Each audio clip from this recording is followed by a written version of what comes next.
Առավոտը Կիրակի առավոտյան է, կարծես մեր հայրենակիցները դանդաղ են սկսում գալ, բայց այսօր շատ կարևոր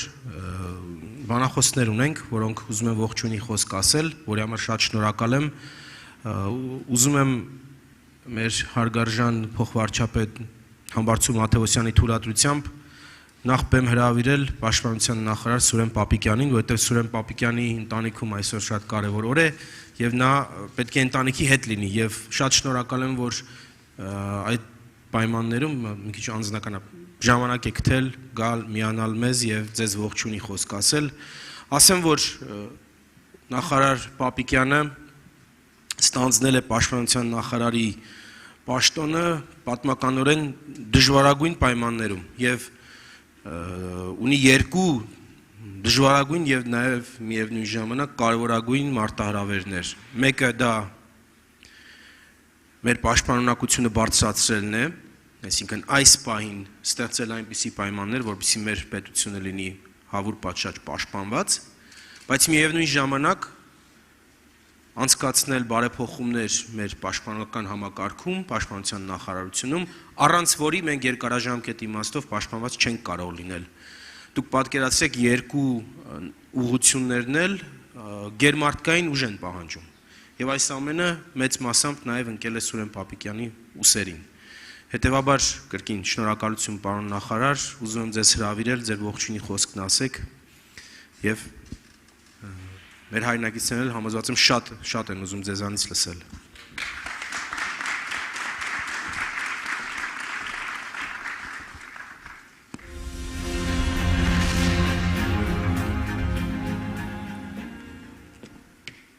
Գագաթնաժողովի հարգելի մասնակիցներ, հարգելի գործընկերներ, շնորհակալություն եմ հայտնում Սփյուռքի գործերի գլխավոր հանձնակատարին Գագաթնաժողովը կազմակերպելու եւ հրավիրելու համար։ Ողջունում եմ Գագաթնաժողովի բոլոր մասնակիցներին եւ մեծ կարեւորություն տալիս Հայաստանում նմանատիպ ձևաչափով եւ ընդգրկվածությամբ միջոցառման անցկացմանը։ Այն իրապես շատ կարեւոր է, ուղղական նշանակություն կարող է ունենալ Հայաստան, Սփյուռք, հայրենիք Սփյուռք կապերի ամրացմանը եւ հետագա զարգացման համար։ Հայաստանի Հանրապետության առջև ծառացած մարտահրավերները եւ սպառնալիքները պահանջում են ողջ հայության ջանքերի եւ կարողությունների կենտրոնացում։ Ղարաբաղյան երկրորդ պատերազմից հետո փոխվել է ոչ միայն տարածաշրջանային ուժային բալանսը, այլև միջազգային անվտանգության ճարտարապետությունը։ Պայմանավորված աշխարհում ընթացող աշխարհաքաղաքական զարգացումներով, նոր պատերազմներով եւ լարվածության օջախների առկայությամբ այդ ռազմական սպառնալիքները պահանջում են ինչպես պետության կողմից զինված ուժերի պատրաստականության բարձր մակարդակի ապահովմանը եւ մարտունակության բարձրացման ուղղված հետեւական գործունեություն, այնպես էլ Սփյուռքի լայնածավալ աջակցություն եւ ներգրավվածություն տարբեր հարթություններում մեր երկրի պաշտպանունակությունը եւ դիմադրողականությունը բարձրացնելու նպատակով։ 44-օրյա պատերազմից հետո զինված ուժերում իրականացվել է պատերազմից քաղված դասերի վերլուծություն, որի հիման վրա մեկնարկել է զինված ուժերի համակողմանի բարեփոխման գործընթացը։ Զինված ուժերի պատրաստությանը, գործունեությանն ու ապահովմանն առնչվող ոլորտները ենթարկվում են արմատական փոփոխությունների, որոնք ուղղված են բանակը վերափոխելու արհեստավարժ, մոտիվացված, արագաշարժ, ժամանակակից սպառազինությամբ եւ պատերազմական ճկուն գործիքակազմով բանակի։ Պաշտպանության ոլորտի օրենսդրության վերանայման միջոցով վերափոխվել է զինված ուժերի կազմկառուցվածքը։ Հիմքեր են ստեղծվել պարտադիր ծառայության համակարգից դեպի արհեստավարժ բանակ անցում կատարելու համար։ Առաջիկայում մենք այդ օրենսդրական նախաձեռնությունների շրջանակներում ազգային ժողովին կներկայացնենք ամբողջական փաթեթները եւ ազգային ժողովի հավանություն ստանալուց հետո այն արդեն իսկ հունվարի 1-ից կմտնի գործողության մեջ։ Շարքային եւ սպայական կազմի պատրաստության մակարդակի բարձրացման նպատակով իրականացվել են մի շարք փոփոխություններ ռազմական կրթության համակարգում։ Գործարկվել են մի շարք ծրագրեր ուղղված զինվորական ծառայության գրավչության բարձրացմանը, զինծառայողների եւ նրանց ընտանիքների սոցիալական երաշխիքների ընդլայնմանը, անձնակազմի մասնագիտական և բարոյահոգեբանական նոր որակների ապահովմանը, սպառազինության և ռազմական տեխնիկայի ձեռքբերման այլ ընտրանքային լուծումներ գտնելու և արդիական միջոցներով զինված ուժերն ապահովելու նպատակով աննախադեպ կերպով ակտիվացել է ռազմատեխնիկական համագործակցության աշխարհագրությունը, մշակվել և ընթացքավորվել է ավտոմատ կառավարման նոր համակարգի ներդրման գործընթացը։ Հարգելի հայրենակիցներ, վերը նշված բարեփոխումների իրականացման գործում զինված ուժերին շոշափելի աջակցություն կարող է ցուցաբերել հայկական սփյուռքը, որի ներուժը մեր ընդհանուր նպատակին չներգրավելը պարզապես անթույլատրելի է։ Այն կլինի մեր կողմից անհեռատեսություն, եթե մենք այսօր մեր մոտեցումները չփոխենք։ Դժվար է իհարկե թերագնահատել սփյուռքի ազդեցությունը Հայաստանի տնտեսական հզորացման, արտերկրում ազգային շահերի պաշտպանության, Հայաստանի հեղինակության մեծացման և քաղաքական գործընթացների արդյունքների վրա, անգնահատելի է ռազմական գործողությունների ընթացքում Հայաստանի Հանրապետության առջև ծառացած խնդիրներին սփյուռքի անմասն չմնալու ձգտումն ու ջանքերը, զինծառայողների ապահովագրության հիմնադրամին, վիրավոր զինծառայողների բուժման և առողջության վերականգնման ծրագրերին ցուցաբերվող աջակցությունը։ Այդուհանդերձ, պետք է արձանագրել, որ Հայաստանի անվտանգային խնդիրներում սփյուռքի ներգրավվածության մակարդակը մեղմ ասած բավարար չէ։ Սա պարտավոր ենք մենք փաստել, որպեսզի նաև մեր հետագա գործողություններով նոր հնարավորություններ բացենք մեր երկրի համար։ Պատերազմի ընթացքում ֆինանսական, նույնիսկ մեծ միջոցների արագ ներգրավումը չի կարող իր անմիջական արտացոլումը գտնել ուժերի հարաբերակցության մեջ, հաշվի առնելով պատերազմի դինամիկ բնույթը և ժամանակի գործոնը։ Այս տեսանկյունից սփյուռքի ներուժի ներգրավումը առավել արդյունավետ կլինի խաղաղ ժամանակաշրջանում կոնկրետ նախագծերի իրականացման նպատակադրմամբ։ Այսինքն խոսքը վերաբերում է ոչ միայն օգնությանը, այլև այդ օգնությունը երկարաժամկետ և ինտելեկտուալ հենքի վրա դնելու։ Պատերազմը և դրան հաջորդող ժամանակահատվածը միջազգային և տարածաշրջանային զարգացումները հստակորեն ցույց են տալիս, որ Հայաստանի Հանրապետության անվտանգության ապահովման համար սեփական ռազմական արդյունաբերություն ունենալը այլևս հրամայական է։ Գիտական, մասնագիտական, կրթական, բարձր տեխնոլոգիաների և այլ ոլորտներում սփյուռքի հսկայական ներուժի նպատակային ներգրավումը պաշտպանության և անվտանգային կարիքների հաշվառմամբ կարող է նշանակալիորեն բարձրացնել Հայաստանի Հանրապետության պաշտպանության և անվտանգային համակարգերի մակարդակը։ Մեր կողմից աշխատանքներ են տարվում սփյուռքահայերի հայրենադարձման, նրանց Հայաստանում ապրելու, աշխատելու և ստեղծագործելու բարենպաստ միջավայր ապահովելու համար օրենսդրական և ինստիտուցիոնալ հիմքերի ստեղծման ուղղությամբ։ Կարծում եմ ժամանակն է, որ մենք միավորենք մեր ջանքերը, ողջ հայության ռեսուրսներն ու կարողությունները հայրենիքի հուսալի պաշտպանությունը կազմակերպելու նպատակով։ Որպես Հայաստանի Հանրապետության պաշտպանության նախարար գտնում եմ, որ պետք է օգտագործենք աշխարհասփյուռ հայության ողջ ներուժը համագործակցության նոր եզրեր փնտրելու և համատեղ նախագծերին համակարգված բնույթ հաղորդելու համար։ Շնորհակալություն եմ ուզում կրկին անգամ հայտնել կազմակերպիչներին այս նախաձեռնության համար և միջոցառման բոլոր մասնակիցներին այս դժվարին ժամանակաշրջանում հայրենիքի զարգացման և հզորացման հարցում անմասն չմնալու դիրքորոշման և պատրաստակամության համար։ Մաղթում եմ բոլորին արդյունավետ աշխատանք և բեղմնավոր քննարկումներ։ Շնորհակալ եմ։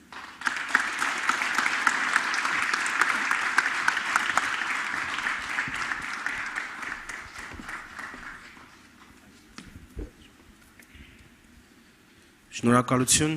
պարոն Պապիկյան, պարոն նախարար, և նշեմ նաև երևի հետևել եք նորություններին, որ երեք իշխող քաղաքացիական պայմանագիր կուսակցության համաժողովի արդյունքում Սուրեն Պապիկյանը, որ ներկայանում էր կուսակցության գլխավոր քարտուղարը, նախագահն էր կայանում, այլևս նախագահ չի, որտեղ նա արդեն լծվելու է լիովին և միայն մեր պաշտպանության խնդիրներին, հետևաբար ուզում եի դա էլ նշել, որ պարոն Պապիկյանը իրոք այս մեծ բեռը շատ մեծ պատասխանատվությամբ է ընդունում եւ կարծում եմ բոլորս լինենք մենք Հայաստանում թե Սփյուռքում պետք է մեր հնարավորինն անենք, որպեսզի մեր պաշտպանունակությունը բարձրացնենք։ Եվ այսպես մեր հաջորդ հյուրը, որը ուզում է իր ողջունի խոսքը նաեւ ասել, մեր փոխվարչապետ Համբարձում Մաթեոսյանն է։ Ինձ բախտ է վիճակվել պարոն Մաթեոսյանին հանդիպել դեռ Միացյալ Նահանգներում, Գլենդելում եւ այսպես ճակատագրի բերումով կամ աստծո կամքով մենք գործընկերներ ենք այժմ հայրենիքում, որ համար ես շատ հպարտ եմ, մենք ծառայում ենք մեր հայրենիքին, մեր պետությանը, մեր հողի վրա։ Հուսամ, որ դա մի բան է, որը ապագայում շատ մեր հայրենակիցների մտքում կլինի եւ նշեմ, որ պարոն Մաթեոսյանը իմ փորձում, աշխատանքային փորձում մեր պետական ծառայողների եւ հասարակական գործիչների նոր սերունդ է ներկայացնում, այսինքն երիտասարդ, առաջադեմ, աշխարհին շատ ավելի այսպես բաց աչքերով նայող, նոր հնարավորություններին ուրախացող, ամեն ինչի մեջ հնարավորություն եւ ոչ թե խնդիր տեսնող մի տեսակ է, որը մեր երկրի ապագան է։ Երևի այսքանով հրավիրեմ մեր փոխվարչապետին, պարոն Մաթեոսյան, թե կարելի է։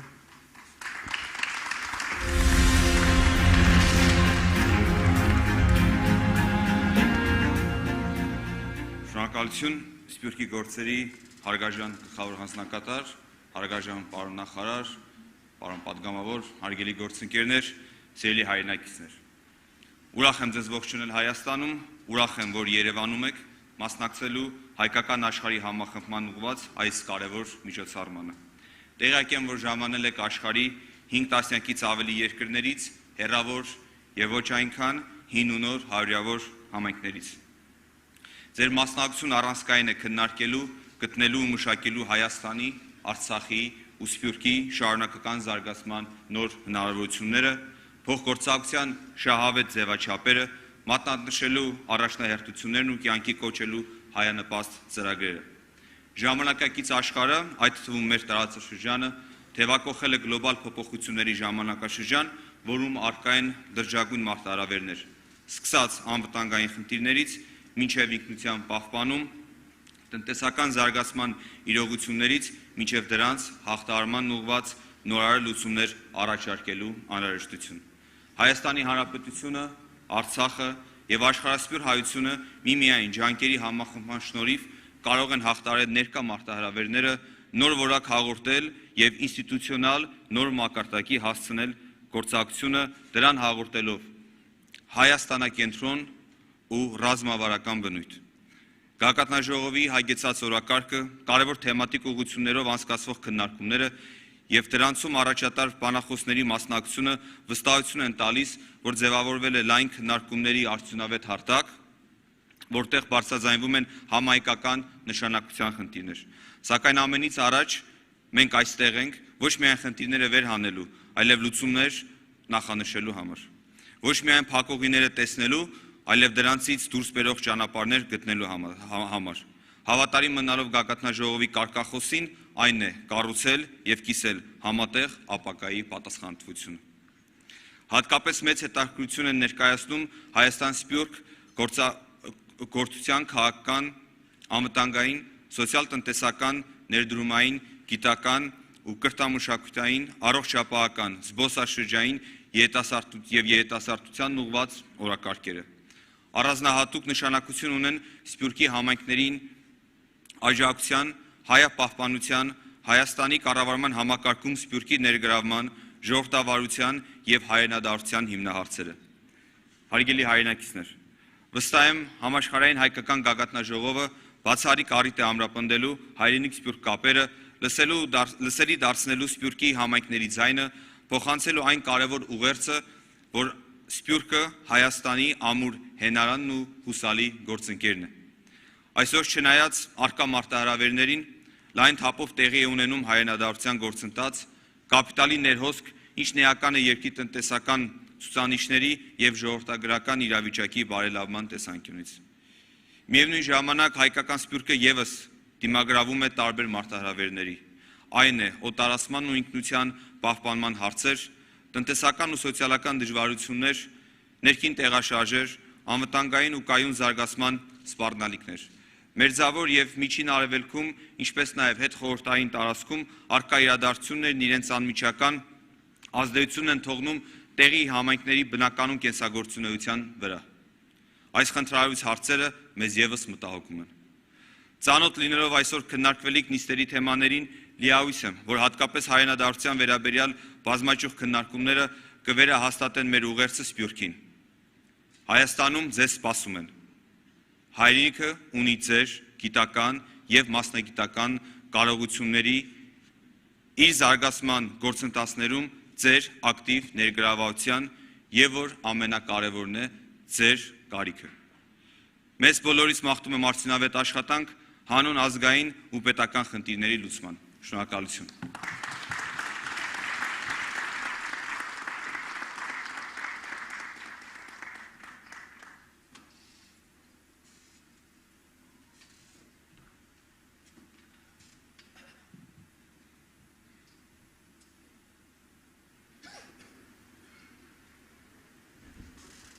Գագաթնաժողովի հարգարժան մասնակիցներ եւ հյուրեր, նախքան օրակարգին անցելը ուզում ենք հիշեցնել, որ Գագաթնաժողովի մասին առավել մանրամասն տեղեկություններ ստանալու համար, մասնավորապես օրակարգերի, բանախոսների եւ պանելային քննարկումները վարողների մասին տեղեկությունները հասանելի են Գագաթնաժողովի պաշտոնական կայքեջում globalarmeniansummit.am հասցեով։ Ուզում ենք նաեւ հիշեցնել, որ տարածքում կա համացանց ինտերնետ, որի գաղտնաբառն է Summit 2022։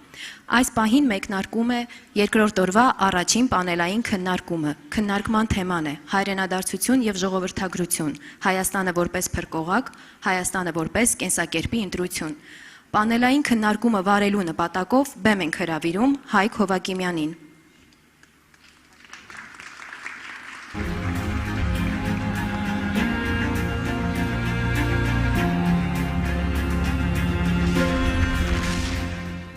Պանելային քննարկման մասնակից միգրացիոն ծառայության պետ Արմեն Ղազարյան։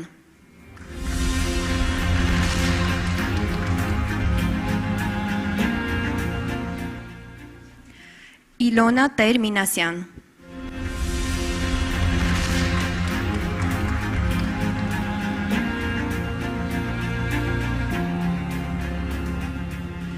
Հովհաննես Ալեքսանյան։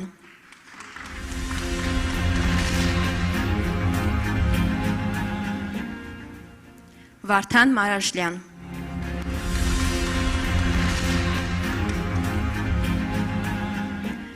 Ցանկանում ենք նաև հիշեցնել, որ քննարկման ընթացքում կարող եք ձեզ հուզող հարցերը ուղարկել, սկանավորելով էկրանին պատկերված QR կոդը։ Շնորհակալություն, արդյունավետ քննարկում։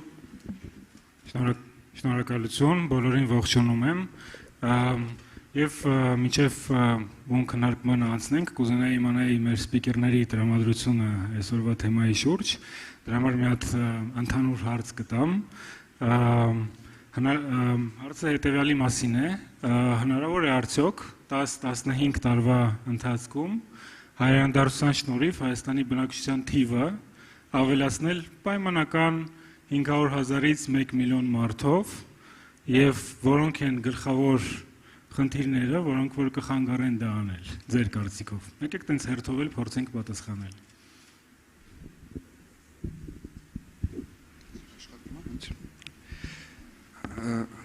Շնորհակալություն։ Կարճ պատասխանը չեմ կարծում, ավելի երկար պատասխանը շատ խնդիրներ կան, ուղղակի չգիտեմ հենց սրանով տրամադրությունս դուք էլ ինչքանով է լավ։ Բազմաթիվ խնդիրներ կան, սկսած տնտեսական զարգացման տեմպերից, հնարավորություններից, մինչև սոցիալական կարողություններ, ընկալունակություն, աբսորբցիայի հնարավորություն երկրի տարածքում, կարծում եմ հետո ավելի դետալային քննարկման հնարավորություն կունենանք։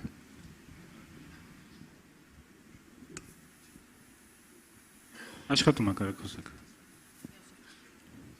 Okay, I will be a bit more optimistic. I think it's possible, but it will require huge efforts. It will require a lot of institutional changes it will require lots of reforms, and it will require lots of communication, in my view. Thank you. Սփյուռքի գործերի գլխավոր հանձնակատարի գրասենյակում հանդիսանալով հայրենադարձության թիմի պատասխանատուն կարող եմ նշել, որ ընթացիկ տարվա ցուցանիշները բացառիկ են լինելու Հայաստանի պատմության վերջին 30 տարիների համար, եւ եթե մենք այսպիսի ցուցանիշներ կարողանանք ունենալ, նաեւ ինչու ոչ, միջազգային իրավիճակը, աշխարհաքաղաքական գործոններով պայմանավորված իրականությունը իշա Հայաստանի ներգաղթ կազմակերպելու իմաստով եւ հաջող ինտեգրման հնարավորություն ունենալու դեպքում մենք կարող ենք շատ լավ ցուցանիշներ արձանագրել, ուղղակի չեմ ուզում, որպեսզի մենք ֆիքսվենք այն թվային պատկերի վրա, որը առաջարկում է Հայկը, բայց նշեմ, որ հայրենադարձության մասին օրինագիծը ներկա պահին անցած ամիս շրջանառվել է կառավարության օղակներում եւ ինտեգրման կենտրոնը հայրենադարձների համար, որը նախաձեռնում է Սփյուռքի հանձնակատարի գրասենյակը, սրանք օրենսդրական եւ ենթակառուցվածքային այն հնարավորություններն են, որոնք թույլ կտան ավելի լավ ցուցանիշներ ունենալ։ Շնորհակալություն։ Իմ կարծիքով շատ դժվար է, բայց հնարավոր է, ունենք տարբեր երկրներ, որ նման փորձ ունեցել են, շատ են օրինակ բերում Իսրայելը 88 թվականից մինչև 93 թվական կարողացել է հայրենադարձել 1.2 միլիոն սովետական հրեա, 40-ականներին, երբ որ վիճակը երկրում ահավոր վատ էր, կարողացել է հայրենադարձել մոտ 800,000 հրեա արաբական երկրների շատ ավելի վատ պայմաններում, այստեղ պետք է հստակ կոնսոլիդացիան Սփյուռքի եւ Հայաստանի միջև, միայն Հայաստանը չի կարող նման գործընթացը կազմակերպել, պետք է լիովին այլ տեսակի ինստիտուցիոնալ եւ ֆինանսական համագործակցության հիմքեր եւ վստահության հետ կապված հարցերում նաեւ պետք է հասնել լուրջ փոփոխությունների, բայց ես հավատում եմ, որ հնարավոր է, այստեղ դրսի հանգամանքներն կան թե այն երկրներում, որտեղ որ ապրում են մեր հայրենակիցները, ինչ process-ներ են տեղի ունենում, բայց այդ իմաստով ինչքան ավելի բարդ է վիճակը, այդքան ավելի որոշ չափով բարենպաստ նաև Հայաստանի համար, այդ պատուհանը հնարավորություններ ուղղակի պատմության մեջ քիչ է լինում եւ մենք ցավոք սրտի այդ պատուհանները շատ վատ ենք օգտագործում, դա է ինձ շատ մտահոգում, բայց հուսում եմ, որ այս համաժողովից հետո որոշակի նոր որակի քննարկում կլինի նաև այս հարցում։ Կամավոր հայրենադարձություն եւ զանգվածային հայրենադարձության կազմակերպման ընթացքները շատ տարբեր են։ Այս բանին ես համարում եմ, որ կամավոր հայրենադարձության գործընթացը ինստինկտիվ տեղի ունենում, բայց զանգվածայինի համար լրիվ այլ պայմաններ պետք, բայց հնարավոր է։ Շնորհակալություն, կարծում եմ դե տրամադրությունները այդքան վատը չեն, լավն են։ Շատերը կարծում են, որ հնարավոր է։ Հաջորդ հարցը կուղիղ Արմենին Ղազարյան եւ ուզում եմ մի քիչ տերմինոլոգիայի մասին հասկանանք, միգրացիոն կոմիտեի տեսանկյունից ինչ է ընդհանրապես հայրենադարձությունը եւ ձեր կարծիքով ինչ կարելի է անել հենց ձեր կոմիտեի տեսանկյունից, որ այդ հայրենադարձության գործընթացը ավելի հեշտացնել։ Նայեք, այստեղ ինչ-որ մի ծառայության կամ ինչ-որ մի մարմնի տեսանկյունից չի էական, թե ինչ է հայրենադարձությունը, կարևոր է, որպեսզի պետությունը ընդհանուր առմամբ ունենա որոշակի պատկերացում այդ երևույթի մասին։ Պարոն Ալեքսանյանը նշեց, որ օրինագիծ կա շրջանառվող հայրենադարձության մասին օրենքը, որը կարձանագրի իրավական իմաստով այն, թե ինչ է հայրենադարձություն։ Հաշվի առնելով, որ նման օրինագիծ չկա, մենք կարող ենք ասել, որ պետությունը դեռևս չի ֆիքսել իր համար, թե դա ինչ է։ Մենք առնվազն կարող ենք նշել, որ մեր ծառայությունը զբաղվում է վերադարձի խնդիրներով, իսկ եթե մենք խոսում ենք վերադարձի հետ կապված խնդիրների մասին, ապա խոսում ենք Հայաստանի այն քաղաքացիների մասին, ովքեր դուրս են եկել երկրից եւ վերադառնում են, այսինքն դասական Սփյուռքի վերադարձի խնդիրները չկան այս սպեկտրում։ Ինչ կարելի է անել մեր ծառայության տեսանկյունից, դա հիմնականում իրավական օժանդակության հետ է կապված, այսինքն ստեղծել իրավական հնարավորություններ, որպեսզի մարդիկ կարողանան ավելի դյուրացված կերպով ձեռք բերել Հայաստանում որոշակի ժամկետով կացության կարգավիճակներ եւ աշխատելու հնարավորություններ, եւ այս մասով աշխատանքները արդեն իսկ իրականացվում են եւ ընթացքի մեջ են, մենք միջազգային մեր գործընկերների օժանդակությամբ իրականացրել են կոնկրետ աշխատանքի հետ կապված իրավական կարգավորումների փոփոխություն եւ դյուրացում եւ այս ուղղությամբ աշխատանքները շարունակելու ենք։ Շնորհակալություն, դուք նշեցիք հայրենադարձության մասին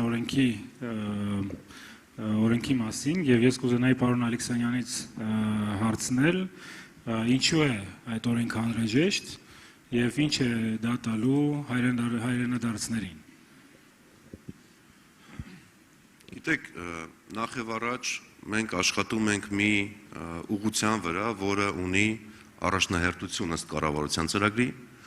մի ուղղության վրա, որը լուծում է Հայաստանի առաջ ծառացած մի շարք խնդիրներ, այդ թվում դեմոգրաֆիական, երկրի արդիականացման, մասնագիտական եւ մարդկային ներուժի ներգրավումը Հայաստանի Հանրապետությունում, կապիտալի հայրենադարձության հարցերը, ինչպես նաեւ հայությանը Հայաստանի Հանրապետությունում համախմբելու խնդիրները, հայահավաքը հայրենիքում։ Այս իմաստով չունենալ ոլորտը կարգավորող օրենք, դա մեծ շռայլություն է եւ մինչեւ օրս դա արված չէ, անշուշտ եղել են փորձեր, բայց օրենքը կիրառության մեջ չի, օրենք առայժմ չկա, սա հնարավորություն կտա իրավական ինստիտուցիոնալ հիմքի վրա դնել հայրենադարձության ողջ գործընթացը, հստակ ֆիքսել պատասխանատու պետական մարմինը, ցույց տալ հայրենադարձի կարգավիճակը, պետության կողմից ստանձնվող այն երաշխավորությունը, որով աջակցում է ինտեգրման այս կամ այն ծրագրերին։ Եվ ինչու ոչ, դուք գիտեք, որ նաև համաժողովների ժամանակ միշտ սպյուրքը դրել է խնդիր, որ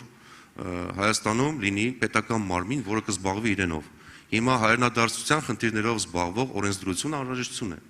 Եվ պետք է նշենք, որ մեկ օրենքով չի սահմանափակվում ամեն ինչ։ Անշուշտ հարակից օրենքներում եւս պետք է փոփոխություններ մտցվեն, որպեսզի այս կարգավորումները ընթանան եւ ժամանակի ընթացքում այդ օրենքը, եթե անգամ նա ընդունվի համեստ տեսքով,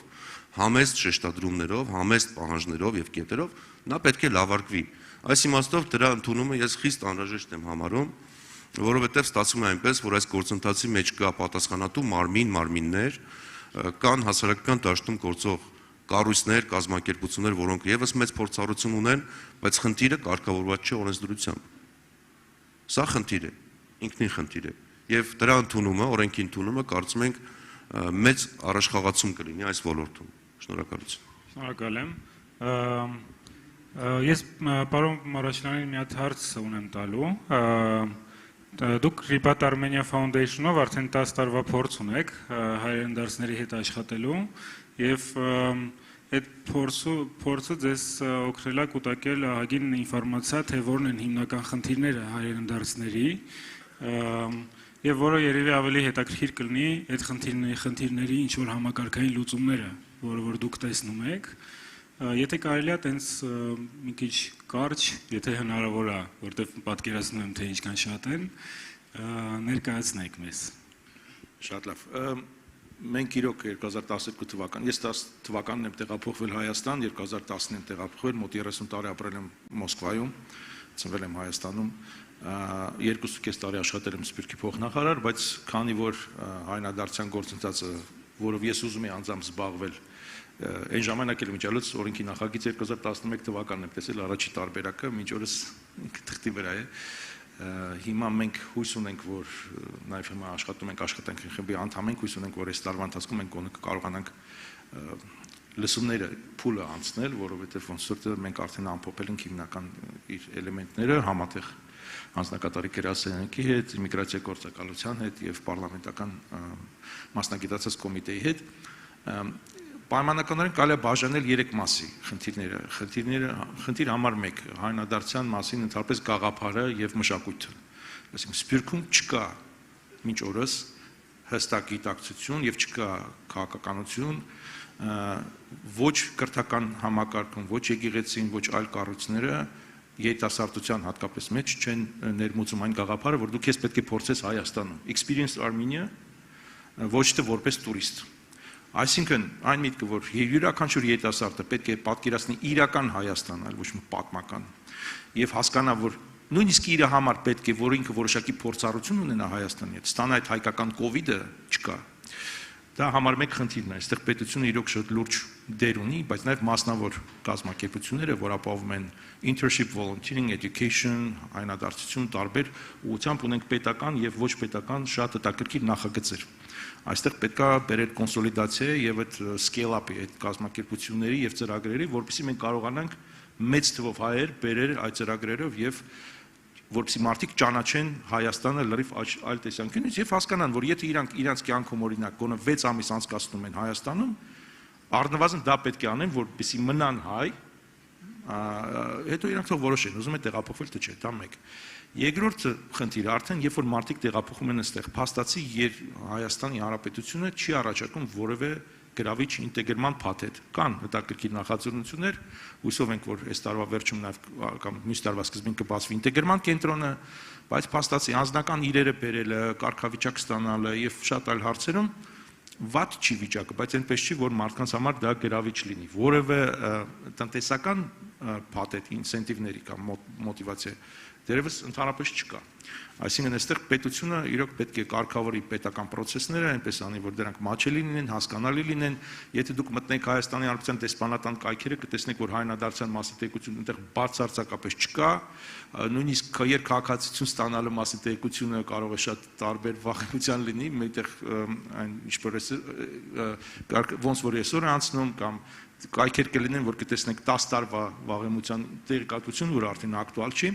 դա երկրորդ փուլն է, այսինքն կոնկրետ, երբ որ մարդը որոշել է այդ համակարգը ստեղծել, ընդ որում ես համարում եմ, ես միշտ ջատագող եմ եղել պետական մասնավոր համակարգության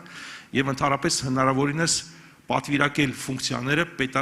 մասնավոր օպերատորներին, որովհետեւ մասնավորները շատ ավելի լավ են աշխատում եւ դա մենակ Հայաստանի խնդիրը չի, նաեւ շատ երկրները ճանապարհով են գնում։ Եվ երրորդը երկարաժամկետ մնալու խնդիրն է, այսինքն sustainability էլեմենտն է, որը արդեն կախված է նրանից, թե մարդիկ աշխատանք գտնում են թե չէ, բավարար նույնիսկ եթե աշխատանք գտնում են, խնդիրը ունակ եկամուտներն է, եկամուտների մակարդակն է, հիմա մենք շատ լավ գիտենք անշարժ գույքի շուկայում ինչ է տեղի ունենում, օբյեկտիվ եւ սուբյեկտիվ պատճառներով, դա էլ է հայնադարձության համար մեծ հարված, հատկապես մեր ձավոր արևելքից մեր հայնակիցների համար։ Այսինքն այստեղ պետք են շատ հստակ եւ ճիշտ լուծումներ, ընդ որում լուծումները նաեւ պետք է լինեն ոչ ուղղված մենակ դեպի Երևան, հա, բայց նաեւ ալտերնատիվ տարբերակներ լինեն։ Իսրայելում այնպես չի, որ մարդիկ մեծ սիրով գնում են եւ բնակվում են ինչ-որ մի կիբուցում, որը գտնվում է ընդամենը մի քանի կիլոմետր Պաղեստինից, հա, կամ ինչ-որ տարածքից գնում են, որտեղ ունեն հստակ ինսենտիվներ, ունեն ավելի լուրջ փաթեթ աջակցության, ավելի երկարաժամկետ փաթեթ աջակցության, եւ իրենք ընտրում են այդ տարբերակը, փոխարեն գնանք Տել Ավիվում եւ այդ գումարը, որ պետությունը եւ ծառայությունը տրամադրում, որ հերիքի մի տարի, այնտեղ 5 տարի կհերիքի, եւ նաեւ լրացիչ նոր եւ նոր տնտեսական եւ արտեսակի հնարավորություններ են այդտեղ։ Այսինքն ես նորից եմ ասում, մի քիչ երկար եմ խոսում, բայց 3 մասի կբաժանեի, հա, մինչեւ տեղափոխելը զուտ որպես մշակույթ, որ մարդիկ հասկանան, որ հայնադարձվելը դա ձեր Արարատն է, ձեր 5165-ն է, ձեր բարձունքն է, ձեր ամենաբարձր մակարդակն է առնչությանը եւ կապի ձեր հայրենիքի հետ, դա մեկ, եւ Հայաստանը կենտրոն ինքնագիտակցության զարգացման խնդիրն է։ Երկրորդը կոնկրետ, երբ որ արդեն մարդը որոշել է ինտեգրման աջակցություն ցուցաբերել է, եւ պետական եւ մասնավոր համատեղ էֆեկտիվ համագործակցության ձևաչափով, եւ երրորդը երկարաժամկետ պայմանների համար պայմաններ ստեղծելը մարդկանց համար, որ տեղափոխվում են, որը արդեն հավի եւ ծվի պատմություն է, որտեվ մենք տեսնում ենք հենց հայնադարձները շատ դեպքերում իրենք են ստեղծում պայմանները եւ այստեղի հասարակությունն էլ դա պետք է շատ ավելի լավ գիտակցի եւ հասկանա, որ փաստացի ոչ թե մրցակից է գալիս քեզ, այլ գալիս է մեկը, որ իրականում ստեղծում է պայմաններ, կապում է Հայաստան ավելի մեծ աշխարհի հետ, որ ունի այն առավելությունները, որ եւ գիտելիքի եւ փորձը, որ տեղացիների զգալի մասը չունեն, այդ մշակույթը նույնպես պետք է զարգացնել։ Շնորհակալություն։ Եվ հաջորդ հարցը կուզեի ուղղեի Իլոնա Տեր-Մինասյանին։ Մենք գիտենք, որ տասնամյակներ շարունակ Հայաստանից արտագաղթողների թիվը եղել է բավականին շատ եւ մեծ։ Իսկ ինչպիսին է դինամիկան այս պահին եւ ինչ ծրագրեր կան ձեր կազմակերպությունում միգրանտների վերադարձը եւ ինտեգրումը հեշտացնելու համար։ Maybe I can also add a bit on the previous issue before I will transfer to what IOM as an international organization does in this regard. Because IOM also in many countries supports the basically the return and also return of the diaspora. And in this case, what the theory actually says, that it's very important to have the political will, and this is what we are talking about, the legislation or the strategy adopted by the government, where it is clearly expressed the issues related to the return. Then communication. It's very important that the outreach towards the target groups is strategic and it's tailored, because you cannot speak to Armenians in US, young Armenians in US, and young Armenians somewhere in Russian Federation, Krasnodarsky Krai, etc., in the same manner. And it's not about the language. It's not about really the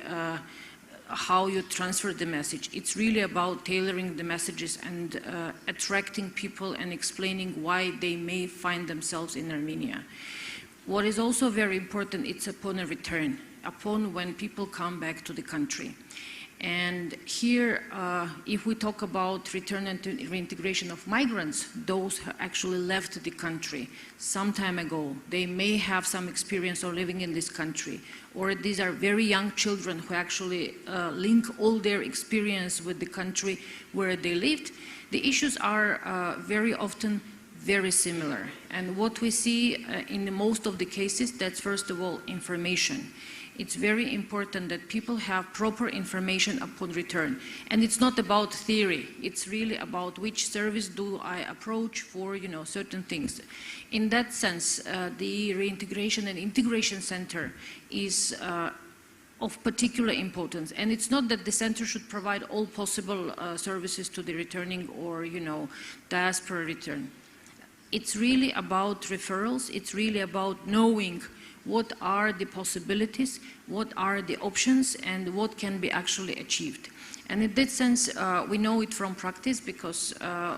we support a return of about at least 500 migrants per year to Armenia. Previous year were much more, tense. We had about 1,100 returns, and the issues that people face upon returning to the country are pretty much can be clustered like socioeconomic. First of all, jobs are super important because very often migrants being abroad, they acquire new skills, and it's very important for them to be able to actually use the skills in Armenia, know how they can use the skills in the local enterprises. Is it something on demand? Do they need to restructure? Do they need to, do something else? So in that sense, it's very important that they receive proper guidance upon return. A lot of people have issues with regards to the healthcare, and this is something I think what requires special attention. From our experience, we know that it's something what sometimes makes people to leave the country, and this is something what may represent a challenge upon return. Health insurance and limited access in some instances toward the healthcare remains to be quite a significant problem. And of course, the issues related to the job placement, this is really something where I think we would require lots of efforts really to ensure that people, because the very first question returning migrant, diaspora person is asking is, what I'm going to do in Armenia, how I'm going to earn money. And this is something what is of particular importance and requires lots of attention. Thank you. Հաջորդ հարցը կուղեի պարոն Ղազարյանին, ես այդ հարցը իմ մոտ էի գրել, նաև հիշեցնեմ, որ դուք կարաք հարցերը տակ QR կոդով և մոտավորապես նույն հարցն էլ մեր զալից են տվել, հաշվի առնելով աշխարհում տեղի ունեցող իրադարձությունները, ներկայումս ինչ սպառնալիքների առաջ է կանգնած Հայաստանի միգրացիոն կոմիտեն և պատրաստ են կարծոք դիմակայել այդ մարտահրավերներին և ինչ խնդիրներ կան այս պահին, որ պետք է անհրաժեշտ է լուծել և նաև ոնց որ հարցը մի քիչ ուրիշ ձևակերպած, հայտնի է, որ Ռուսաստանից ակտիվացել է հոսքը նաև մեր հայրենադարձների, ինչ է մեր պետական քաղաքականությունը և մոտեցումը, ձեզ հարցնում են։ Շնորհակալություն, որոնք են հիմնական մարտահրավերները միգրացիոն ոլորտում, հիմնական մարտահրավերները ինստիտուցիոնալ են,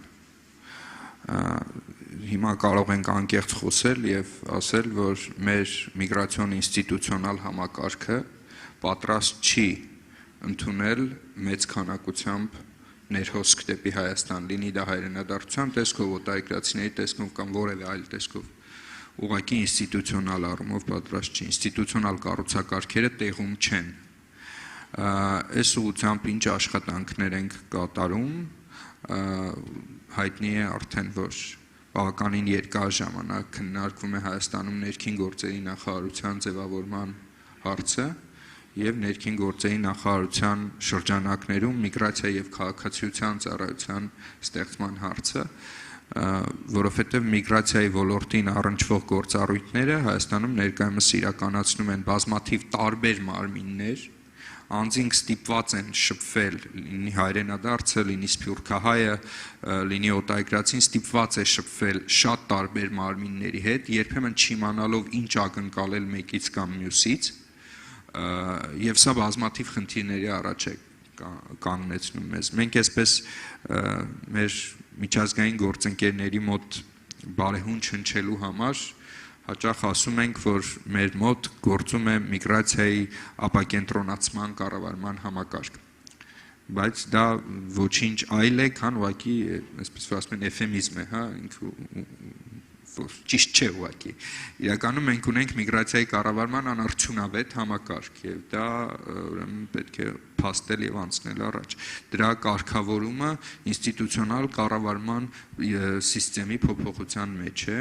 եւ դա մենք արնում ենք ներքին գործերի նախարարության ձևավորման եւ դրա մեջ միգրացիա եւ քաղաքացիության ծառայության ձևավորման միջոցով։ Բայց որպեսզի զուտ կանգ չառնենք, այսպես պետական մարմինները մի քանիսը իրար միացնելով, հետո բաժանելով, հետո նորից միացնելով, այս անվերջանալի process-ների մեջ որպեսզի չլինենք, հիմնական գործիքը, որը պետքա օժանդակի անձին, ով պետքա ծառայություն ստանա պետությունից, այս ոլորտում, դա պետք է լինի թվայնացումը։ Եվ որոշ չափով նաև կապված հաջորդ հարցի հետ, հա, Ռուսաստանի Դաշնության քաղաքացիների ներհոսքի հետ կապված մի պարզ օրինակ բերեմ, միգրացիայի միջազգային կազմակերպության գործընկերների հետ, երբ որ մենք անցած տարվա ընթացքում մշակեցինք եւ ներդրեցինք օտարերկրացիներին աշխատանքի հիմքովկացության կարգավիճակների տրամադրման էլեկտրոնային համակարգը, դրա մի բաղադրիչ էլ հանդիսացավ ԵԱՏՄ քաղաքացիների համար համապատասխան օրինական բնակությունը հավաստող փաստաթղթի տրամադրման էլեկտրոնային ծառայության ստեղծումը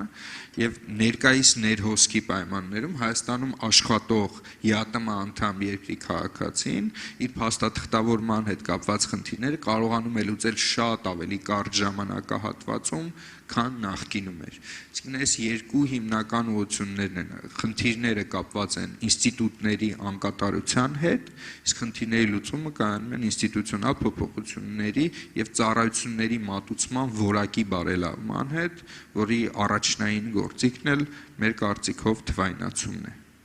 Շատ լավ, կարծում եմ, որ խնդրի լուծման առաջի քայլը դա գիտակցելն է խնդիրը, իսկ ինչ ժամանակաշրջանի մասին է այդ ինստիտուցիոնալիզացիայի խոսքը գնում, այսինքն երբ մենք կարանք ունենանք այն ինչ որ ավելի մոտիկ կլինի մեր ուզեցած միգրացիոն ոնց որ համակարգին։ Առնվազն բավական երկար ժամանակ աշխատանքը տարվում այդ փաթեթի վրա, ուրեմն դրվել է արդեն հանրային քննարկման, առաջիկա ամիսների հարց է կարծում եմ։ Շատ լավ, շնորհակալություն։ Եվ հաջորդ հարցը պարոն Ալեքսանյանին, պետությունը ունի, թե չունի ինտեգրման ինչ-որ գործիքներ, այսինքն հայրենադարձների ինտեգրման գործիքներ, եւ որն են այդ գործիքները, եւ պլանավորում է պետությունները այդ գործիքների ցանկը լայնացնել։ Շատ կարևոր հարց եք տալիս։ Ուրեմն տեսեք, Սփյուռքի գործերի գլխավոր հանձնակատարի գրասենյակում կառուցվածքային փոփոխություններ են տեղի ունեցել վերջին 2-3 տարիներին։ Այս պահի դրությամբ մենք ինտեգրման բաժին չունենք եւ վերաինտեգրման բաժին գործում է միայն միգրացիոն պետական ծառայությունում եւ խոսքը վերաբերում է վերադարձող, այսպես, հայրենակիցներին։ Ըստ էության դասական Սփյուռքի ներկայացնող, այսպես, ինտեգրման փաթեթներ մենք այս պահին չունենք, բայց արտակարգ իրավիճակներում հայտնված համայնքներ ունենք, մերձավոր արևելքում դրանք Իրաքն է, Սիրիան է, հետո Լիբանանը ֆինանսատնտեսական ճգնաժամով եւ ներկայումս անշուշտ Ուկրաինայից վերադարձի մենք բավականաչափ մեծ տեմպեր ունենք։ Ինչպես է աշխատել Սփյուռքի գործերի գլխավոր հանձնակատարի գրասենյակը։ Լիբանանի Բեյրութի պայթյունից հետո անշուշտ հանձնակատարի գրասենյակը ինտեգրման աջակցությամբ հատետ ներկայացրեց կառավարությանը, բայց հիշում եք, ուղիղ 1-1.5 ամիս անց սկսվեց պատերազմը Արցախում եւ Հայաստանը ենթարկվեց ագրեսիայի Արցախի հետ միասին, անշուշտ այդ ինտեգրման փաթեթը դրվեց կողքի, բայց մենք մեր գործընկեր կառույցների միջոցով, գործընկեր կազմակերպությունների միջոցով կարողացանք զգալի աջակցություն իրականացնել Լիբանանահայությանը շուրջ 2000 հայրենակից, մոտ 20 չվերթներով, մինչև պատերազմի այսպես մեկնարկը ժամանեցին Հայաստան, անշուշտ պատերազմի պատճառով այդ հոսքը դադարեց եւ մենք ջանքերի մեծ լարումով, բացի բնակվարձի տրամադրումից, զգալի այլ աջակցություն ցուցաբերեցինք մեր հայրենակիցներին եւ կարելի ասել մեծ դժվարությամբ, բայց հաղթարեցինք այդ հոսքը։ Ներկայումս Ուկրաինայից վերադարձող հայրենակիցների հետ կապված մենք եւս ունենք այդպիսի խնդիր եւ արդեն մեր նախկին փորձը օգտագործելով անմիջապես մեր գործընկեր կառույցներից Ամերիկայի հայ-վետարանչական ընկերակցության միջոցով իրականացրեցինք Ուկրաինայի ժամանող հայրենակիցների ինտեգրման աջակցության ծրագիր, որից օգտվել է ավելի քան 300 ընտանիք, 334։ Սա Հայաստանում արված ամենամեծ ծրագիրն է։ Անշուշտ Սփյուռքի հանձնակատարի գրասենյակի բյուջեում այսպիսի իրավիճակների համար պետք է առանձնացվեն առանձին միջոցներ։ Կառավարության ծրագրում մենք պետք է հասնենք նրան, որ տարեկան ծրագրեր ունենանք հայրենադարձության հետ կապված եւ ֆիքսված գումարներ, որովհետեւ վտանգված այլ համայնքներ եւս ունենք եւ չի բացառվում, որ իրավիճակը կարող է լարվել, օրինակ ասենք Կենտրոնական Ասիայում կամ այլ տարածաշրջանում։ Այնպես որ սա եւս ինստիտուցիոնալ հիմքերի վրա դնելու անհրաժեշտություն ունի, բայց կան օբյեկտիվ եւ սուբյեկտիվ պատճառներ եւ մյուս կողմից ես կարծում եմ այսօրվա քննարկումներից, որը տեղի կունենան հաջորդիվ, շատ կարեւոր հարցերից մեկն այն է, որ արդյոք մենք կարող ենք նաև ակնկալել մեր Սփյուռքի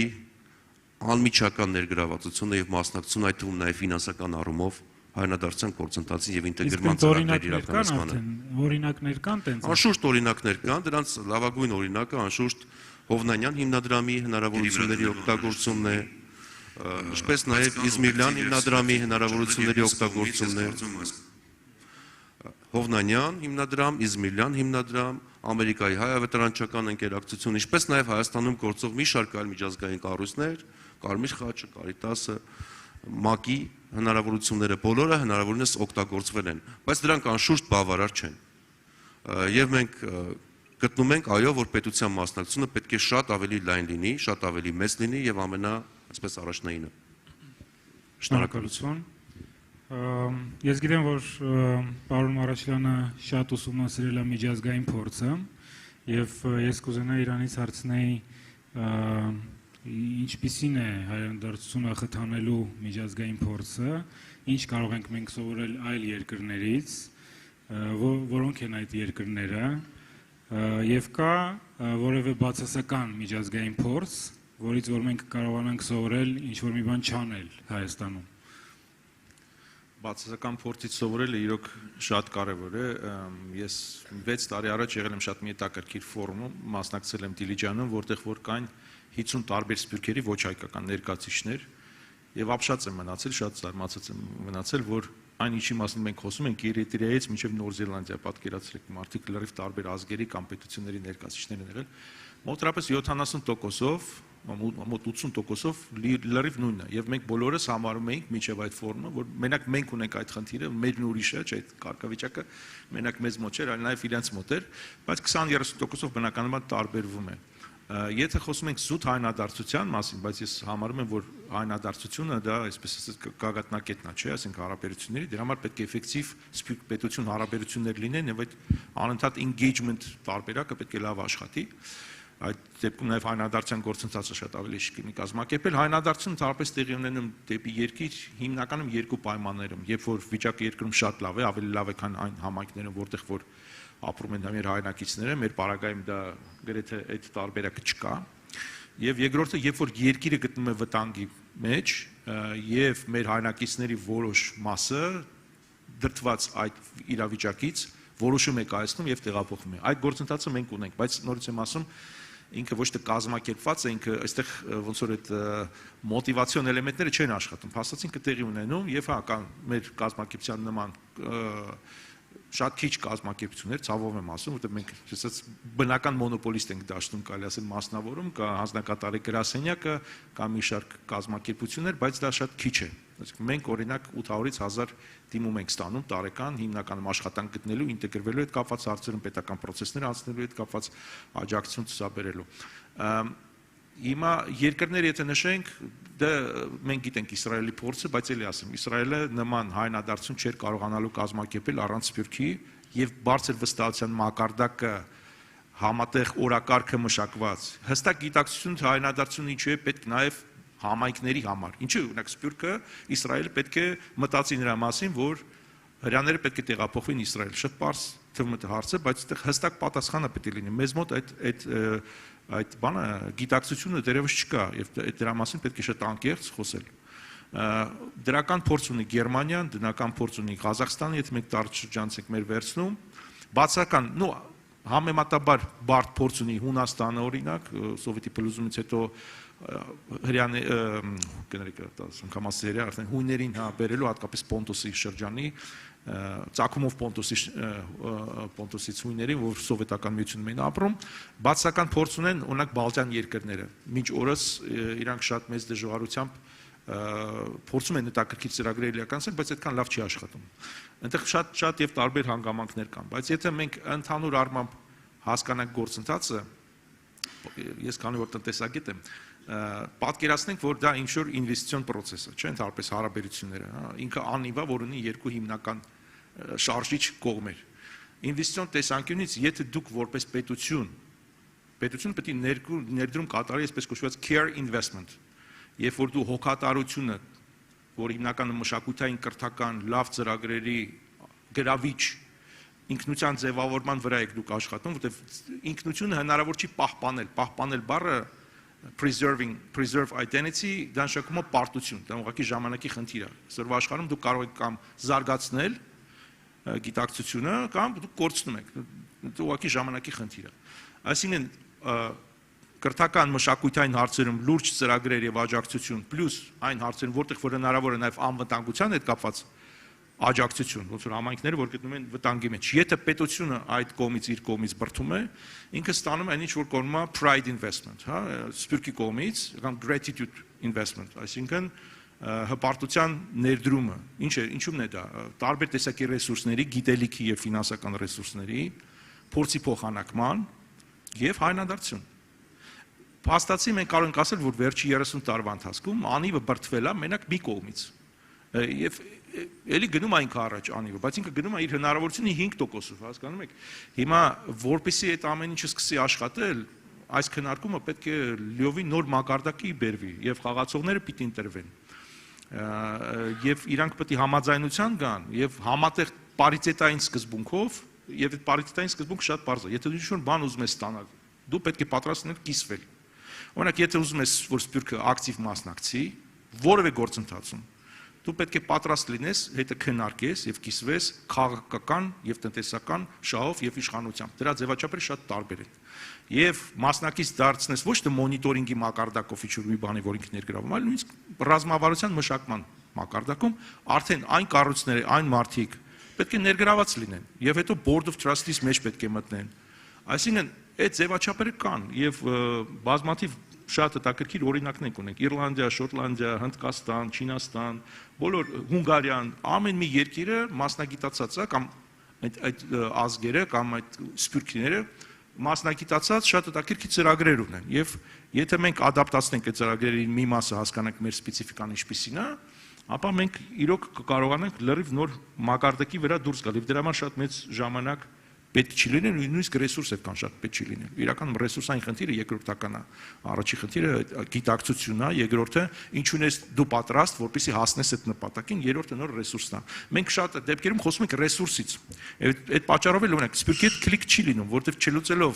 վստահության խնդիրը, համագործակցության սկզբունքները, օրակարգ ստեղծելու համատեղ ինչու է պետք հստակ գիտակցությամբ, մենք խոսում ենք ռեսուրսների մասին։ Սպյուրքը քանի որ բավական էմոցիոնալ ամեն ինչ ընկալում է, դա հասկանալի է, որ ես քանի որ Repat Armenian-ի հաջողության գրավականներից մեկը այն է, որ մեր թիմը ընդհանրապես 5 հոգանոց է, բայց 5 հոգուց 4 հոգին սպյուրքից ենք։ Տեղափոխվել ենք Հայաստան, այսինքն մենք խոսում ենք 8 լեզվով, արևելայինը լավ տիրապետում ենք, շատ լավ հասկանում ենք մարդկանց հոգեբանությունը, խնդիրը եւ ի վերջո մենք ենք անցնել այդ ճանապարհով։ Եթե այդ սկզբունքը լինի բոլոր ուղղություններում, որտեղ որ պետությունը աշխատում է եւ պետությունը մաքսիմալ ձևով կարողանա կապիտալիզացիայի ենթարկել այն ինչ որ մենք ենք անում եւ մեր նման բազմաթիվ հետաքրքիր ծրագրեր կան, մենք շատ ավելի արագ, շատ ավելի լուրջ հաջողությունների կհասնենք։ Պարոն Ղազարյան ուզում էր ավելացնել։ Եթե թույլ տաք Վարդանի ասածը դրթեց մի բան ցանկանում եմ ավելացնել, սկզբից որ պարոն Մարաշլյանը նշեց այդ երկու տարբերակները, հա, ինչպես են մարդիկ հայրենադարձվում, մի տարբերակը եթե պայմանները այնպիսին չեն եւ մյուս տարբերակը պրոակտիվ կերպով։ Եկեք մի բան հստակ հասկանանք, հա, հայրենադարձությունը միգրացիայի տեսակ է։ Հայրենադարձությունը միգրացիայի տեսակներից մեկի ենթատեսակ է։ Միգրացիայի տեսակներից մեկը վերադարձն է, եւ դրա ենթատեսակներից մեկը հայրենադարձությունն է։ Հիմա երբ որ ընդհանուր process-ները նայում ենք, այս ճշմարտությունները ձևակերպել են դեռևս գիտնականները մոտավորապես 19-րդ դարում, շատ հայտնի մի գիտնական կար, բրիտանացի գերմանական ծագման Ռավենշտայնը, ինքը ձևակերպել է միգրացիայի օրենքները դեռևս ինդուստրիալ ժամանակահատվածում եւ այնտեղ կա մի կանոն, որը շատ տարօրինակ է, բայց մինչև այսօր աշխատում է, կոչվում է համեմատական աշխատավարձերի տեսություն, դա տնտեսագիտության տեսանկյունից հոգեհարազատ կլինի պարոն Մարաշլյանին, ինձ թվում է comparative wage theory-ն ինչ ասում է, եթե ինչ որ մի երկրում աշխատավարձի հարաբերական գնողունակությունը ավելի մեծ է լինելու, քան մեկ այլ երկրում, անկախ մնացած ամեն ինչից, միգրացիոն հոսքը ուղղվելու է այն երկիր, որտեղ որ գնողունակությունը ավելի բարձր է, քան այն երկիր, որտեղ գնողունակությունը ավելի ցածր է։ Այսինքն պետք է հասկանալ, որ այդ պրոակտիվ գործողությունները, որոնք անհրաժեշտ է նախաձեռնել, ինչ պայմաններում ենք մենք նախաձեռնում։ Իսկ այս երկու հայացքը, պայմաններին ուղղված հայացքը եւ գործողություններին ուղղված հայացքը պետք է համադրվեն։ Շնորհակալություն։ Ինչքան տեսնում եմ, պարոն Մարաշյանը շատ արագ եթե կարելի է արձագանքեմ, ընդհանուր առմամբ համաձայն եմ, բայց եկեք մի հատ հարց տամ, նորից գնանք Իսրայելի տարբերակին։ Երբ որ 88 թվականից 93 թվական Իսրայել տեղափոխվել է 1.2 միլիոն հրեա, ժամանակ Իսրայելում ապրել է մոտավորապես 5 միլիոն մարդ։ Ձեր կարծիքով Իսրայելում կար մոտ 600,000 թափուր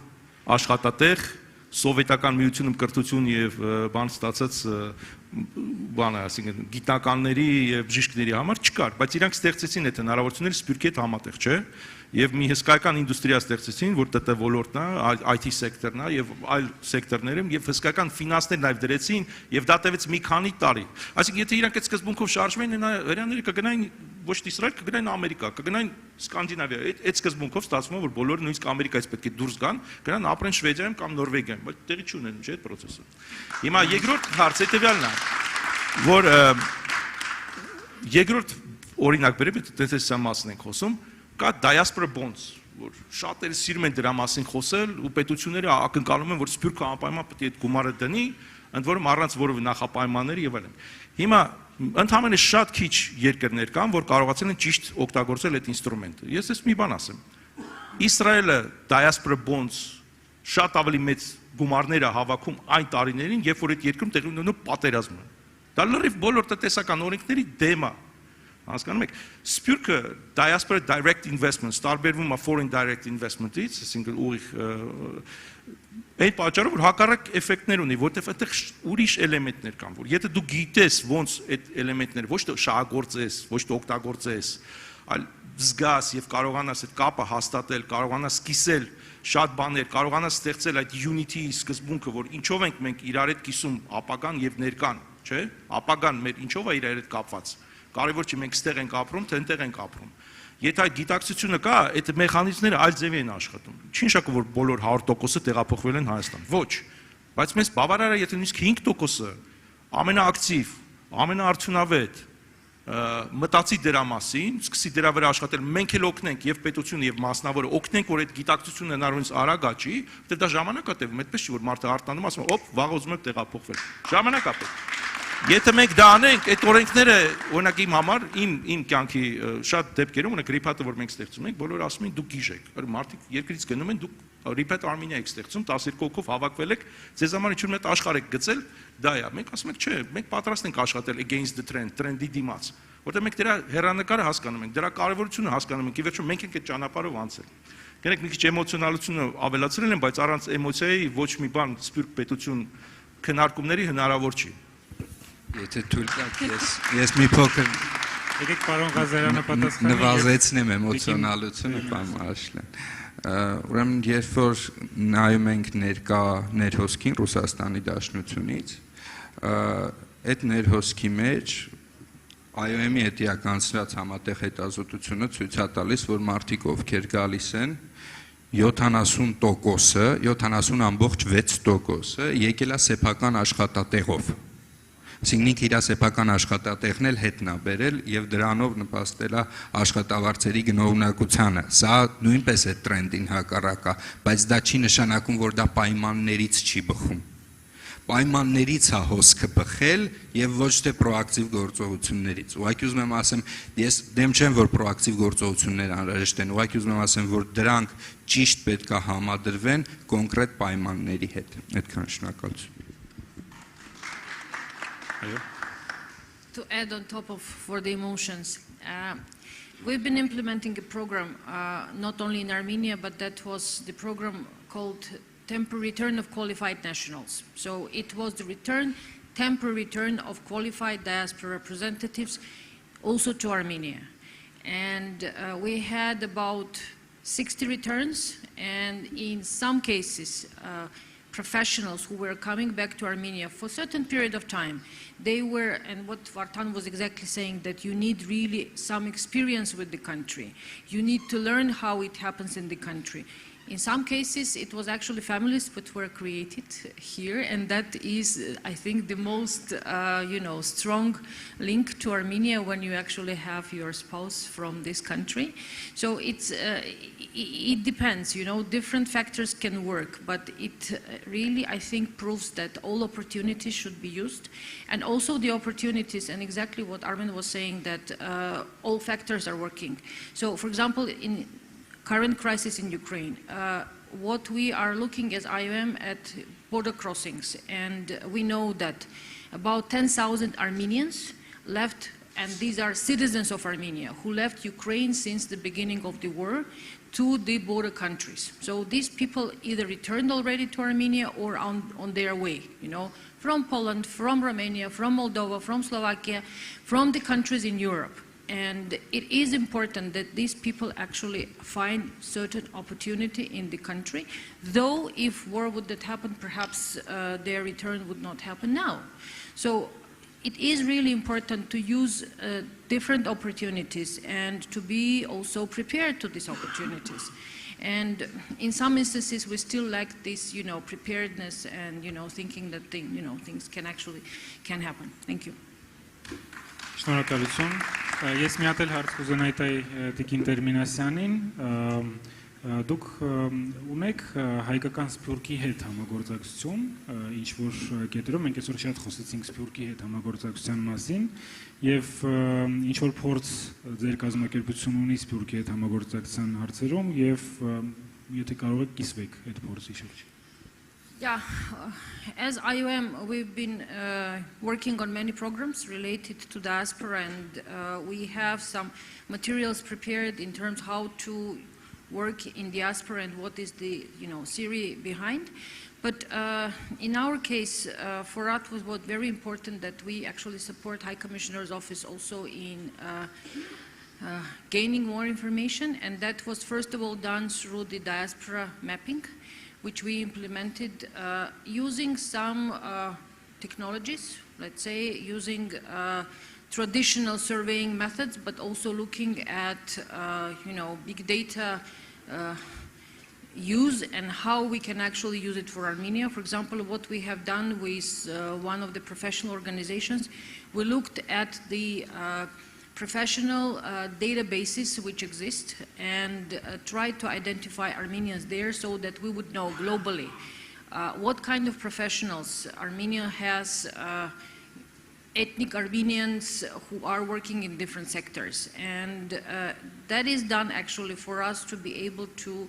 understand and formulate, okay, where the strengths are, in which particular sector, for example, of economy, we would like to engage more Armenians. So it's very important to have this information. It's not really individual data, so you can actually eventually find these people, and this is something what we have done, for example, during the COVID crisis, where we knew that, for example, it would be important to learn more about experience of radiologists, let's say, in US at that time, how they, put diagnosis in case of COVID. So we organized one of these consultations and reached out to one of the, specialists in New York hospital who was actually part of Armenian diaspora, but he was never in touch. He was never part of any programs, any part of any, organizations. But, the person said, yes, of course, I will try to help. He mobilized, specialists from his own department in the hospital so that he can actually share some knowledge. So this gives you the opportunity really to, know where your strengths are. Also, what we have tried to do, and that was done specifically with Tavush region, trying to bring those people back to Tavush who left years ago, but those who would be potentially interested to return, and create certain conditions for them to return, but that would really require a lot of efforts and a lot of energy from the local administration. And what Armin was saying specifically about the structures, indeed, we need structures at the national level, which would provide assistance to those who are returning in, general terms. But also, when people are returning back, it is very important that they are also able to return to the regions, that they know what are the opportunities there, and that the conditions are created particularly for them, because it also depends very much on what type of skills they have, what type of interest they have. Maybe they would really like to work more in agriculture, and this is the opportunity exactly for them to return to that particular area. Or if this is a basically return and these people are coming, to their, hometown. So this is something what we've been constantly trying to do in Armenia and trying to, support. Because, as I said, we really are in need of using all the opportunities, whether these are returns which are, happening because of something else happening in other countries, or this is really targeted engagement with diaspora representative, returning migrants, those who would potentially, want to come back to Armenia. So, again, all opportunities need to be used. Thank you. Շնորհակալություն։ Եվ առաջարկում եմ անցնենք արդեն զալից հարցերին, որ հասցնենք գոնե մի քանիսին պատասխանենք։ Ես տենց առանց խմբագրելու հերթով կկարդամ, դուք էլ արդեն ընտրեք ով կուզենա կպատասխանի։ Որոնք են Սփյուռքից Հայաստանում ներդրողների առավելություններն ու հնարավորությունները։ Ով կուզենա պատասխանի։ Հովանես։ Շատ լավ։ Անշուշտ շատ խոսվեց նաև Սփյուռքի ինվեստիցիոն հնարավորությունների, ֆինանսական կապիտալի հայրենադարձության մասին, անշուշտ Սփյուռքի կողմից Հայաստանին հնարավոր, այսպես,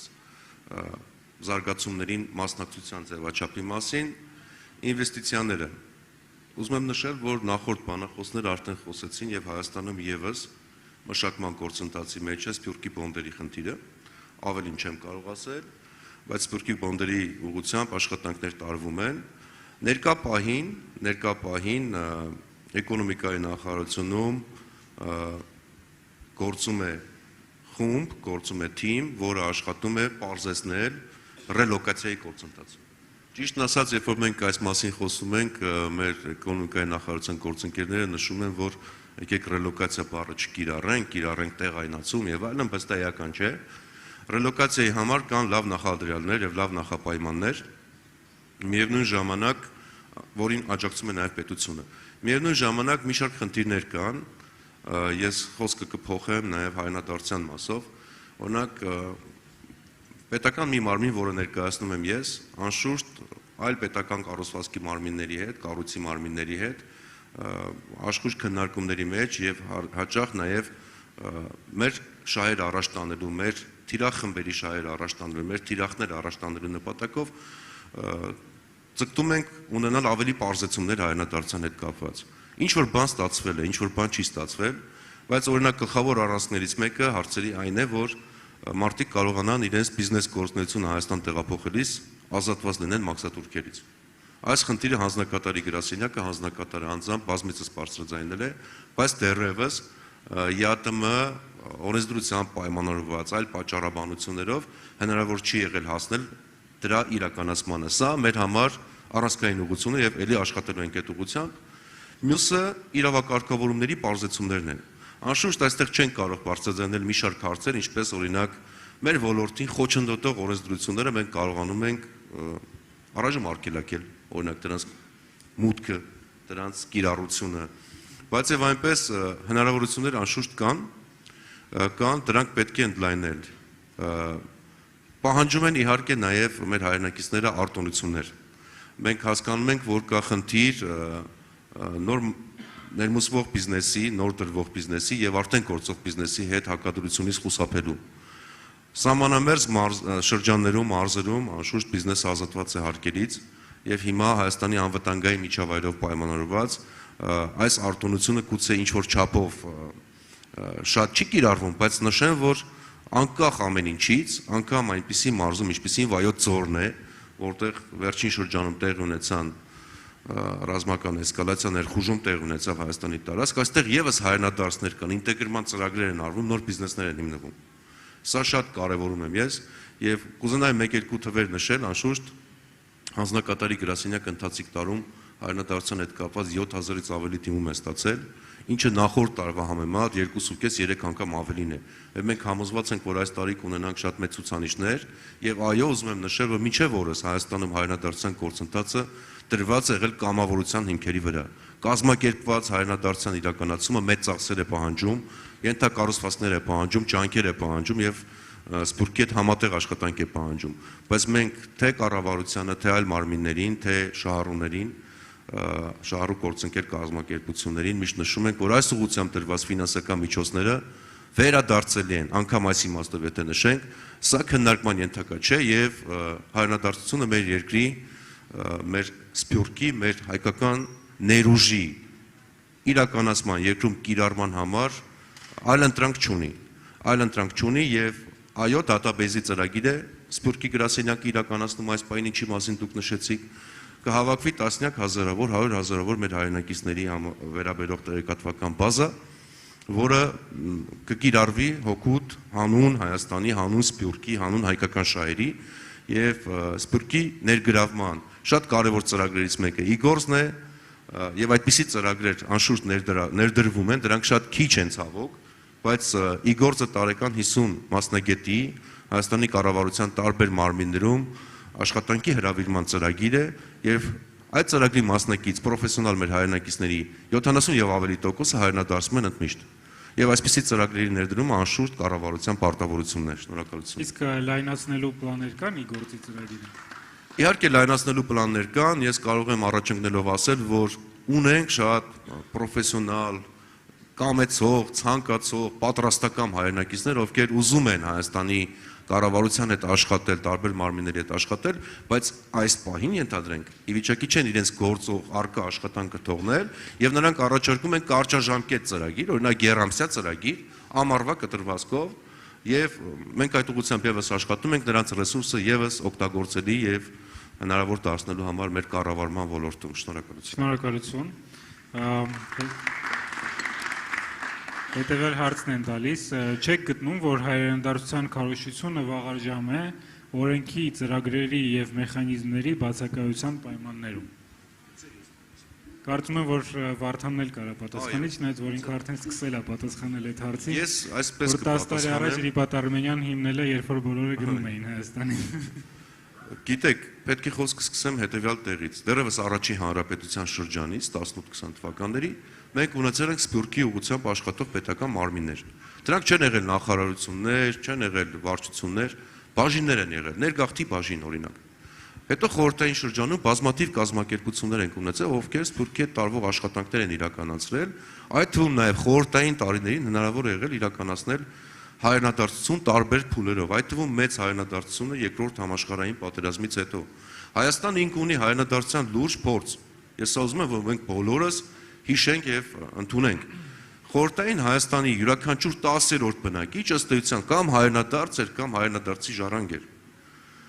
1989 թվականի վերջի համամիութենական սովետական մարտահամարն է անցկացվել 3.5 միլիոն բնակչություն ունեցող Հայաստանում, որից 3 եւ ավելի միլիոնը ազգությամբ հայեր էին։ Եվ ուզում եմ նշել, մարտահամարները խորհրդային տարիներին օրինակ անցկացվում էին 10 տարին մեկ սովորաբար։ Եվ յուրաքանչյուր 10 տարին մեկ խորհրդային Հայաստանի բնակչությունը ավելանում էր 400-ից 500,000 մարդով։ Մենք ծնելիության անկման, բնակչության ծերացման, միգրացիայի արտագաղթի իմաստով խնդիրներ ունենք, որոնք ժողովրդագրական մեր իրավիճակը սրում են։ Այդ խնդիրը այսօր Հայաստանի Հանրապետությունը ունի եւ հայրենադարձությունը դրա կարևոր, այսպես ասած, լուծումներից մեկը կարող է լինել։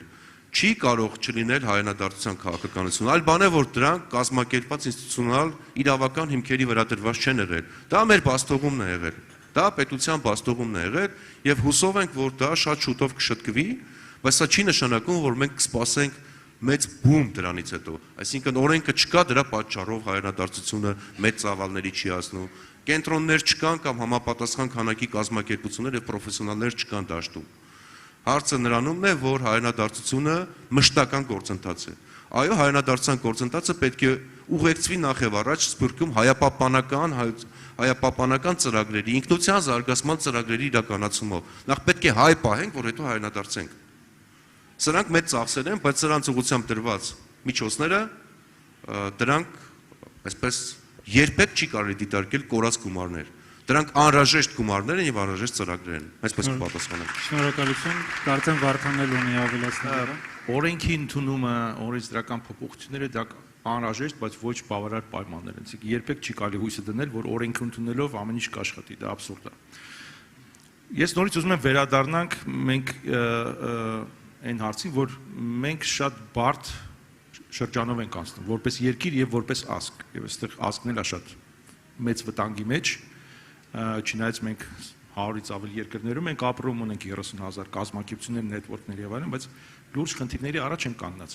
Եվ մենք չենք կարող դիտարկել հայրենադարձությունը որպես ուղղակի ինչ-որ մի հատ միգրացիոն գործընթաց, որի հետ առնչվում է ենթադրենք Էստոնիան, առնչվում է ասենք Շվեյցարիան, առնչվում է եւս մի երկիր։ Մենք էկզիստենցիալ խնդիրներ ունեցող ազգ ու պետություն ենք։ Եվ այդպես պետք է հստակ հասկանանք, որ այս քաշային կատեգորիայում, այս տարածաշրջանում, քաշային կատեգորիան դեմոգրաֆիան, ռազմական հնարավորություններն, տնտեսական հնարավորություններն, մենք ապագա չունենք այստեղ։ Եթե կա այդ գիտակցությունը, գալիս է հաջորդ հարցը։ Լավ, ո՞նց ենք մենք սա ուղում եւ ում հետ ենք ուղում։ Տեսնում ենք, որ դաշնակիցներ չունենք։ Փաստորեն չունենք մենք դաշնակից եւ աշխարհը այսօր շատ բարդ վիճակում է։ Դաշնակից ունենալն էլ մի այդպես հեշտ գործ չի կամ արագ փոխել դաշնակից դա էլ խնդրեմ է։ Ասենք միակ նորմալ դաշնակիցը բարդ, բայց նորմալ Սփյուռքն է։ Բարդ ինչու, որովհետեւ Սփյուռքը շատ բազմատեսակ է, դա հասկանալի է։ Բայց Սփյուռքի եթե ճիշտ հիմքով սկսես աշխատել, Սփյուռքը իրոք դառնալը դաշնակից, եթե դու քո բնական դաշնակցին չես օգտագործում, ո՞նց կարող ես ձեռք բերել այլ դաշնակից, չէ՞։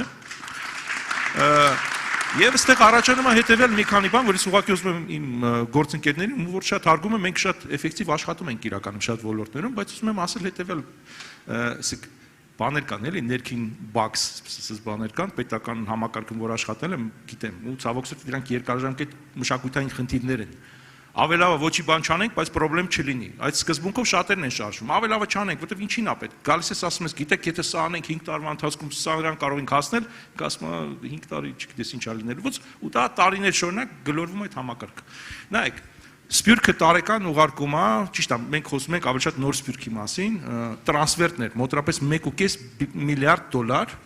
մուտք է գործում այս երկիր, անհատական տրանսֆերտներ, ընտանիքներին աջակցում են, չէ՞։ Դրանց առնվազն 10% դառնում է ուղիղ եկամուտ բյուջեի համար, որտեղ այդ գումարների 90 քանի տոկոսը ծախսվում է հարկադառնում եւ այլն, չէ՞։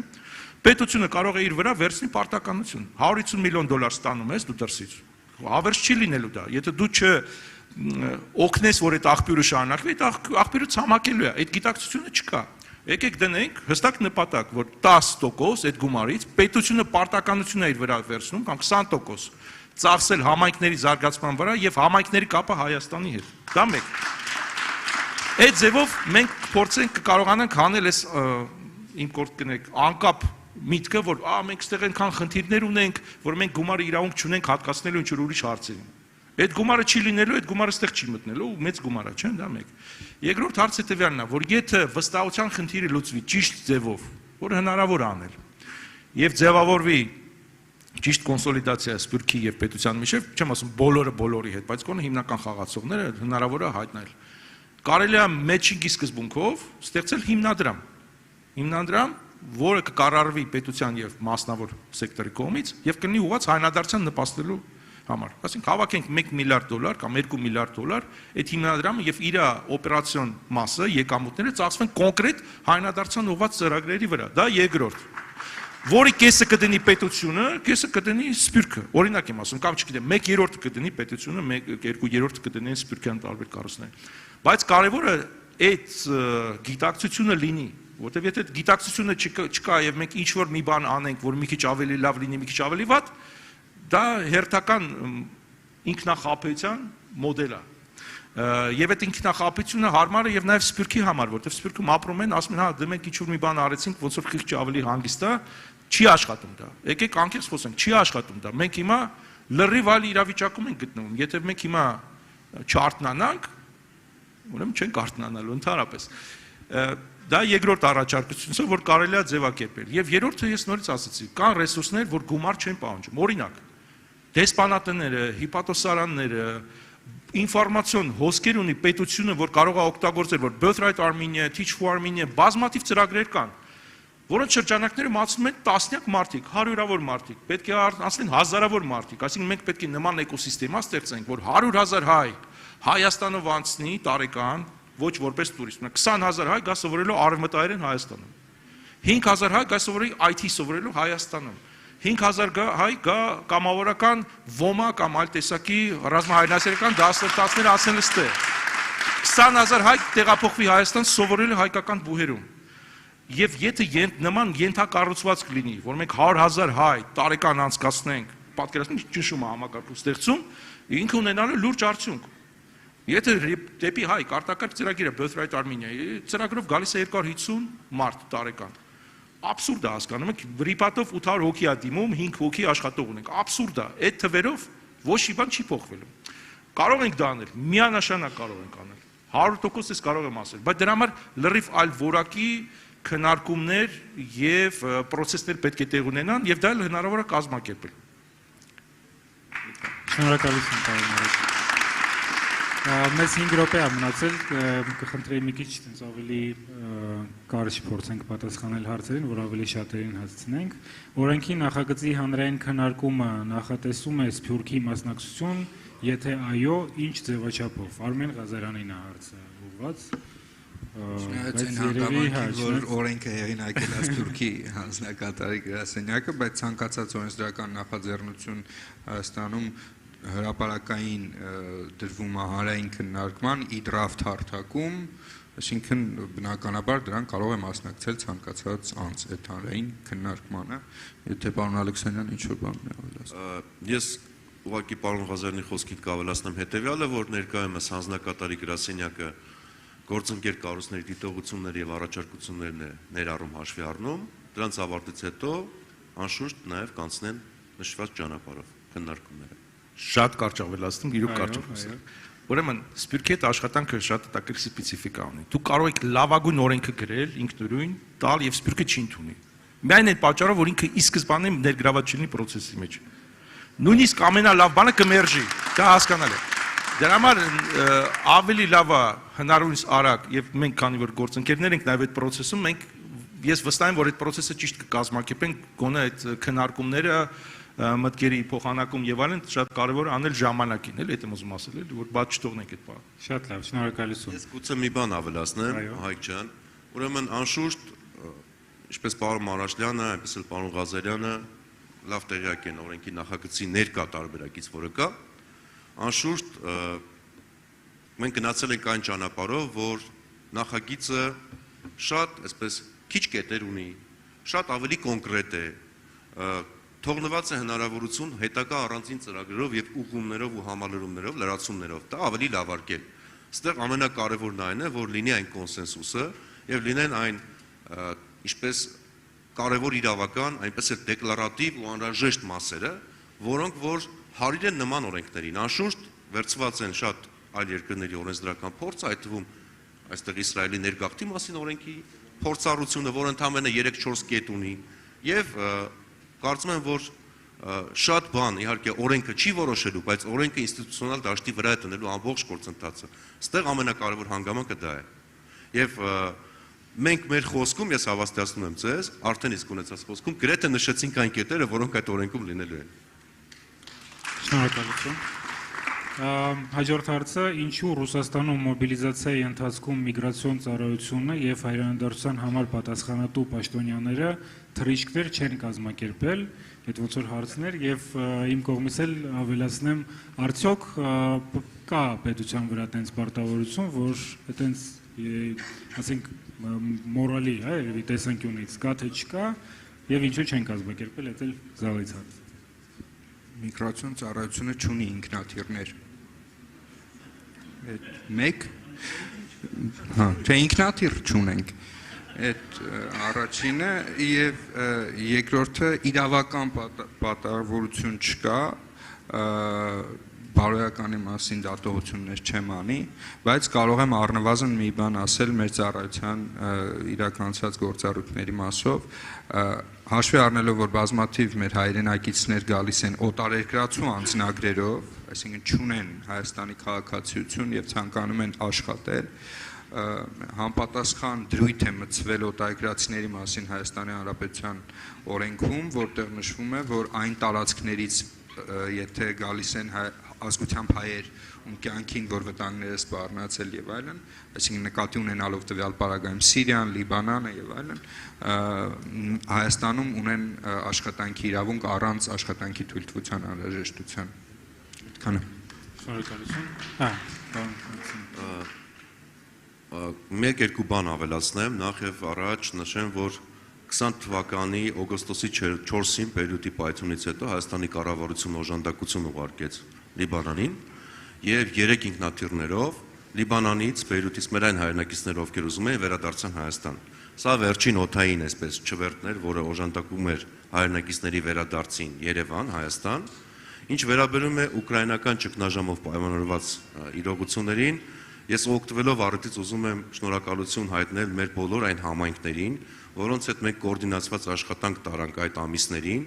հատկապես Լեհաստանի, Սլովակիայի, Հունգարիայի, Ռումինիայի, Մոլդովայի համայնքներին, որոնք շատ արագ արձագանքեցին, նրանցից ոմանք այստեղ են գտնվում, ես տեսել եմ նրանց, արագ արձագանքեցին մեր խնդրանքին, ստոպի կանգառի, այսպես հնարավորություն ապահովեցին Ուկրաինայից արևմտյան սահմանով դուրս եկող մեր հայրենակիցների համար, շատերին օգնել են օդանավի տոմսի ձեռքբերման, բենզին տրամադրելով, որոնք ավտոմեքենաներով պետք է հատեին Ռումինիա, Բուլղարիա, Թուրքիա, Վրաստան սահման եւ հասնեին Հայաստան։ Այսպիսի օժանդակություն են ցուցաբերել մեր հայրենակիցները եւ անշուշտ ՌԴ երկու սուբյեկտներում, հատկապես Դոնի Ռոստովի եւ Վորոնեժի մարզերում, որտեղ մեր հայրենակիցները նրանց համար նույնպես աջակցության բազմաթիվ ծրագրեր են արել։ Այս ծրագրի ժամանակ հնարավոր չեղավ անշուշտ օդանավով Ուկրաինայի հայրենակիցներին Վարշավայից, Բուդապեշտից կամ Բուխարեստից հայրենիք հասցնել, բայց հենց հանձնակատարը նաև միջամտել է այդ դեսպոնատներում հավելյալ ֆինանսական միջոցների հատկացման կառավարության կողմից եւ շատ մարդիկ փոխհատուցվել են կամ նրանց ուղևորված տոմսը գնվել է կառավարության կողմից։ Այս մասին եւս շատ չասվեց, բայց քանի որ չկար կոնկրետ օդանավ, որը կթռչեր Վարշավայից Երևան, շատերը այս տեսանկյունը բաց են թողել, մտածելով, որ ընդհանրապես բան չի արվել։ Ամեն դեպքում արվածի համար հատկապես շնորհակալություն եմ հայտնում մեր այդ համայնքներին, ովքեր ծանրաբեռնված աշխատել են պետության հետ ուսուցի։ Եվ մի հատ էլ հարց քաղաքացիություն ստանալու մասին, вообще ընդհանրապես ոնց է այդ գործընթացը հիմա տեղի ունենում, ինչքան արագ կարա հայ մարդը ստանա Հայաստանում քաղաքացիություն, երևի պարոն Ալեքսանյանից կամ պարոն Ղազարյանից, okay. Ուրեմն օրենքում քաղաքացիության մասին օրենքում փոփոխություններ են մտցվել եւ քաղաքացիության տրամադրման գործընթացը 6 ամսից կրճատվել է մինչեւ 90 աշխատանքային օր, գիտեք ստանդարտ պահանջները քաղաքացիության համար, հա, 3 տարվա մշտական բնակություն, սահմանադրության իմացություն եւ լեզվի տիրապետում, ազգությամբ հայերի համար այդ պահանջները չեն գործում, այսինքն երբ որ հիմնավորվում է ազգությամբ հայ, այդ պահանջների անհրաժեշտությունը վերանում են։ Ըստ այդմ մենք ունենք այս դյուրացված կարգը, վերջին ժամանակահատվածում էլ նաեւ այդ ժամկետն է կրճատվել մինչեւ 90 աշխատանքային օր։ Կարող եմ մի փոքր ավելացնել եւ թվերից խոսել, ուրեմն 19-20-21 թվականներին Հայաստանի Հանրապետության քաղաքացիության ձեռքբերման դիմումներ կատարվել են շուրջ 40-50 երկրների մեր հայրենակիցների կողմից քաղաքացիություն ունեցող եւ մոտ 30,000 եւ ավել անշուշտ մի քանի տասնյակ կամ գուցե մի քանի հարյուրը մերժումներից զատ շուրջ այդքան հայրենակից 30,000 ստացել են քաղաքացիություն Հայաստանի։ Այս տարի ցուցանիշը շատ ավելի մեծ կլինի, ինչպես պարոն Ղազարյանը նշեց, հիմա ընթացակարգերը պարզեցվել են եւ օգտվելով առիթից ուզում եմ նշել, որ անձնագրային եւ վիզաների վարչության ոստիկանության էլեկտրոնային հարթակը գործարկվել է avv.police.am, որտեղ տեղադրված է ամբողջ տեղեկատվություն, ինչպես քաղաքացիության ձեռքբերման, անհրաժեշտ փաստաթղթերի, կացության տարբեր կարգավիճակների, անձնագիր փոխելու, գրանցում ունենալու եւ այլնի վերաբերյալ, սրանք մեր հայրենակիցները կարող են ինքնուրույն ներբեռնել նույնիսկ ձևաչափերը, որոնք պետք է լրացնեն հայտադիմումների ժամանակ, սրանք օգտակար ինֆորմացիա կարող են լինել նրանց համար եւ անշուշտ Սփյուռքի հանձնակատարի գրասենյակը շահագրգիռ է, որ պարզեցումները շարունակաբար լինեն եւ այսօր ուզում եմ հպարտորեն նշել, որ մենք մեր աչքերով տեսնում ենք եւ մասնակից ենք մի process-ի, երբ 3-4 սերնդի հայրենակիցները, որոնք շատ դեպքերում դժվարությամբ են ապացուցում իրենց ազգությամբ հայ լինելը փաստաթղթով,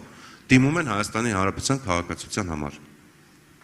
Շնորհակալություն։ Շատ կարճ ավելացնեմ, ընդհանուր առմամբ տարիների շարունակ process-ը իրոք շատ ավելի պարզ է դարել, շատ ավելի արագ, որը շատ ողջունել է, սակայն կա մի կարևոր խնդիր, ես ուզում եմ, քանի որ մենք քննարկում ենք, ուզում եմ որ դա ֆիքսենք եւ հնարավորինս մտածենք ոնց կարելի է լուծել, մեր առաջարկություններն արդեն ներկայացրել ենք, ազգությամբ հայ լինելու փաստումը։ Եթե սովետական տարածքներից կամ այն տարածքներից, որտեղ որ դա հեշտ անել, որտեղ փաստաթուղթ կա, որ գրված է սովետական եւ նշվում է քո ծնողի ազգությունը եւ այլն, ապա դասական Սփյուռքի համար կա ապոստիլ process-ի հետ կապված խնդիրներ կան, մեկ, երկրորդը վերջերս նույնիսկ խստացվել է եւ պահանջվում է, որ օրինակ եկեղեցին տալիս է մկրտության թուղթ դրսում, եկեղեցին նշի թղթի մեջ, որ այս մարդը ազգությամբ հայ է, որը աբսուրդ է, նշանակում է պետությունը իր վրա այդ պատասխանատվությունը բարձրելու մարդը հայ է թե չէ, դնում է եկեղեցու վրա, այսինքն ես ուզում եմ ասել, որ նման խնդիրները իրոք պետք է լուծվեն ճիշտ ձևով, հույները օրինակ ունեն շատ ճիշտ համակարգ, այն բարդ դեպքերում, երբ որ օրինակ մարդը փաստաթուղթ չունի կամ մարդը Պարսկաստանից ժամանակին գնացել է, այնտեղ է մկրտվել, ապրում է Գերմանիայում, հիմա իրենց պահանջում են, որ ապոստիլիզված ինքը պետք է Պարսկաստանից այդ թուղթը ստանա եւ ինքը կարող 40 տարի այդ երկիր մուտք չի գործել, խնդիր է առաջանում։ Համար 1 հարցեր կան, որ կարելի է ներքին կարգով լուծել ԱԳՆ-ի միջոցով, առանց այդ մարդուն ծանրաբեռնելու, B բարդ кейսերում հույները ունեն հստակ օրինակ լուծում, կա կոմիտե, որտեղ որ կան եւ պետական եւ մասնավոր կառույցների ներկայացուցիչներ, իրանք ինտերվյու են անցկացնում այդ մարդուն եւ պարզում են եւ տալիս են որոշում այդ մարդը ազգությամբ հույն է թե հույն չի, նույնը մենք կարող ենք անել, ինչ ենք մենք մարդկանց պարտադրում։ Առավել եւս դեպքեր են եղել, որ մարդը ունեցել է հատուկ կացության կարգավիճակ, այսինքն մի անգամ արդեն ապացուցել է, որ ինքը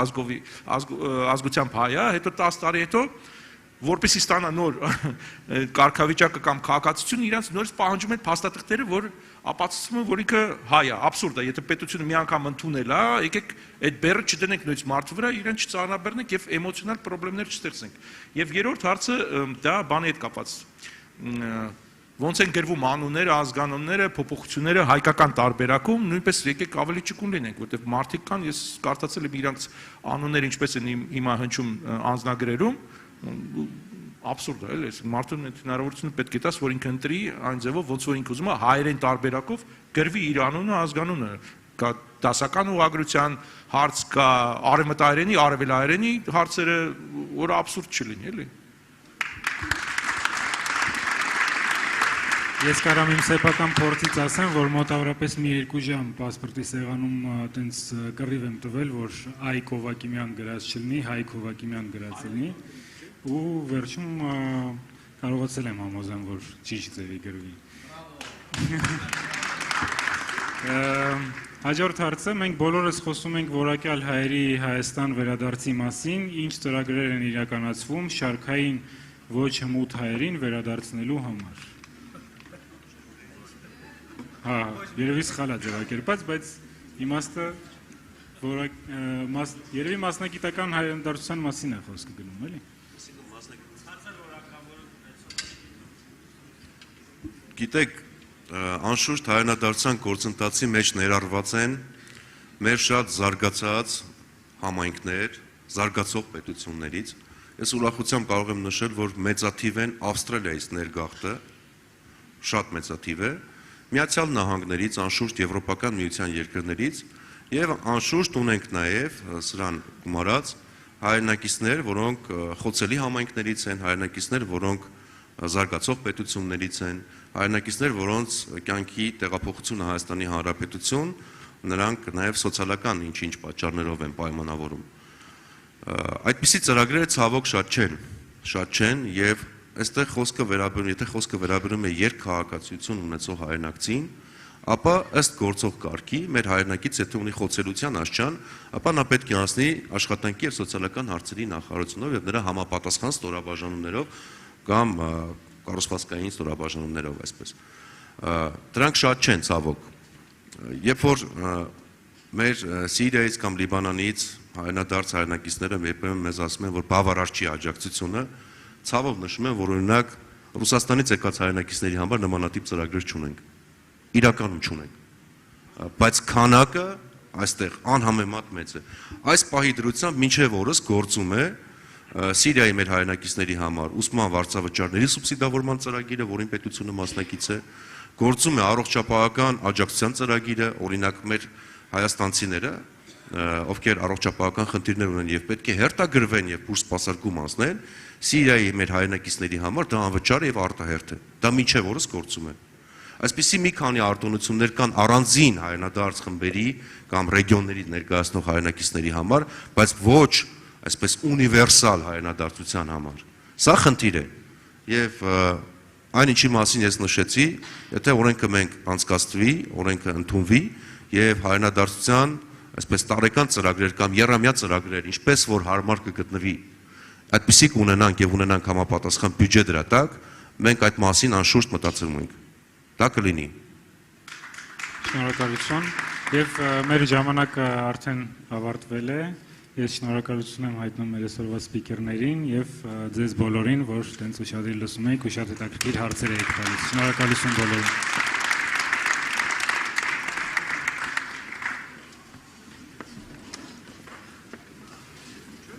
Հարգելի մասնակիցներ, նախքան սրահից դուրս գալը խնդրում ենք ձեր ուշադրությունը դեպի էկրանները, քանի որ այժմ մեկնարկում են 3 համաժամանակյա նիստերը տարբեր թեմաներով։ Այս սրահում խնդրում ենք մնան այն մասնակիցները, ովքեր ցանկանում են մասնակցել Հայաստանը որպես կենսակերպի ընտրություն, ինչու ընտրել Հայաստանը որպես տուն թեմայով նիստը։ Մյուս 2 սրահներում քննարկվելու են հետևյալ հարցերը։ Առաջին դահլիճում Հայաստանը որպես փրկողակ, աջակցելով Սփյուռքի ճգնաժամային համայնքներին, երրորդ դահլիճում քննարկվելու է ֆինանսավորելով եւ համակարգայնացնելով հայրենադարձությունը, արկա մոդելները։ Խնդրում ենք զբաղեցնել ձեր տեղերը համապատասխան սրահներում, մասնակցելով այն նիստերին, որոնք դուք նախընտրում եք։ Ցանկանում ենք նաեւ տեղեկացնել, որ եթե կորցրել եք իրեր կամ գտել եք այլ անձանց պատկանող իրեր, խնդրում ենք մոտենալ գրանցման սեղանին, ինչպես նաև արդեն տեղադրված է առաջարկությունների արկղը ընդհանուր սրահում։ Շնորհակալություն։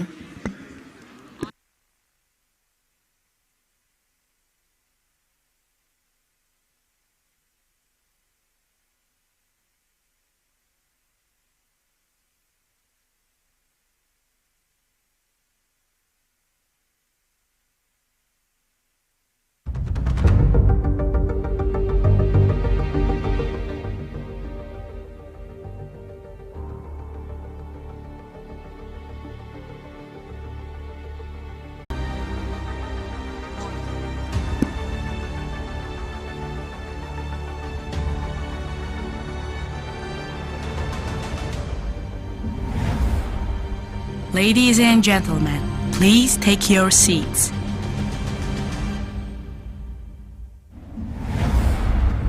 Տիկնայք եւ պարոնայք, խնդրում ենք զբաղեցնել ձեր տեղերը։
Նիստը վարելու է Սևան Կաբակյանը, խնդրեմ պարոն Կաբակյան։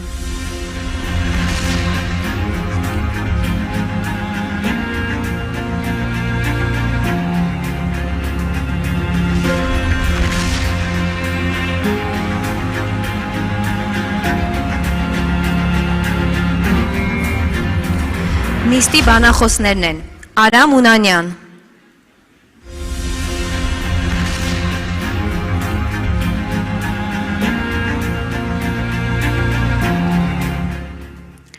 Արևիկ Վարդանյան,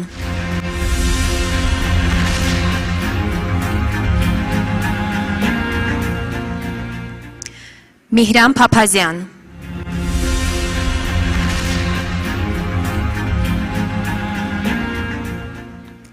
Զեփյուր Շահրոզյան,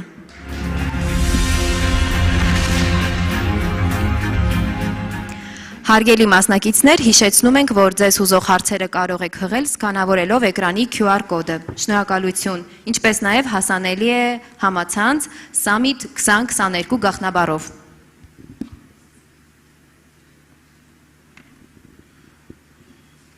Ողջույն ժողովուրդ, պաստորեն Էստեմյան Զեփյուրն է սիրված ժողովրդի կողմից։ Հուսանք նեգե ժամ հետո մույստերն սիրված կլինեն։ Ես կարևոր չէ, բայց կոնի միս կորձնգերներս։ Այսօրվա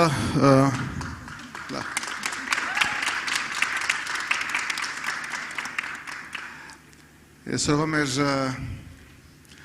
հաջելի նյութը քննարկելու Հայաստան ապրելու որոշումն է եւ այդ որոշումներու հետևանքները յուրաքանչյուր մասնագից սկիզբ ներածական խոսքով գսկսենք եւ հետո արդեն գանցնենք նաեւ ծեր հարցերին եւ որոշ հարցեր նաեւ ես կտամ բոլորը արդեն գարձեմ գիտեք այս առաջին ներկայացումը չէ այնտեղ պետք է տեսնենք QR կոդ որի միջոցով կարող եք ձեր բոլոր հարցերը տալ ուրեմն հույս ունենք, որ դուք ակտիվ նաև կմասնակցեք այս զրույցին ձեր հարցերի միջոցով։ QR կոդը շուտով գերեվի։ QR կոդը այդ չի, շուտով գերեվի QR կոդը հավասիկ։ Ուրեմն բոլոր ձեր հեռախոսները թեպի QR կոդ, որովհետեւ կարողանաք նաև ձեր հարցերով մասնակցել այսօրվա մեր զրույցին։ Ուրեմն մեր բոլոր գործընկերները Միհրանը, Արևիկը, Արամը եւ Զեփյուրը, ինչպես նաեւ ես հիմնականորեն ապրել ենք Հայաստանից դուրս եւ որոշ ժամանակ անց որոշել ենք տեղափոխվել Հայաստան կամ առանցին կամ մեր ընտանիքներով իմ բարակային ես եկել եմ Լոս Անջելեսից, այնտեղ եմ ապրել երկար տարիներ, աշխատել եմ այնտեղ երկար տարիներ, 2006-ին տեղափոխվել եմ Հայաստան ուրեմն արդեն 16 տարի այն ժամանակ ունեի փոքրիկ երեխաներ հիմա արդեն փոքրիկ բարը կարող ենք վերացնել արդեն չափահասներ են եւ Հայաստան գալու եւ Հայաստան ապրելու գործընթացը իրոք խորը անձնական որոշում է եւ որքան որ կան նմանություններ մարդկանց որոշումի մեջ Հայաստան տեղափոխվելու նաեւ կան կարևոր տարբերություններ այդ որոշումի մեջ ուրեմն անցնենք մեր զրուցակիցներին եւ լսենք իրենց պատմությունը Հայաստան գալու որոշումի հետ կապված եւ Հայաստան գալու հետո փորձառության հետ կապված Զեփիրը սկսենք քեզ մե եւ շարունակենք Բարև ձեզ Ուրեմն մենք տեղափոխված ենք 2 տարի առաջ ընտանիք զավակներս 4 տղակս եւ ամուսինս Երկար տարիներ ի վեր կմտածեինք, որ գուզեինք տեղափոխվել հայրենիք, բայց արիթը չէր ներկայանար կամ բզիկները շատ բզիկ էին կամ նորեն բզիկ ունենայինք, ինչ որ այդ վարյանը չէր եկած, որ գրնայինք ամբողջ սրտով հոգով լիովին հայրենադարձ լալ ավելի շատ ներքախտել բարը շատ կնախնդրեմ, քան թե հայրենադարձ լալը, որտեղ ներքախտումը իրականության մեջ մեր բոլոր լքելն է ներկա երկիրը եւ երթալ ուրիշ երկիր եւ հոն վերահաստատվել։ Բաժարները շատ էին, բաժարները Հայաստանի արժեքներն էր, որ գուզեի զավակներուս մեջ, ես եւ ամուսինս մեր զավակները հայկական արժեքներով մեծնան։ Օրինակ Ավստրալիո մեջ, ուր որ գաբրեինք, կան հայկական շատ լավ դպրոցներ, բայց հայերեն լեզուն պետք է միշտ չանք թափենք, որ շաբաթը քանի անգամ հայերեն լեզուն դասավանդեն, բայց Հայաստանի մեջ հագարակն է, որ անգլերենը 2 անգամ շաբաթը գտասավանդեն եւ մեծամասնությամբ հայերենը եւ այդ շատ կարեւոր էր ինձի համար որովհետև մանկությունս Բեյրութ աչք բացած եմ, հոն սորված եմ եւ հոգիս ինչպես որ գսեմ Հայաստանը հոգվուս մեջ ծնունդ ունեցած է Բեյրութեն ներս եւ թեպետ չէի գրնար նորեն Բեյրութ վերադառնալ ներկա իրավիճակի պատճառով Հայաստանեն զատ ուրիշ տարբերակ չի գար մեր ընտանիքին համար Մերսի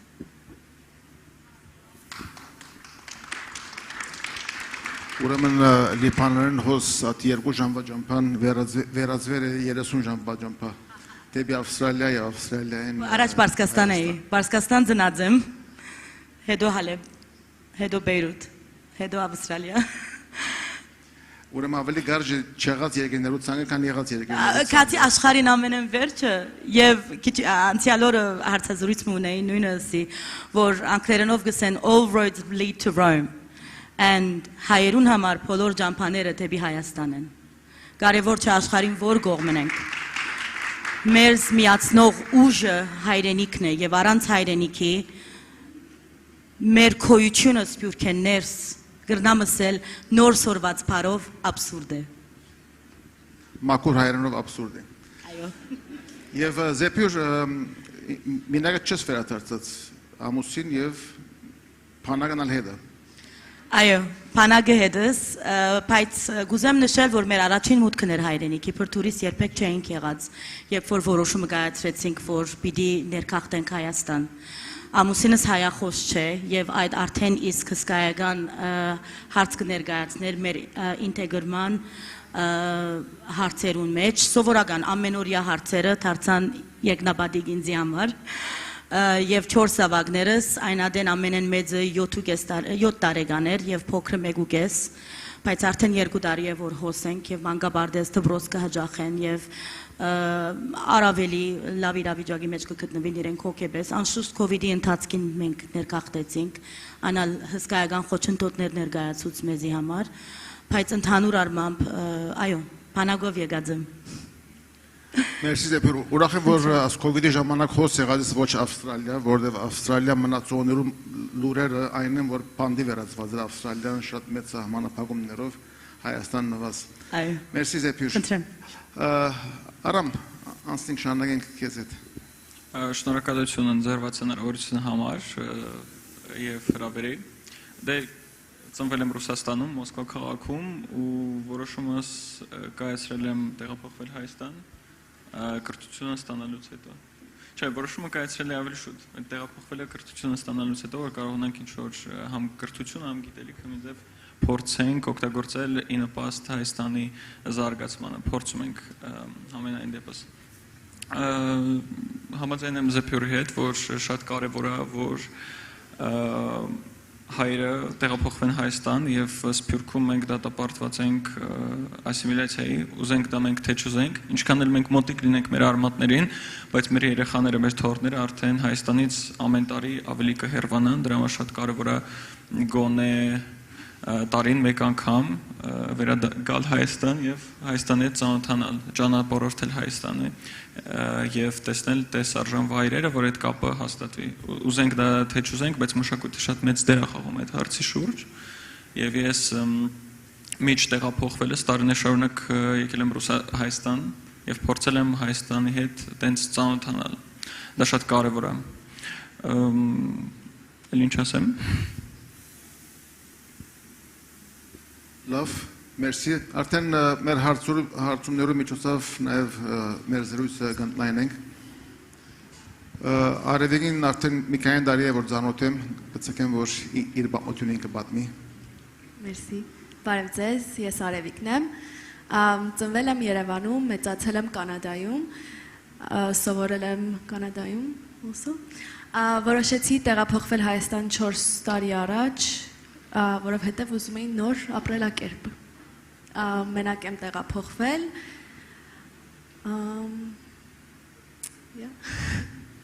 I run a fashion tech company from Yerevan, and it's really fun. Արևիկ, Կանադա ես ապրել, Հայաստան տեղափոխվելու, ասենք, թրտաբաճար ինչ է եղել։ Պատճառը։ Հիմնական նպատակը ինչ է եղել, ինչ է Կանադան թողնել կալ Հայաստան։ Որ ռոբոտ չդառնայի, ուզում էի գործից բացի ինչ-որ կյանք ունենայի, որը գործի հետ կապ չուներ, ինձ թվաց այդ ճանապարհը, որ ես գնում եմ այնտեղ, գործ-տուն, մշակութային տենց collectiveness, որ չկա, ամեն ինչ մենակ ես անում, very independent, որը մի կողմից լավ է, մյուս կողմից այդ պակասում է։ There's a lack of fulfillment, որպես անձ, որ ինձ թվում է մենք հիմա այդ ճիշտ տեղն ենք հիմա միացել, որ դրա մասին խոսալ, lifestyle, Հայաստան։ Մերսի եւ Միran։ Բարելուս ժողովուրդ։ Անունս Միրանն է, ես ծնվել եմ մեծացել եմ եւ սովորել եմ Ֆրանսիայում, Փարիզ։ Հետո մոտ 10 տարի Չինաստան եմ ապրել, Չինաստանից հետո Ամերիկա, մոտ 6 տարի, հետո արդեն 4 տարի որ Հայաստան ենք տեղափոխվել ընտանիքով։ Ով որ հաշիվը բայել է, արդեն իմ տարիքս ճոգել եք։ Մենք հիմնականում տեղափոխվել ենք Հայաստան մի հատուկ ծրագիրով, որ կոչվում է ներուժ։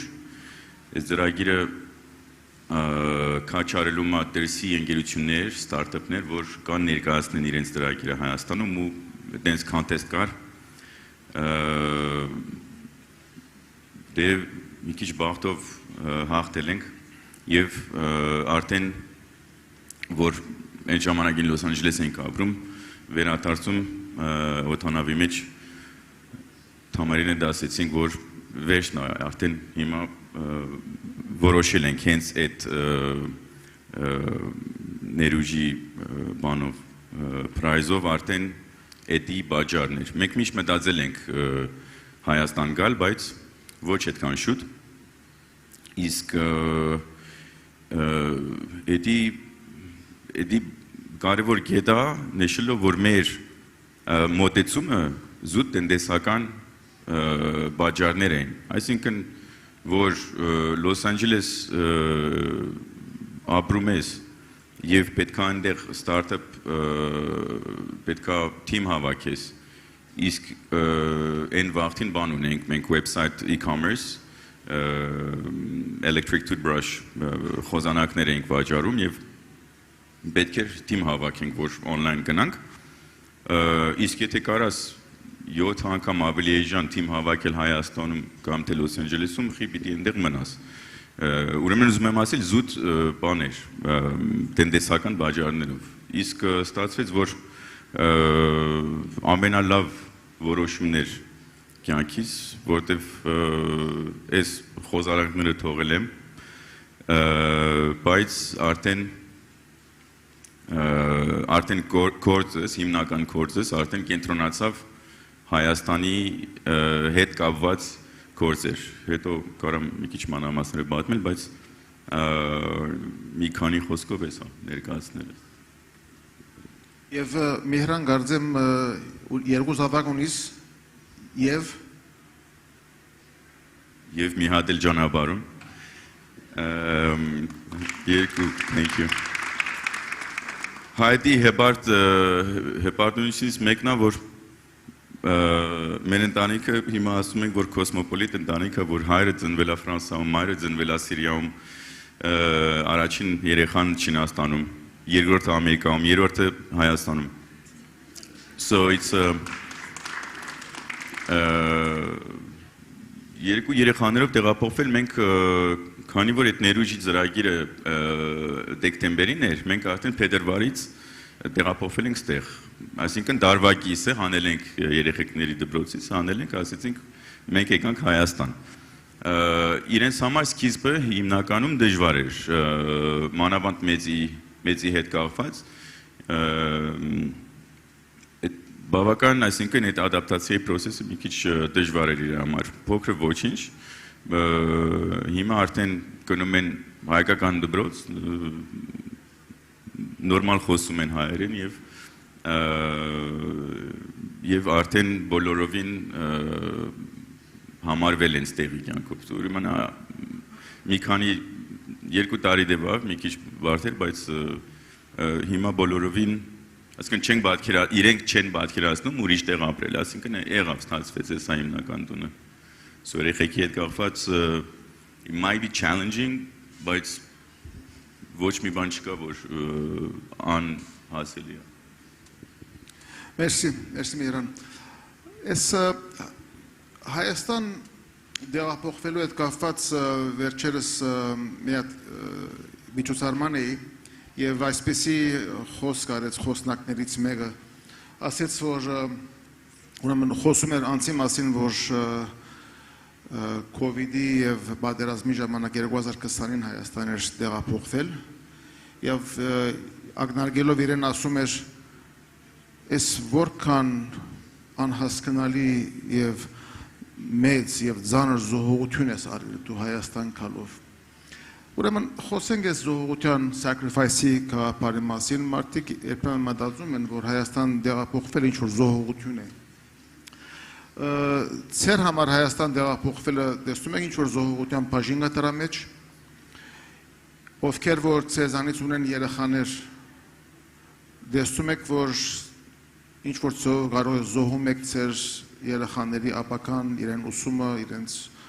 հնարավորությունները, որովհետև դուք ձեր կյանքում որոշում եք արել դուք Հայաստան գալու, բայց կարող է ձեր երեխաներու համար դա զոհություն է, զոհություն եք համարում։ Այս գաղափարի մասին ուզում եմ խոսեք, որովհետև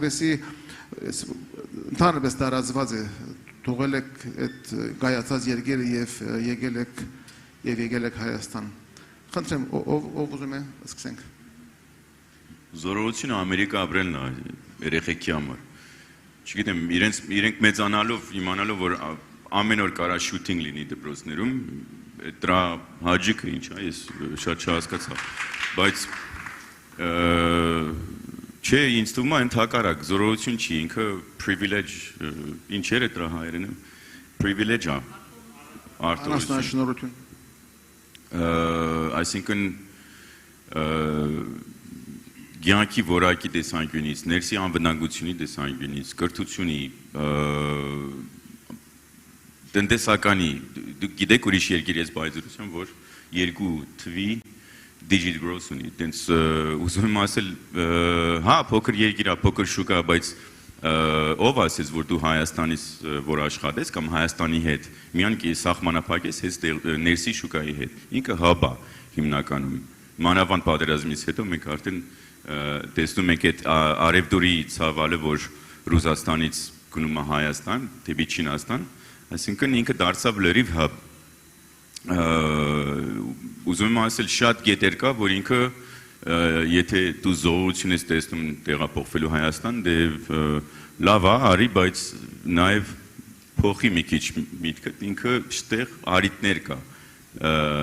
to thrive, really like մեծ օրով, so ես համաձայն չեմ։ Ներեք, եթե կարող եմ մի քիչ մի բան էլ ավելացնեմ, մի փրկնող ցանկացած հարաբերություն, ցանկացած ընկերություն, ամուսնություն, ընտանեկան միշտ զոհաբերության արժեքները ցուցաբերում է։ Նայած ինչքան ենք սիրում հայրենիքը եւ ինչքան հայրենիքի սերը ավելի բարձր տեղագրավում մեր կյանքի մեջ, նրա համեմատ կարող ենք տեսնել այդ զոհաբերությունը իսկական զոհաբերություն է։ Նստած ցեղանի շուրջ հաց է սկիսվում, իբր մայր ընդհանրապես վերջինն է սուտողը։ Զոհաբերությունը ես չեմ նեղվում նրանից, ես ուզում եմ առաջին երեխերքը կստանան, նույնն էլ Հայաստանի հետ է։ Եթե ես եկել եմ այստեղ, ես չեմ մտածում, որ մեծ զոհողություն եմ արել, Ավստրալիո շքեղ երկիրը թողեր եմ, շատ լավ պետություն, բայց ինչ եմ ձեռք բերել Հայաստան գալով, ջերմություն, արմատներիս մոտեցում։ Իմ երեխերքը, որ երթում են էքսկուրսիա, եթում են մեր վանքերը, մեր խաչքարներին են տեսնում, մեր թանգարանները, իսկ Ավստրալիայում պետական օրենքի համեմատ սովորում են Ավստրալիո երկրի մասին առաջ։ Ուրեմն ես ինչ եմ շահում, այդ զոհաբերությունը պետք է մի քիչ մտածենք, ինչն է կարևոր եւ առաջնակարգ մեր սրտի եւ հոգու համար։ Եթե իսկապես կարծում եք զոհողությունը, ուրեմն չգալը ավելի լավ է, որտեվ ատելով ես մնալու։ Պետք է սիրելով գաս։ Արամա Իրականում դա շատ հետաքրքիր հարց է, մենք ենք դիտարկում այդ հարցը մեր անձնական շահից ելնելով, որովհետև օքեյ, եթե Ռուսաստանում կամ Ամերիկայում կամ ուրիշ պետությունում մենք ավելի շատ հնարավորություններ ունենք, ու երբ որ մարդկանց հետ խոսում ենք, այն մարդիկ ովքեր ուզում են տեղափոխվեն, բայց չեն տեղափոխվում, որովհետև Հայաստանը այդքան զարգացած չի, ըստ որ մենք գիտակցության տեսանկյունից ունենք, շատ լավ կներ, որ հենց այդ մարդիկ գային, դզային, փորձեին փոխել այդ ամեն ինչը, որ ապագա սերունդները ապրեին ավելի լավ պայմաններում ու ավելի շատ մարդ տեղափոխվեր։ Պետք է այդ հարցից ավելի շատ մենք դիտարկենք, ոչ թե սեփական շահի, եթե մենք իրականում սիրում ենք հայրենիքը, ոչ թե մեզ, ինձ թվում է այստեղ բոլորը պատրաստ են ինչ-որ դժվարությունների անցնել միջով ու փորձել ինչ-որ ձև պիտանել լինեն իրենց պետությանը ու ազգին։ Ես հիշեցի Արտուր Մեշչյանի հարցազրույցը, որտեղ ինքը ասում էր ընդհանրապես հայ լինելը շատ դժվար բան է, շատ հեշտ է լինել ամերիկացի, շվեյցարացի, բայց հայը դժվար տառապող ազգ ենք, մենք նստած երկեր ենք լսում տխուր, բայց իրականում լուծումը շատ հեշտ է, մենք պետք է վերադառնանք Հայաստան ու փորձենք մեր բաժին աշխատանքը վերցնենք մեր ուսերին ու փորձենք ուղղել։ Անպայման չի, որ պաշտոն տանում ես, չգիտեմ, դե լավ տուն ունենանք եւ որ դուք ասում եք ինչ զոհողություն, շատ sense իսո կոպիտ է դա։ Այո, Եվրոպայում, Ամերիկայում, Ռուսաստանում ավելի գուցե որակյալ կրթություն կա։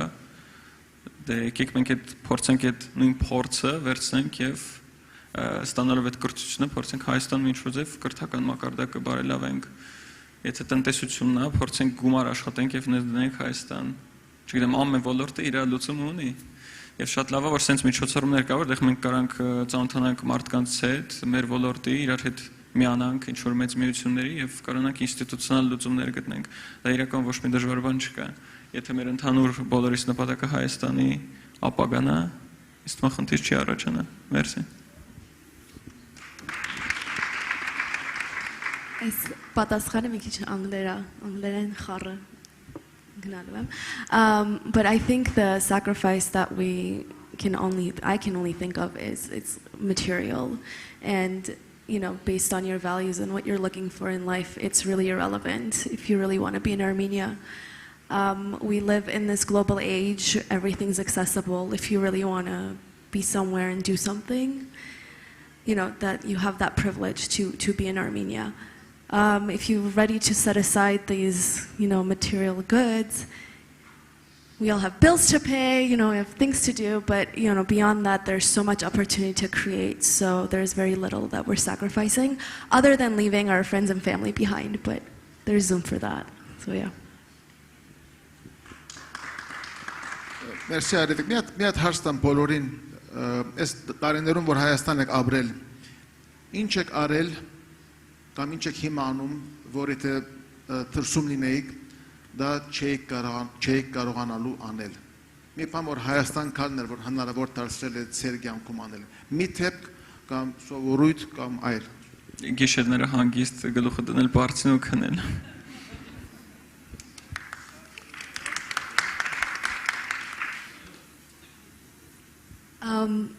I would talk about opportunities and work again. I know you can build things here because there's, you know, the cost of living is significantly lower. And for someone like me that didn't have that much work experience, building something from scratch would have been very difficult, especially in Toronto or Montreal, where, you know, startup funding and building a team is very expensive. Բայց Հայաստանում այդ հնարավորությունը կա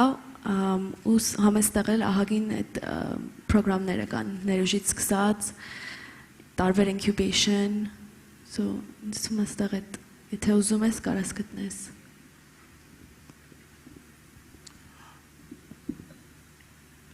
I think there's two things. One of them is being able to walk down the street, փողոցում քայլելու 4 երեխաների հետ, թեկուզ մեր բոլոր ընտանիքը Ավստրալիայում են թողե, մամիկները, պապիկները, հորեղբայրը եւ այլն ազգականները, մտերիմ ընկերուները, բայց որ քայլում են փողոցում Հայաստանում։ Մի բան պատահի 4 երեխաներից մեկին, գիտեմ, որ շրջապատված եմ մի հսկայական ազգականներով, որ անընդհատ ուշադրություն են դարձնում, որ մամայի ձեռքը բռնի եւ այլն։ Եվ երկրորդ կարևոր բանը, ինչ որ ներկայիս անում եմ Հայաստանում, աշխատանք, լինի կամավոր, լինի մասնավոր, լինի պետական, լինի ընդհանուր առմամբ բարեսիրական, 24 ժամ իմ ամբողջ ջանքը եւ էներգիաս Հայաստանի համար է սպառվում։ Իսկ արտասահմանում ժամանակը պետք է գտնենք հայրենասիրական գործունեության, մեր անձնականից դուրս։ Ոչ չի նշանակում վերում մեր անձնականը հայկական թեմաներով չի, կամ հայկական դպրոցում չի, հայկական ֆուտբոլում չի, բայց այստեղ այդ ավելորդ ջանքը պետք չկա, որտեղ արդեն շրջապատված ենք եւ ինչ որ անում ենք հայրենիքի համար ենք անում։ Մեր աշխատավայրը Երևանում է, Իջմիածինում է, Վանաձորում է եւ այլն։ Այդ երկու բանը շատ հսկայական տարբերություն ունեն։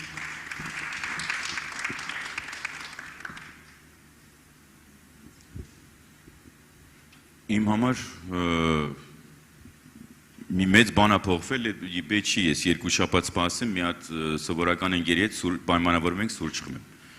Էդի կարա լինի, ես արավոտը կանչում, ապեր որտեղ ես արի նստենք նա սուրճ խմենք։ This is fantastic։ Այդ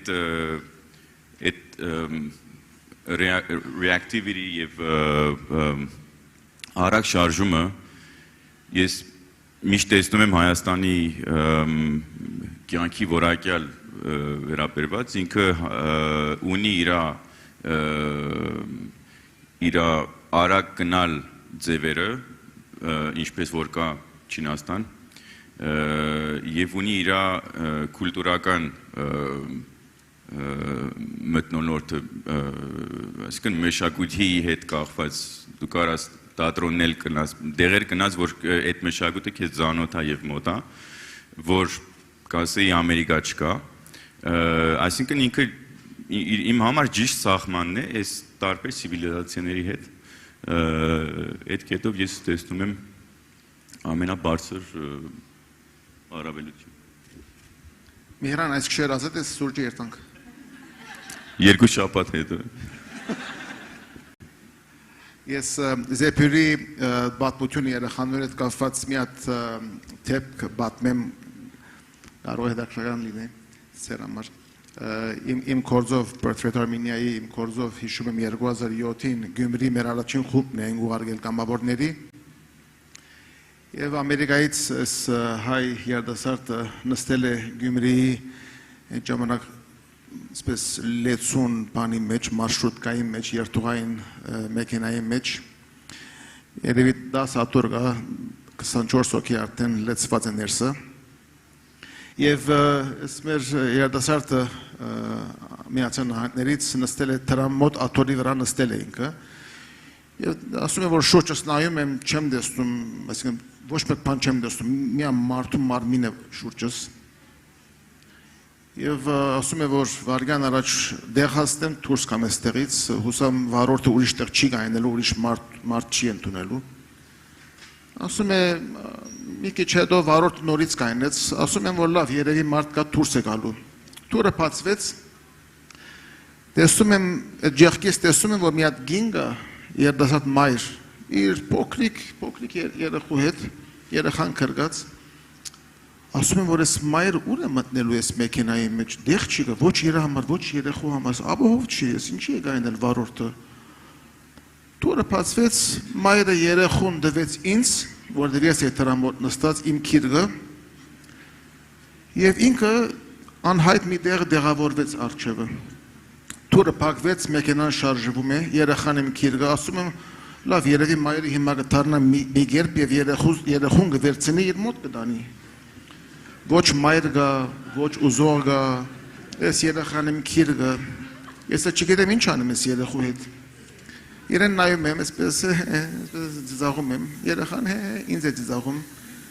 խանդավառված ես մի հատ ծիծաղեցի իրեն երեխան ավելի բարձր ծիծաղեց եւ ասեց գես ռոբե հետո ամբողջ մեքենայի մեջի բոլոր հաջախորդները ծիծաղում էին իմ եւ երեխու հետ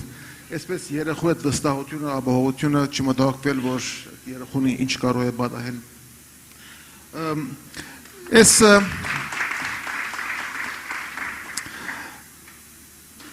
մի հատ ուրիշ այսպես կարևոր գետ խոսենք զոհության մասին խոսենք հագարակ գետի մասին առանձնաշնորհություն privilege մարդիկ ասում են որ Հայաստան տեղափոխվել եք լավ եք արել բայց դուք ունեք ուրիշ քույնի պասպորտ ցանկացած ժամանակ կարող եք թողնել գնալ ձեր երեխաները չունեն հավանաբար նույն բարդավորությունները որ այստեղ ծնվող մեծացողները ունեն երեխաները ունեն ձեր համար ավելի հեշտ է այստեղ գալ այս privilege-ի ես առանձնաշնորհության հարցի մասին դուք ինչ եք մտածում եւ դուք ինչպես եք ապրում որ ձեր եւ դեղածին մարդկանց միջև լա սահուն գամուրջ լա ավելի նույնություն քան դարբերություն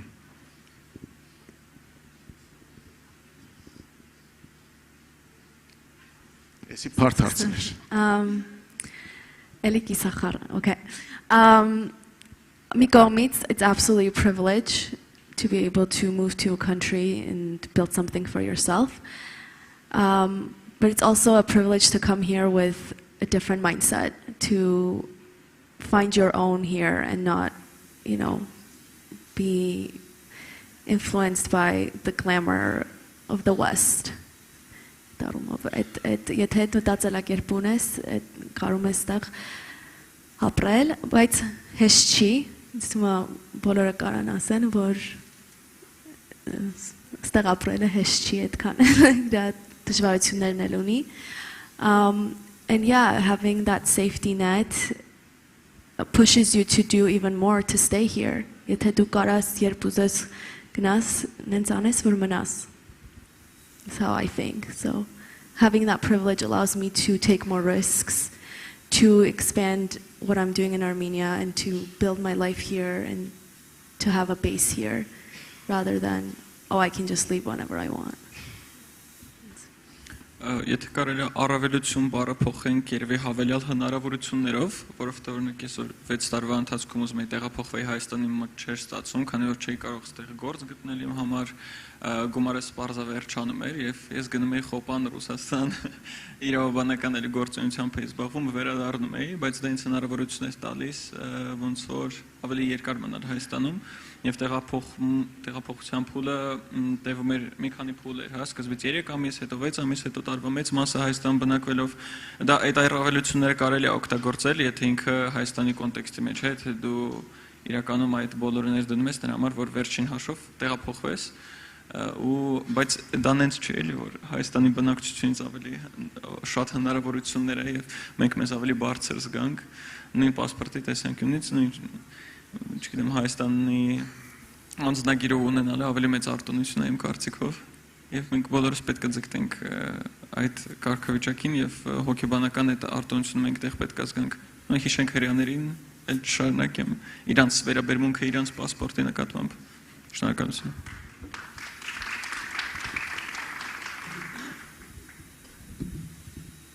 Ես համաձայն եմ այդ հարցի հետ, որ privilege վիճակ ունենք, ունենալով այդ ուրիշ անձնագիր, որ ասեցիր։ Հիմա ես անկեղծ ասած Հայաստան քաղաքացի եմ, 2 տարի է, գնացել եմ, գրանցվել եմ զինկոմիսարիատ, բայց ես տեղաներուց չուզեցի անել այդ քաղաքացիությունը։ Բարձ մտածելակերպով, որ այս բայզրությամբ աղացած միս արդեն ունեցել ենք ու վախենում եմ իբր ծնող, որ իրենց համար այդ քաղաքացիությունը առնենք։ Ու այդ առումով կա այդպես մի հատ դուր, որ պետք է մի ամիս առաջ դեր, ես կարամ ասել, որ բավական քննարկման եղել են մեր ընկերների հետ ստեղ, որ իրենք էլ սպյուրքից են եկել, ասելով, որ ինչ եք անելու ստեղ, հիմա պատերազմը եթե սկսավ, հիմնական Հայաստանի մեջ, դուք ինչ եք անելու ստեղ։ Ու ես կարամ ասել, որ բավական վիճել ենք իմ սիրելի կինիս հետ, որ հերվից պաչում եմ, որ ասելու, որ դուք գնացեք, եթե պետք է, դուք գնացեք ստեղից, ես կմնամ, որտեղ ես մնում։ Այսինքն ուզում եմ ասել, որ այդ դուրը կա, մենք այդ որոշումը կա, բայց ոչ ոք իր ծնունդավայրի որոշումի դերը չի, ոչ ոք չի որոշել ծնել թագավորին տեղան, այսինքն ուզում եմ ասել, որ դա natural privilege-ը, որ դու ծնվել ես ուրիշ տեղ ու կարաս այդ միշտ ուրիշ դուրով կարաս այդ access-ը ունես։ So yeah. Ինձ համար կարող է մի քիչ շատ ավելի տարբեր է եւ ընդհանուր առմամբ ծայրահեղեն իմ բոլոր մտածելակերպները կյանքում Հայաստան գալս ես շատ զուգահեռ համեմատում եմ ամուսնության չգիտեմ ինչու որովհետեւ միշտ սիրում եմ հիմնվել դրական կետերի վրա եւ փորձել բարելավել դժվար կամ վատ կետերը Ուրեմն գալով այդ օրինակին ավստրալիական պասպորտ ունենալը կամ պարսկական պասպորտ ունենալը ինչ որ է, բայց ավստրալիական իհարկե ավելի հարգ է իրավիճակի մեջ։ Չի փոխում իմ կներեք ինձ անգլերեն բառ եմ գործածելու, որտեղ 6 րոպեին չեմ հիշում հայերեն բառը commitment։ Հանձնարարություն։ Չի փոխվում, որովհետև նմանում է ամուսնության մատանին։ Եթե այդ մատանին ես դրել եմ իմ մատին կամ չեմ դրել, ես իմ հարաբերությունը, իմ սերը, իմ այդ sacrifice-ը շարունակում է։ Իմ հարաբերությունը չի փոխվում ովև մեկ ձևով։ Բայց գալով երկրից դուրս գալու իրավիճակին Ես իմանում եմ, որ ներկա պահին 2 տարի այստեղ ապրելուց հետո դժվարին իրավիճակներում իհարկե թե լինելով կովիդը եւ ապրելով ժողովրդի հետ պատերազմի 44 օրյա պատերազմի փուլով կացարաններից դեպի եւ այլն եթե իմ հարևանս այդ առիթը չունի երկրից դուրս գնալու եւ եթե ես իսկապես հայրենասեր հայ եմ Ես ինքս ինձ այդ իրավունքը չեմ տա այդ պասպորտը օգտագործելու, որտեվ հերվից ավելի եմ նեղվելու, մտածելու, լացելու հայրենիքիս համար, բայց եթե, որ ասում են կներեք մահ կամ ազատություն, կամ միասին կմնանք հայրենիքում, կամ միասին կոչնչանանք։ Եկեք միասին ոչնչանալու բաժինը մի կողմ տողենք, միասին առրել եւ միասին այս երկիրը բոլորս պետք է իրոք հաջող երկրի վերածենք։ Ահա որ մարտահրավերները կան հիմա, չափազանց մանրամասներու գարիք չի գա, բայց իրոք բոլորս դեպի կյանք, դեպի հաջողություն մեր երկրի հետ միասին։ Ժողովրդից հարց կա, ովքեր որ մտածում են այստեղ Հայաստան տեղափոխվելու մասին, ինչ մի քանի կարևոր խորհուրդներ կուտայք յուրաքանչյուրդ այդպես այդ մտածողին։ Մի քանի խորհուրդ այն անձերը, որ կմտածեն Հայաստան տեղափոխվելու մասին։ Սա փաստաթուղթերը ապոստիլ արեք, դա ամենակարևոր կետն է։ Դա իդիոտությունն է, բայց պետք է ապոստիլ արեք այդ թուղթերը։ Չէ, ստեղ տեղափոխվելուց առաջ արդեն շատ լավ միտք է, եթե այդպես ambition կա, որ տեղափոխվել Հայաստան, ինձ թվում է այս COVID-ից հետո, որ բոլորս սովորել ենք remote աշխատել, արդեն այդ ու շատ արագ, արդեն վարժված ենք, որ եթե բարձր մագարտակի քոլ պետք է անենք, մարդկանց իրենց տունից կվերցնեն այդ քոլերը։ Ուզում եմ ասել, որ այս սովորությունով շատ ավելի հեշտ է դրսից աշխատավարձ ստանալ, բայց Հայաստան ապրել, քան թե առաջ։ Եվ շատ քիչ են գործերը հիմնականում, որ դու պետք է ֆիզիկապես լինես ուրիշ տեղ։ Ինձ թվում է ամեն, չգիտեմ հիմա կարամ լիքը օրինակներ տալ, բայց եթե դու լինես փաստաբան, դե կարաս տեղ մի հատ գրասենյակ paralegally administrative հարցերու հետ մի հատ բացես, եթե դու ես բիզնես, իհարկե բիզնեսի ամեն տեսանկյունից կարաս call center բացես, կարաս առևտրական օֆիս տնես, կարաս եթե տաքսի քշողես Uber, դե արի ստեղ Yandex քշի, ինչ է տարբերություն է։ Ուզում եմ ասել, որ չկա, ես չեմ կարող պատկերացնել շատ տեղեր, շատ մասնագիտություններ, որ ստեղ կարիք չկա ու դու չես կարող տրամադրել դրսի հետ կապված գործը, ուրեմն հետո խորհուրդները, որ դու ստեղ գաս, դպրոցները, դա պիտի ասեի մի քիչ բարդ է, դժվար հարցեր են, բայց եթե դու դպրոցի հարցերը լուծեցիր երեխեքներուն համար, արդեն մնացածը ապոստիլը, արդեն ուրիշ բան վեճ։ Ամենից կարևոր խրատը, որ կարող եմ տամ, adjust your expectations։ Մի կարծեք, որ ձեր Ամերիկայի, Լոս Անջելեսի, Սիդնեի, Կանադայի կյանքը նորից ապրելու եք այստեղ, նույն տունը, նույն իրավիճակը, ոչ, գալիս ես ամբողջովին տարբեր երկիր, որովհետև Հայաստանը չի նշանակում, որովհետև մերն է, մեր նման պետք է լինի։ Հայաստանում կան ինչ տարբեր գաղութ համայնքներ, գաղութ Հայաստանում տարբեր իմաստ ունի, կան տարբեր համայնքներ, Երևանից Գյումրի տարբեր են մտածում, ինչա մնացել Լոս Անջելեսից կամ Փարիզից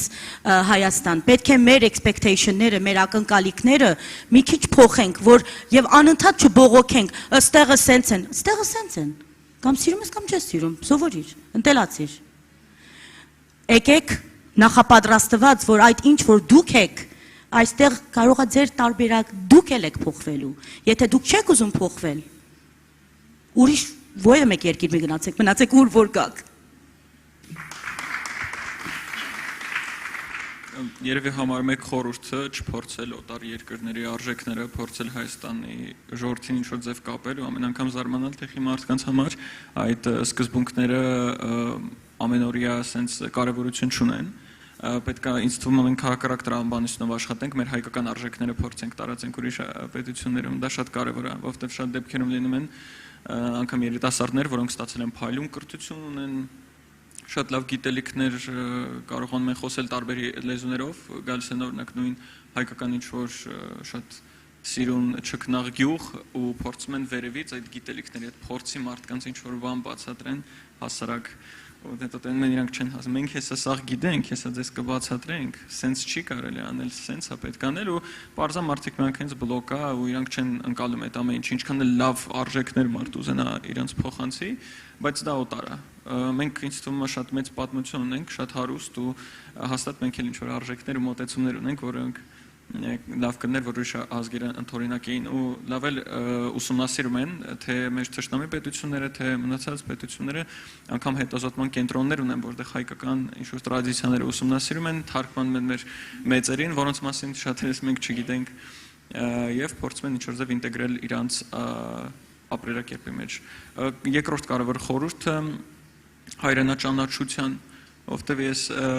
որ գալիս է Ռուսաստանից Հայաստան 14-15 թվականներին, որ մենք միտեղ գնում էինք, ճանապարհորդում էինք, իմ համար շատ խորթ էր այս ամեն ինչը։ Սարերը, չոլեր են, նայում եմ, ասեմ, նորմալ Մոսկվայում ապրում էի, սիրուն մեծ շենքեր էին, սիրուն ռեմոնտ կար, բան կար, սենց։ Գյուղի մարդու հետ ընդհանրապես ես կապ չունեի, սենց նայում էի ինչ-որ կենցաղը ինձ է հուշտեր անում, բայց հետո շատ կարևոր է, որ հիմա ներկապահին ես ինձ զգում եմ անբաժանելի մաս այդ ամեն ինչի։ Ես կարամ յուրաքանչյուր Հայաստանի կետում, ասենց պալատկա բացեմ, ինձ գիշերը քնեմ, հելնեմ իմ տունն է դա։ Այդ զգացողությունը շատ կարևոր է։ Մերսի։ Ներկապահին օրինակ ոնց է 3 տավուշում էի գտնվում։ Սարը այնքան սիրուն շքնախ բնություն ունենք, այս եղանակին մանավանդ խորհուրդ եմ տալի, վաղ Դիլիջան եմ գնում, ով է գալի իմ հետ Դիլիջան, պարզ լիճ, շատ հետաքրքիր, մենք փոքր պետություն է, բայց ինքը իր մեջ հավաքել է այդ բոլոր թե բնության լավ կողմերը, թե ընդհանրապես շատ սիրուն պետություն ունենք, չենք գնահատում դա։ Ճանապարհորդել ու կարևորը լեզուն, պատմությունը, գրականությունը կարդալ, որ հասկանալ Թումանյանին գոնե, որովհետև կարանք հասկանանք Թումանյանի միջոցով հայ մարդու բացասական եւ դրական կողմերը ու հասկանալով այդ բացասական կողմերը փորձենք ինչ-որ ձև դիմադրել այդ ամեն ինչին։ Շատ երեք հիսում մեր ընկերն Ֆրանսիայից Մարսելից 2 օր առաջ մեր գրասենյակում խոսում էինք մեր կլասիկներից մեկի գրածը մոռացա ումասն էինք խոսում, ինքը հայոց հարցի շուրջ էինք խոսում, ինքը գրեց, որ ինձ հետաքրքիր չէ հայոց հարցը, ինձ հետաքրքիր է հայոց պատասխանը։ Ասում եմ, մենք քիչ ենք ձևավորում հայոց պատասխանը միջև այսօր, շատ սկզբունքային կարևոր բան է ու կոչ եմ անում այն բոլոր հայերը, որոնք ուզում են տեղափոխվել Հայաստան, իրանց ոլորտում փորձեն այդ հայոց հարցի պատասխանը տան։ Ոչ թե զոհի կարգավիճակ, այլ արդեն 100 տարի հերիք է արդեն փորձենք ինչ-որ գործողությունների անցնել։ Շնորհակալություն։ Կներեք Գևորգ Քեմիններ, հիշեցի։ Իմ խորհուրդը մի քիչ paradox է։ Մի առումով մի համեմատեք, don't compare it to any other experience. Don't set benchmarks. Forget your standards. Բայց մյուս առումով էլ մի մոռացեք ով եք դուք ու ինչի եք եկել, ինչի եք գալիս Հայաստան, որ so that you don't give up. You don't have to change who you are. You should grow, you should evolve, become, the person you want to be in Armenia, but at Chinashanakum where you have to, adjust to a certain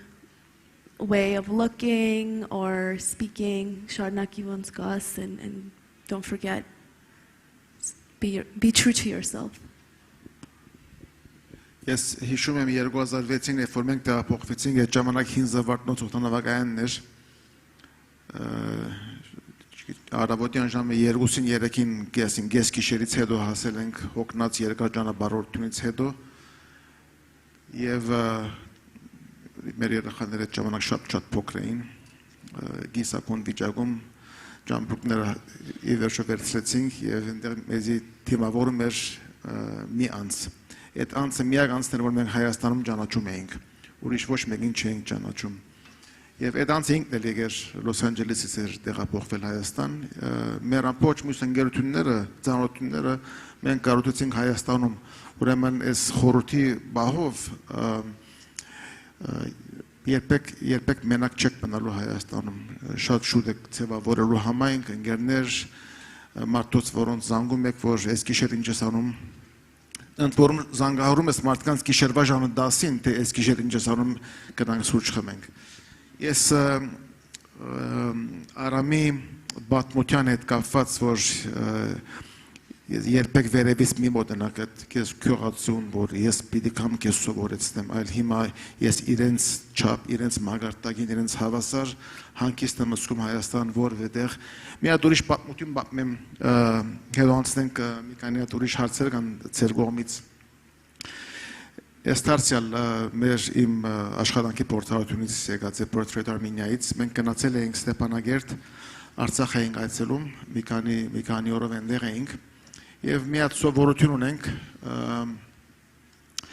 վերջին օրը խմբերի ենք բաժանվում, 3-4 օկոնոց խմբերի ենք բաժանվում, եւ Ստեփանագերտում յուրաքանչյուր այդ խմբին տալիս ենք մի շիշ քինի, եւ ասում ենք, որ այս շենքը քոնն է, մյուս խումբին մի շիշ քինի ենք տալիս, ասում ենք, որ այս շենքը քոնն է եւ այսպես։ Խումբերի ենք բաժանում, իրենց մեկ ժամանակ ենք տալիս, ասում ենք, որ այդ շենքում պիտի գտնես, պիտի մարդկանց թուրը թագես եւ պիտի գտնես դուն, որ ինքնին հրավիրեցնես, իրենք քեզ ընդունեն եւ այդ քինին իրենց հետ պիտի բաժնես։ Եվ այսպես ուղարկում ենք իրենց եւ մենք սպասում ենք, որ իրենք մեկ ժամ հետո վերադառնան։ Եվ միշտ գալիս են պատմում են հրաշալի պատմություններ,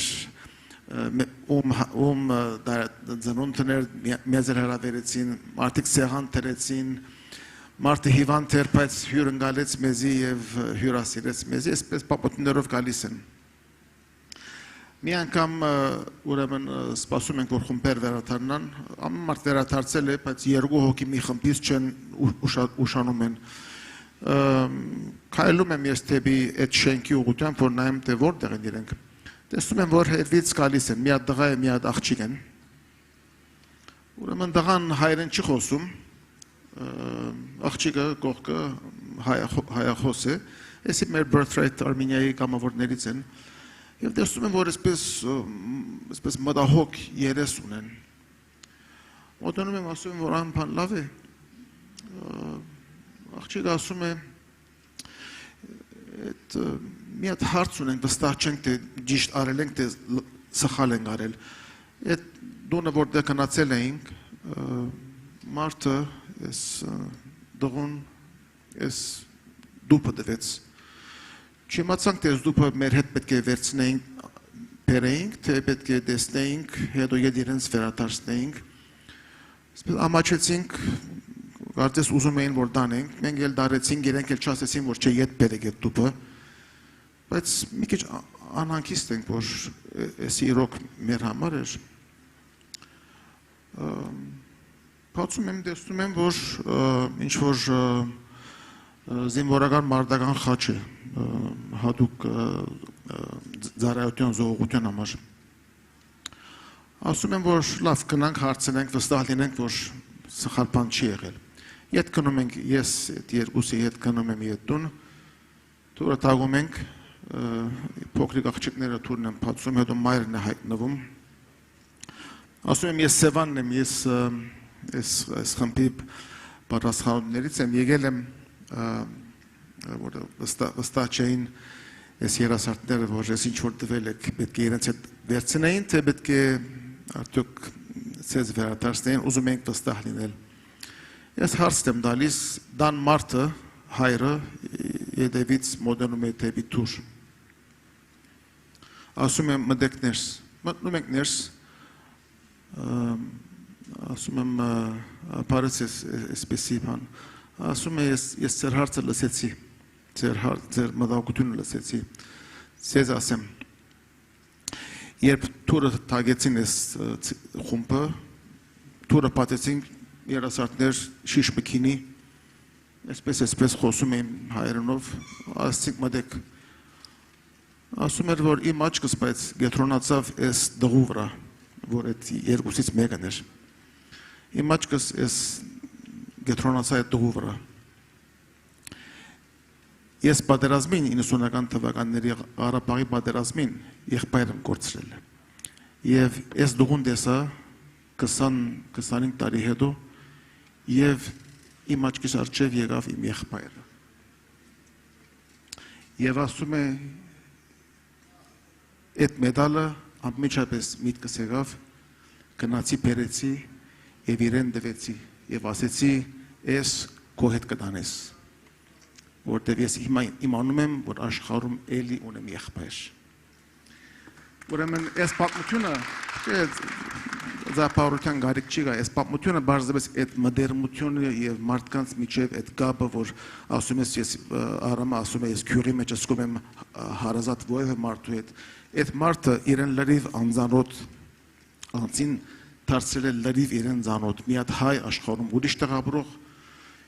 եւ նմանցրել է իր եղբոր ասել է որ արդեն հիմա այս աշխարհում ունեմ էլի իմ գործած եղբոր դեղ ունեմ եղբայր։ Լավ, անցնենք Անցնեմ մի հատ ուրիշ հարցի, դուք եկել եք, ձեր ընկերները, ձեր ընտանիքները, ձեզ խաչալերել են, ձեզ քննադատել են, ձեզ հասկացել են, ձեզ չեն հասկացել, սկզբում չեն հասկացել, հիմա հասկանում են, սկզբում չեն հասկացել են, հիմա չեն հասկանում, սկացել եք, որ սպորտ ունեք ձեր դուրս ապրող ընկերների եւ հարազատների, ընտանիքների մեջ, Հայաստան տեղափոխվելու հարցին կապված։ Ես կսկսեմ։ Ընտանիքիս հետ մի քիչ ուրիշ էր, որտեվ it's like an immigrant's parents' worst nightmare. You move your kids over, դեղ մեծանում են, սովորում են ու իրանք ուզում են հետ գնան։ Ինչ ենք սխալ արել, ինչի է ուզում։ Բայց իրականում ես գնահատում եմ, որ իմ կյանքը տենց է եղել, you know, ես չեմ ընտրել ուր ծնվեմ կամ ուր տեղափոխվենք, բայց եթե հնարավորություն ունեի, ուզում էի տեղափոխվել։ Այդ առումով իրանք սկզբից շատ էին զարմացել, որտեվ ես երբեք չէի խոսացել Հայաստան գնալու մասին։ Ես մի կողմանի տոմս առա ու մի ամիս առաջ ասեցի իրանց, որ գնում եմ Հայաստան։ Ու they were like what happened ինչ կատարում տենց ընկերների առումով շատ հետաքրքիր էր որտեվ սփյուռքահայ ընկերները ընդեղից ասում էին որ you're crazy ընդեղ ինչ ես անելու բան չկա կտենաս հեսա երկու ամսից հետ ես գալու I'm like okay բայց իմ ոնց որ non-Armenian friends ուրիշ տեսանկյունով էին ասում you're so brave գնում ես քո երկիրը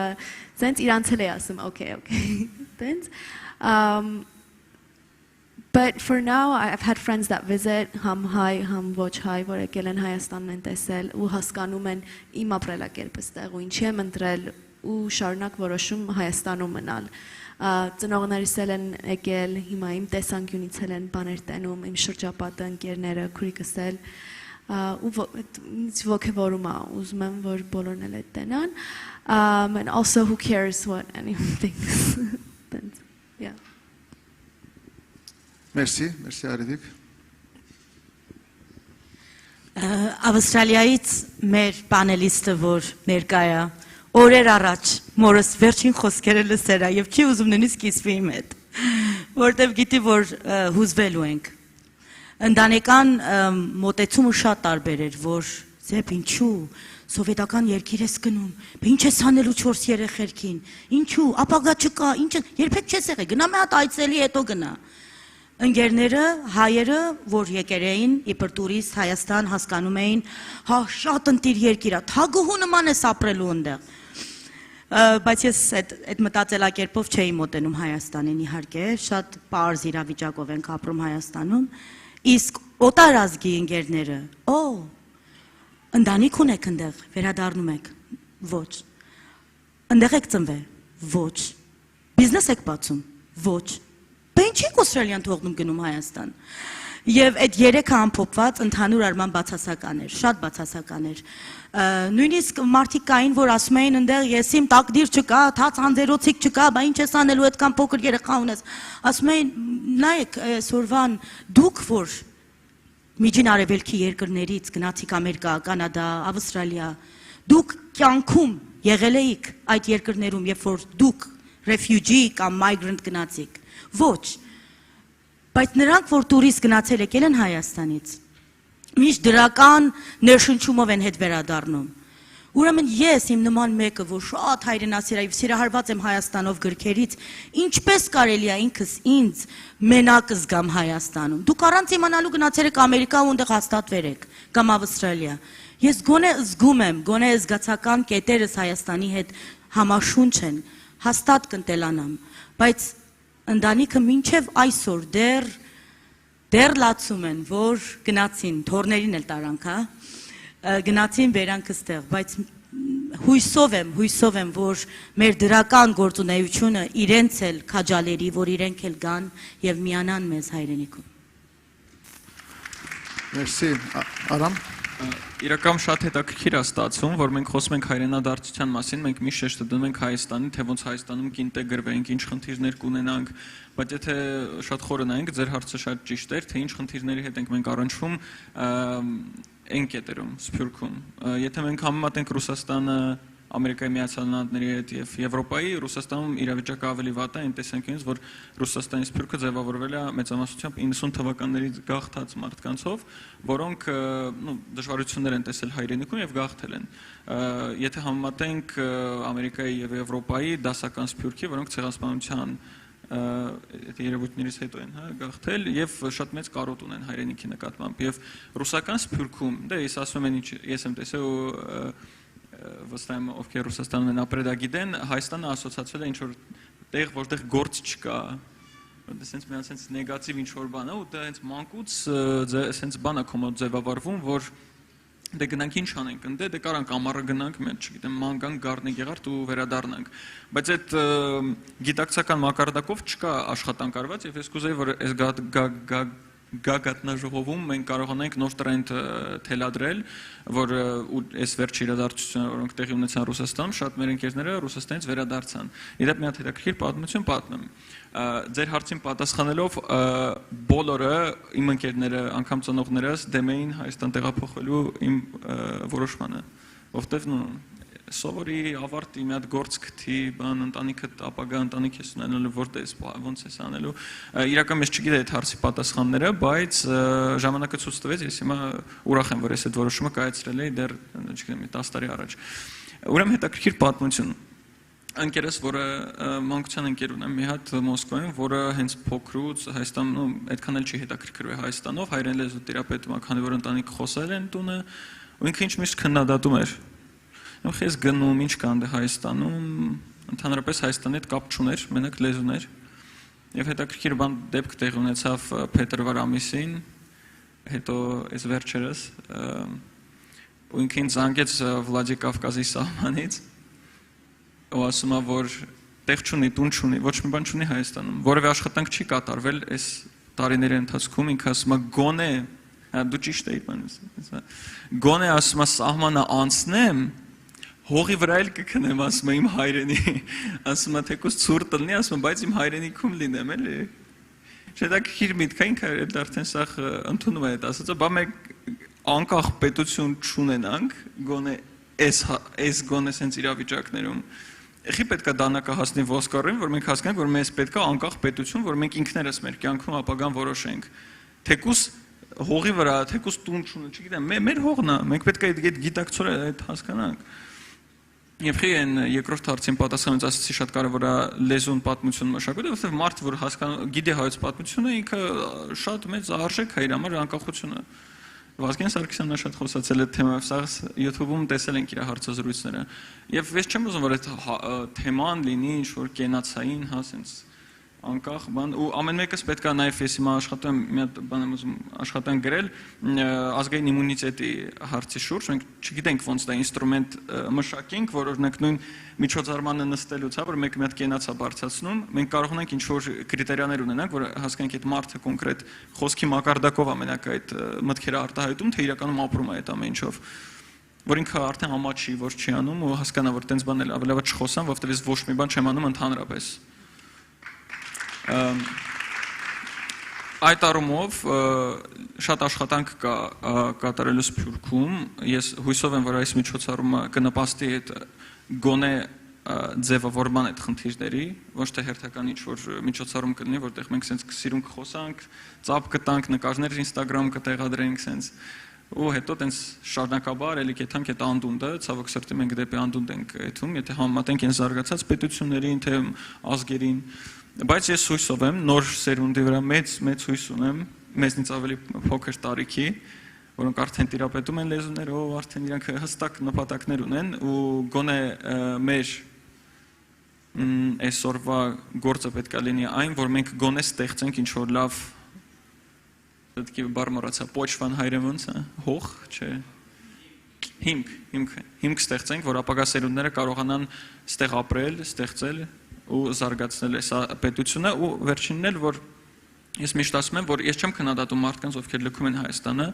եթե իրանք օրինակ Շարլ Անձնավորի նման տաղանդավոր մարդիկ են, Շարլ Անձնավորը չէր կարող Հայաստանում Շարլ Անձնավոր դառնալ, դա պարզ է, չկա այդ հնարավորությունը։ Մեր նպատակը ստեղծել Հայաստանում այնպիսի միջավայր, այնպիսի հնարավորություններ ստեղծել, որ մարդիկ կարողանան Հայաստանից կարողանալ արժեքներ ստեղծել, համաշխարհային արժեքներ, որ Հայաստանը դառնա ուժեղ պետություն։ Կարող ենք դա մենք արդյոք անել։ Այո։ Եթե գիտակցություն ունենք, ոչ թե խոսքի մակարդակով անենք։ Շնորհակալություն։ Կներեք մի քիչ էմոցիոնալ ստացա։ Մերսի Արամը, մերսի։ Գերան։ Իմ փորձառությունս ես հասկանում եմ ինչ ուրիշ սպիկերները ինչ ասեցին, մենք 4-րդ սերունդն է, որ Սփյուռքի մեջ մեծանում ենք եւ իմ կողմից մեր ծնողները միշտ քաչալեր են մեզի, որ այս որոշումը արեցինք, այդ առումով մենք բան չենք տեսել, ոչ ոք դեմ չէր, այն նրանք, որ դեմ էին, այսինքն, որ այդ կարծիքը ունեն, մի քանի ընկերներ, որ իրենք կյանքում Հայաստան չեն եղել, որ հա ճիշտ է, որ հայերեն խոսում են, այդ մշակույթը ունեն դուրս ապրելով, բայց երբեք երկիրը չեն տեսել ու ասում են, որ դա սխալ որոշում է, դե հիմա այս ընկերներ չեն, այլևս, բայց ընդհանուր առմամբ ընտանիքը շատ հպարտ են, ինձ թվում է, ու դա ինձ էլ ուրախացնում, որ իհարկե, որ իմ ծնողներս հպարտացնում եմ, բայց հա։ Մի բան եմ ուզում ավելացնեմ, որ կարոտի և հպարտության զուգահեռ զգացմունքները ազդում են մեր ծնողներին, մասնավորապես, որ նրանք գնացել են այդպիսի երկրներ, որ մեզ այդ առավելությունները տան լավ կյանքի, թե հպարտանում են, և այդ կարոտն է, որը սկսում են բացասական իրավիճակ ստեղծել, իրենց հոգեկան իրավիճակը։ Եթե այդ կարոտը չլիներ և կարող ապատայի մի հատ երկրից լինենք, որ շատ ավելի մոտիկ լիներ, այդ հարցերը չստեղծվեին և դժվար է իրանց համար, որ մենք դեռ երիտասարդ ենք, թեկուզ Հայաստանում մեր տարիքը դեռ երիտասարդ չեն կոչում, այլևս մեզ, բայց մենք դեռ երիտասարդ ենք, կարող ենք զրոյիցը սկսենք։ Իրենք իրենց համար մտածում են, եթե ես էլ գնամ, կարող է բեր դառնամ, բայց ուզում եմ ես էլ գնամ, բայց ավելի լավ ասեմ մի գնա, մոտս մնա, ուրեմն թե հայկական հպարտությունը և մի ուրիշ բան էլ, որ ես միշտ ասում եմ բոլորին, որ ինձ հարցնում են, եթե վատ են զգում, ցավոք սրտի իրենց հայեցի դաստիարակությունն էր, որ այս իրադարձությունը իրականացավ, այսինքն մորս համար շատ կարևոր էր ես հայ մեծանան, բայց այդ ի վերջո իր համար վատ էր, որովհետև ներկապահին իր մոտը չեմ, հայրենիքում եմ, էդ էլ զգացական շատ տարբեր զուգահեռներ կան, որ պետք է իմտի ունենանք։ Երեք ուրբաթ մեր օֆիսը խումբ ենք հավաքել մեր կամավորներից, որոնք հիմա Հայաստան են բնակվում, Լոս Անջելեսից երասարտը, որ արդեն 6-7 տարի Հայաստան է, այս նույն հարցը դվեցի իրենց, որ ծեր ծնողները համաձայն էին ցանրապես ծեր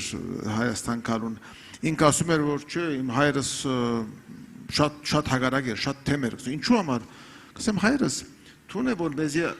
12 տարի հայական դպրոց խրգեցիր, թուն է, որ մեզի ամեն օր հայերեն խոսի ռսիր, հիմա, որ Հայաստան գերտնգադիկը արդեն ձայրահեղություն է,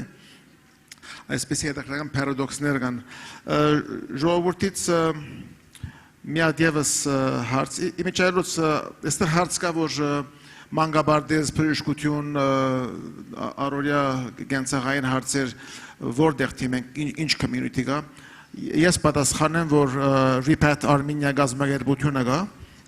ունեն գայք, ունեն ունեն Facebook-ի edge եւ նաեւ գա Repatriates Network online community, որտեղ մարդիկ ճիշտ այսպեսի հարցեր իրար են դալիս եւ իրար հետ կիսում են փորձառություններից Repat Armenia։ Այստեղ մի հատ հարց կա մեր հանցադեսից, ասում է Արորիա ինչ խնդիրներ թիմակրավում եք եւ ամենամեծ խնդիրը, որ դուք թիմակրավել եք Հայաստանում, դա ինչ է եղել եւ ոնց եք հաղթահարել։ The biggest challenge you faced in Armenia and how have you overcome that obstacle? Դե խնդիրներ կան, հիմնականում շատ կան, բայց ավելի կասեի մտածելակերպի հետ կապված there is a disconnect, բայց հիմնականում իմ փորձառությունը այնա, որ ես շատ նմանություն կտեսնեմ Հայաստանի ժողովրդի եւ Չինաստանի ժողովրդի մտածելակերպը։ Շատ հետաքրքիր կետեր կան, մի 10-15 տարբեր կետեր մտածում է ինչ այդ նմանությունը։ Չգիտեմ, օրինակ մի հատ, որ եթե մի հատ արժեքի մասին, մի հատ գնայի մասին քննարկում եք, հետո երկրորդ անգամը ինքը չի ասելու ինչքան էր գումարը, ասում է հա ոնց պայմանավորվեցինք։ Միշտ բաց է թողում այդ the possibility, որ այդ գինը փոխվի։ Այդ խապելու կամ սենց բանելու, էդի ցես թվում է միայն Հայաստանում կա, այսինքն այդ ամենամեծ դպրոցը Չինաստանն է այդ բաների մեջ։ Ուզում եմ ասել, որ ինչ որ վատ բան կա, ինքը հատուկ Հայաստանի ժողովրդի չի վերաբերվում։ Ուրեմն բան չի, որ դու չես կարա ապրել դրա հետ կամ աշխատել կամ հասկանալ կամ նույն ձևի վարվել։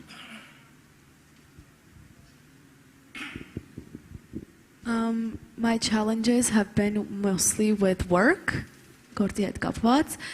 policies in Armenia, lack of resources, opening up your own business, banking, and export. And I'm hoping there's people here that can help with all of that. But in terms of personal life and lifestyle, I'm pretty easygoing, so I don't, am I? Mensa. But yeah. Aram Zephyr, ուզեք պատասխանել։ Կարծեմ ամենեն դժվար հարցը customer service-ն է Հայաստանի մեջ, ընդհանուր առմամբ։ Պետական ոլորտն, խանութներն, ռեստորաններն, մոդեցումը ժողովրդին հետ, փարիացական մոդեցումը, սիրալիր մոդեցումը, զուսպ մոդեցումը եւ ոչ թե չողայնացած կամ մունատ Չէի ուզեր որ բարը կորձածել եւ արեմդահային version-ը չեմ կորձածել, միայն մունաթով կմնանք, բայց այդ մունաթի հարցը շատ դժվար հարց մնա, որովհետեւ չի գա մենք սովորություն ունենք, որ բարև ձեզ ինչպես եք, ոնց եմ կարող օգտակար դառնալ ձեզ, ոնց եք, ինչա, նստի ընդ է։ Այդ տարբերությունները մեծ են եւ անի ամեն օր ադոր արչեվը գեցած ենք ամեն օր բանկը դպրոցը արևդուրի գեդին մեջ սնունդ առնելու ժամանակ ռեստորան մտնելու ադեն եւ անընդհատ ինքնին պետք է զսպես որ չի բայթիս անընդհատ պետք է զսպես ինքնին որ չի բայթիս եւ երբ որ ամենեն բացասական օրը կունենամ ճշմարիտ միայն Հովանես Բադալյան կդնեմ կամ Ռուբեն Մաթեվոսյան կթարնամ դեղը որ հաստատ մասի սարերը տեսնամ եւ հայացքս կֆիքսեմ վրան եւ կսեմ պատճառով եկած է սեփյուր վերհիշե պատճառդ եւ մնա այդ քու տեսլականիդ վրան իրականում խնդիրները բազմազան են բազմաշերտ են բայց ես հույսով եմ որ բոլոր մարդիկ ովքեր այստեղ գտնվում են փորձում են ինչ-որ ձև այդ խնդիրներին լուծում տալ հիշեցի Ռաֆայել Մնացականյանի Լոս Անջելեսում եթե չեմ սխալվում բնակվում կամ Վաշինգտոնում ինքը լրագրող է շատ ճանաչված ինքը մի հատ վիդեո էր տեսահոլովակի էր տեղադրել, որտեղ խոսում է նրա մասին, թե ոնց է аэроպորտի տրապից ասում է իջնում է զվարթնոց, ասում է խինկալի է դեմը, ասում է նկարը կախած, ասում է ոնց է Հայաստանը մեզ դիմավորում հենց ի սկզբանե, էլի, ռեստորաններ, քյաբաբ, խորոված, սենց բան, ասում է Արցախը, ասում է ձեդո բաբոյ նկարը դրեք, ասում է տեղ գրեք Արցախից Արմենիա, բան ոչ թե Facebook-ում ստատուս, գիտակցության մասն է խոսքը առաջի հերթին, հա, բայց չգիտես խի մենք միշտ նախընտրում ենք ֆորման, հա, ոչ թե իր բովանդակությունը։ Դրա մասին արդեն խոսել ենք։ Երկրորդ այն մարդիկ, ովքեր ուզում են ինչ-որ հետաքրքիր ծրագրեր ստեղծել, Հայաստան բազմաթիվ հետաքրքիր լավ լոկալ ծրագրեր կան, բայց դա մի կողմից լավ է, մյուս կողմից վատ, քանի որ իրանք համակարգված չեն մեկը մյուսի նույն գործն են անում, դա շատ լավ հնարավորություն է, որ իրանք կոնկուրենտ լինեն մեկը մյուսի դեմ ինչ-որ պայքար մղեն, փոխանակ ընդհանուր նպատակ իրանց առջև դնեն, էլի, որտեվ համակարգի պակաս է։ Բոլոր ոլորտներում մենք տեսնում ենք, որ կա ինչ-որ sense անորոշ ինչ-որ վիճակում ենք սպասում ենք, երբ այդ ամեն ինչը կկարանանք ինչ-որ ձև համակարգենք։ Եթե անգամ, քանի որ համակարգ չկա, այդ չի նշանակում, որ մենք ընդհանրապես ոչ մի պետք է չանենք։ Մենք պետք է գոնե ինչ-որ ծրագրեր ստեղծենք, որոնք վաղը կկարողանանք ինչ-որ ձև գոնե համակարգենք, կամ էլ այդ մարդկանց այդ ոլորտի պետք է ինչ-որ հանդիպումներ կազմակերպենք, այդ խորհուրդը sense, ու հասկանանք, թե ընդհանուր տեսլականը գոնե այս ոլորտում որը կարա լինի։ Մենք ես գիտեմ, որ բոլորն էլ հասկանում են, ես ինչ իմաստ եմ խոսում, որովհետև որ ոլորտին ուզում է դա նույն ինչ-որ ռազմական ոլորտի, փոքրիկ կազմակերպություններ կան, հա, կամ չգիտեմ, IT ոլորտ, չէ, IT-ն լավ է, դառնով է, IT-ն ավելի լոյալ է, հա, կրթական ծրագրեր, ես օրինակ կրթական ծրագրերով եմ զբաղվում, որ ուրիշ կրթական ծրագրեր են մեր կազմակերպության նման ստեղծում, ես իրանց փորձում եմ տարածել, որովհետև մենք ընդհանուր խնդիր ենք լուծում Հայաստանում կրթության մակարդակը բարձրացնել, ոչ թե իմ անձնական էգոն, հա, տեսեք ինչ լավ բան եմ անում, տեսեք էլ նույն տրամաբանությունը գիտակցության հետ ենք առնչվում։ Այդ առումով խնդիրներ ունենք, բայց ես հույսով եմ, որ նաև այս միջոցառման արդյունքում մենք կգանք ինչ-որ տրամաբանական լուծումների։ Շնորհակալություն։ Ես պետք է ասի, որ Զեփյուրին հետ համացան, այսինքն ես համացան եմ այդ customer service-ի հետ կախված, որտեվ բավական փոփոխություններ կա ու կան ընկերություններ, նաև որոշ ջաշարաններ, որ արդեն սպասարկում են ու սպասարկումի մագարտակը արդեն ես կարամ ասել, որ Ամերիկայի հասել է, եթե չէ անցել է։ Որոշ իհարկե, ոչ ամեն ինչ, բայց ես հրավիրում եմ ձեզ, որ գնաք մի հատ Ֆրանսիա բանկ, գնաք, եթե ժեբիտը ստանաք։ Որ երկիրը հաճելի է բյուրոկրասիի հետ փաստաթղթեր անել, այսինքն մենք որ գալիս ենք ստեղ, չգիտեմ խի, բայց մեր սպասիլիկները բարձրացնում ենք։ Մտածելով ավելի լավ պետք է լինի ստեղ, որտեղ մենք հոգևորված ենք, ուզում ենք այս երկիրի լավությունը, դրա համար մտածում ենք հա խի ժեբիտ չի դվել կամ խի սենց երկարադեվում կամ բայց հիմնականում արեք չեմ ասում ցածրեք ձեր սպասիլիկները, բայց միայն բայեք նույն մագարտակին ու ինձ թվում է այդքան էլ դժվար բան չկա։ Բայց արի պատասխան, Միրան ջան, եղերա, որ սփյուռքահայերի հետ դուրս ենք գնացել եւ ես իրենց եմ հանգստացնում, որ նորմալ աղջիկը ված չի սպասարկում, բայց ասում են ինչու չի ժպտում։ Ասում դու պատկերացնում ես այսօր այս անձնավորությունը ինչքան է վճարվում, իր օրավարձը ինչ է, կամ ինչ տունից է եկել եւ ինչ իրավիճակից է եկել այստեղ կանգնել եւ պիտի ժպտա ձեր համար էլ։ Մաքուր հանգիստ խոսեր աղջիկը, ինչ ես սպասում դիմացինից։ Էդ էլ ընկալիքի հարց է։ Ես ընդհանուր էի ասում, ընդհանուր, մասնավորապես օրինակ պետական ոլորտում շատ դժվար է, բայց մենք էլ մեկ քիչ պետք է զիջենք եւ հասկանանք դիմացինը 3000 դրամով այսօր 12 ժամ աշխատում է, ինչ իրավիճակի մեջից է եկել, որ մեր դիմաց արի սփյուռքահայ, որ տարբեր տեսանկյունով են տեսնում մեզ, ուզենք կամ չուզենք, ինչպես է վարվելու մեր հանդեպ։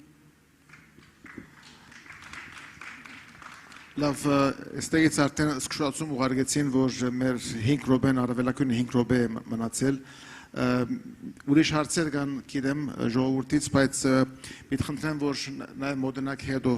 պաշտոնական ավարտից հետո, պաշտոնական բաժնի ավարտից հետո մոդենակ ձեր հարցերը տակ մեր զրուցակիցներուն։ Ավարտելու համար այս վերջին գետը հետաքրքրական գետ էր եւ արդեն ամփոփենք։ Ես հետեւյալ կոնցեպտն եմ միշտ առաջացնում, որ երբ որ ուզում ենք Հայաստանում մի բան հասկանալ, երբեմն գալիս ենք եւ փախտական ենք անում ուրիշ երկրի հետ այն իմաստով որ մենք փախտում ենք ասենք Լոս Անջելես կամ Փարիզ կամ Բուենոս Այրես 2022 Հայաստան 2022-ի հետ եւ այնտեղ մենք տեսնում ենք երբեմն որոշ գապեր, որոշ բացեր եւ դա մեզի շոկի է ենթարկում։ Ավելի ճիշտ փախտականը ոչ թե 2022 Լոս Անջելես եւ Երևանը փախտելն է, այլ Երևան 2022-ում փախտել Երևան 1992-ին։ Եվ տեսնել թե այդ քաղաքը Հայաստանի իբրև երկիր ինքը իր մեջ ոնց է հարաճացել։ Customer service-ը այսօրվա փախտել 30 տարի առաջվա։ Օդանավակայանի վիճակը այսօր փախտել 30 տարի առաջվա։ Մեքենա վարելու սովորությունը այստեղ փախտել 30 տարի առաջվա։ Crosswalk այդ անցումի քայլոնների անցումի կոդի մշակույթը փախտել 30 տարի առաջվա։ Եվ այնտեղ արդեն տեսնում եք Paralelվում է այնտեղ եք տեսնում։ Եվ դա է որ մարդու ոգևորում է որ մենք պետք է շարունակենք այդ process-ի մեջ մնալ դեպի paralelվում ամեն ոլորտներում եւ բոլորը աշխարհում բոլոր մեր ապրող հայրենագիստները կարող են այդ process-ների մաս կազմել։ Ես ավարտեմ հետեւյալ դարձյալ մեր գամավորի հետ կապված շատ թեթև հետաքրքրական կարճ պատմությամբ, ուրեմն գամավորը նստել է մի տաքսու մեջ, վարորդը տեսնում է որ ինքը դեղացի չի, ասում է ախպեր ոնց է ինչ կա չի գա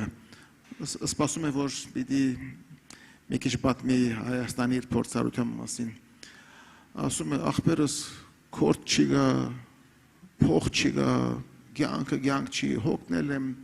սպասում եմ թուղթերս ավարտեմ թուղթերի հարցը լուծեմ տեղափոխվեմ Հայաստան Այսպես էսի Լոս Անջելեսից մի հատ կամավոր էր Լոս Անջելեսի մասին էր խոսում Լավ շնորհակալություն իմ բարեկամներին այստեղ, շնորհակալություն ձեր բոլորին եւ գազագերբիչներին շատ գործ գանելու անցնենք առաջ։ Շնորհակալություն։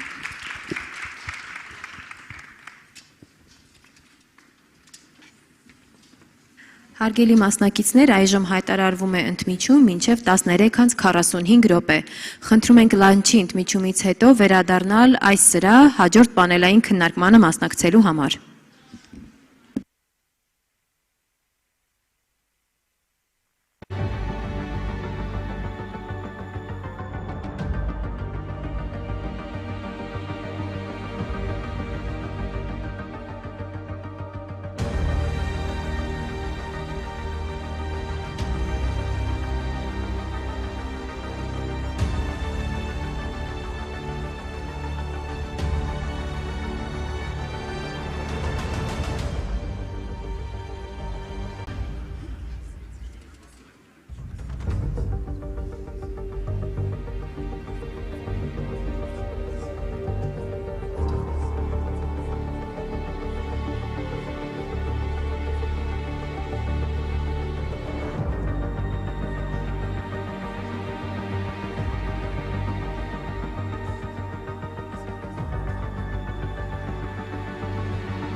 Ladies and gentlemen, please take your seats.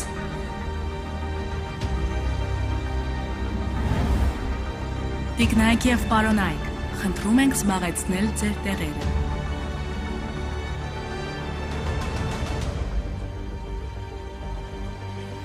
Համաշխարհային հայկական գագաթնաժողով 50 երկիր 600 մասնակից 100 բանախոս շուրջ 15 երկրից 10 պանելային քննարկում 15 համաժամանակյան նիստ անվտանգությունից մինչև գիտություն եւ բիզնես արվեստից մինչև հաղորդակցություն գյուղատնտեսությունից մինչև առողջապահություն եւ նորարար տեխնոլոգիաներ Գագաթնաժողովը կարևոր հնարավորություն է Հայաստանի եւ Սփյուռքի մեր հայրենակիցների համար երկխոսելու, քննարկելու համագործակցության ուղղությունները եւ առաջ շարժվելու, կառուցելու մեր համատեղ ապագան։ Գագաթնաժողովը Երևանում հյուրընկալվում է հոկտեմբերի 28-ից 31-ը։ Այն անցկացվում է Հայաստանի Հանրապետության Սփյուռքի գործերի գլխավոր հանձնակատարի գրասենյակի նախաձեռնությամբ։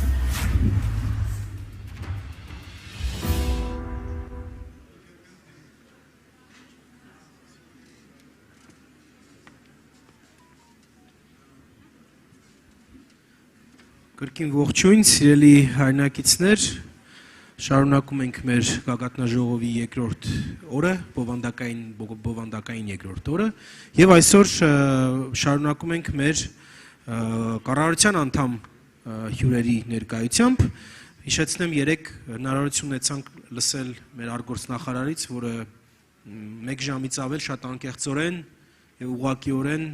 զրուցեց մեզ հետ եւ ներկայացրեց մեր պետության առջև ծառացած բոլոր խնդիրները, հնարավոր լուծումների ուղղությունները եւ կարծում եմ շատերը շատ կարեւոր եք համարում իր տված տեղեկությունները եւ բացատրությունները։ Նույնիսկ ինձ համար այնտեղ շատ բացահայտումներ կային եւ շատ լավ բացատրություններ կային։ Այսօր առավոտյան ձեզ ողջունի խոսքով դիմեց մեր պաշտպանության նախարար Սուրեն Պապիկյանը, որից հետո նաև ձեզ դիմեց փոխ վարչապետ Համբարձում Մաթևոսյանը, իսկ այսօր այս պահին մենք սկսելու ենք մի նոր պանել, որին մասնակցելու են Սփյուռքի գլխավոր հանձնակատարի կարևորագույն գործընկերներ, 3 նախարարներ, որոնց աշխատանքի բնագավառը պարզապես այնպիսին է, որ մեր հետ ամենօրյա համագործակցության անհրաժեշտություն է ստեղծում եւ դա շատ հաճելի համագործակցություն է եւ ձեր համար էլ այս մարդիկ անծանոթ չեն, որովհետեւ ուղղակիորեն նաեւ ձեր հետ նրանք համագործակցում են տարբեր բնագավառներում եւ այս պահին բնագավառները 3-ն են, սկսենք առաջինը դա մեր կրթության, գիտության, մշակույթի եւ սպորտի բնագավառն է, մեր նախարար Պարոն Դումանյանը ներկա է այստեղ, բարև ձեզ պարոն նախարար, ինչպես նաև ես տեսնում եմ, որ մեր փոխնախարարներն են այստեղ, պարոն Խզմալյանը, պարոն Թրջունյանը, պարոն Գիլոյանը եւ նաև աշխատակազմում եմ տեսնում, այո, Քոչարյանը նաև ներեցեք, այո, պարոն Դումանյան, ես ձեզ եթե հրավիրեմ, միացեք մեզ, հաջորդ նախարարը եւ սենց ինչ որ տրամաբանական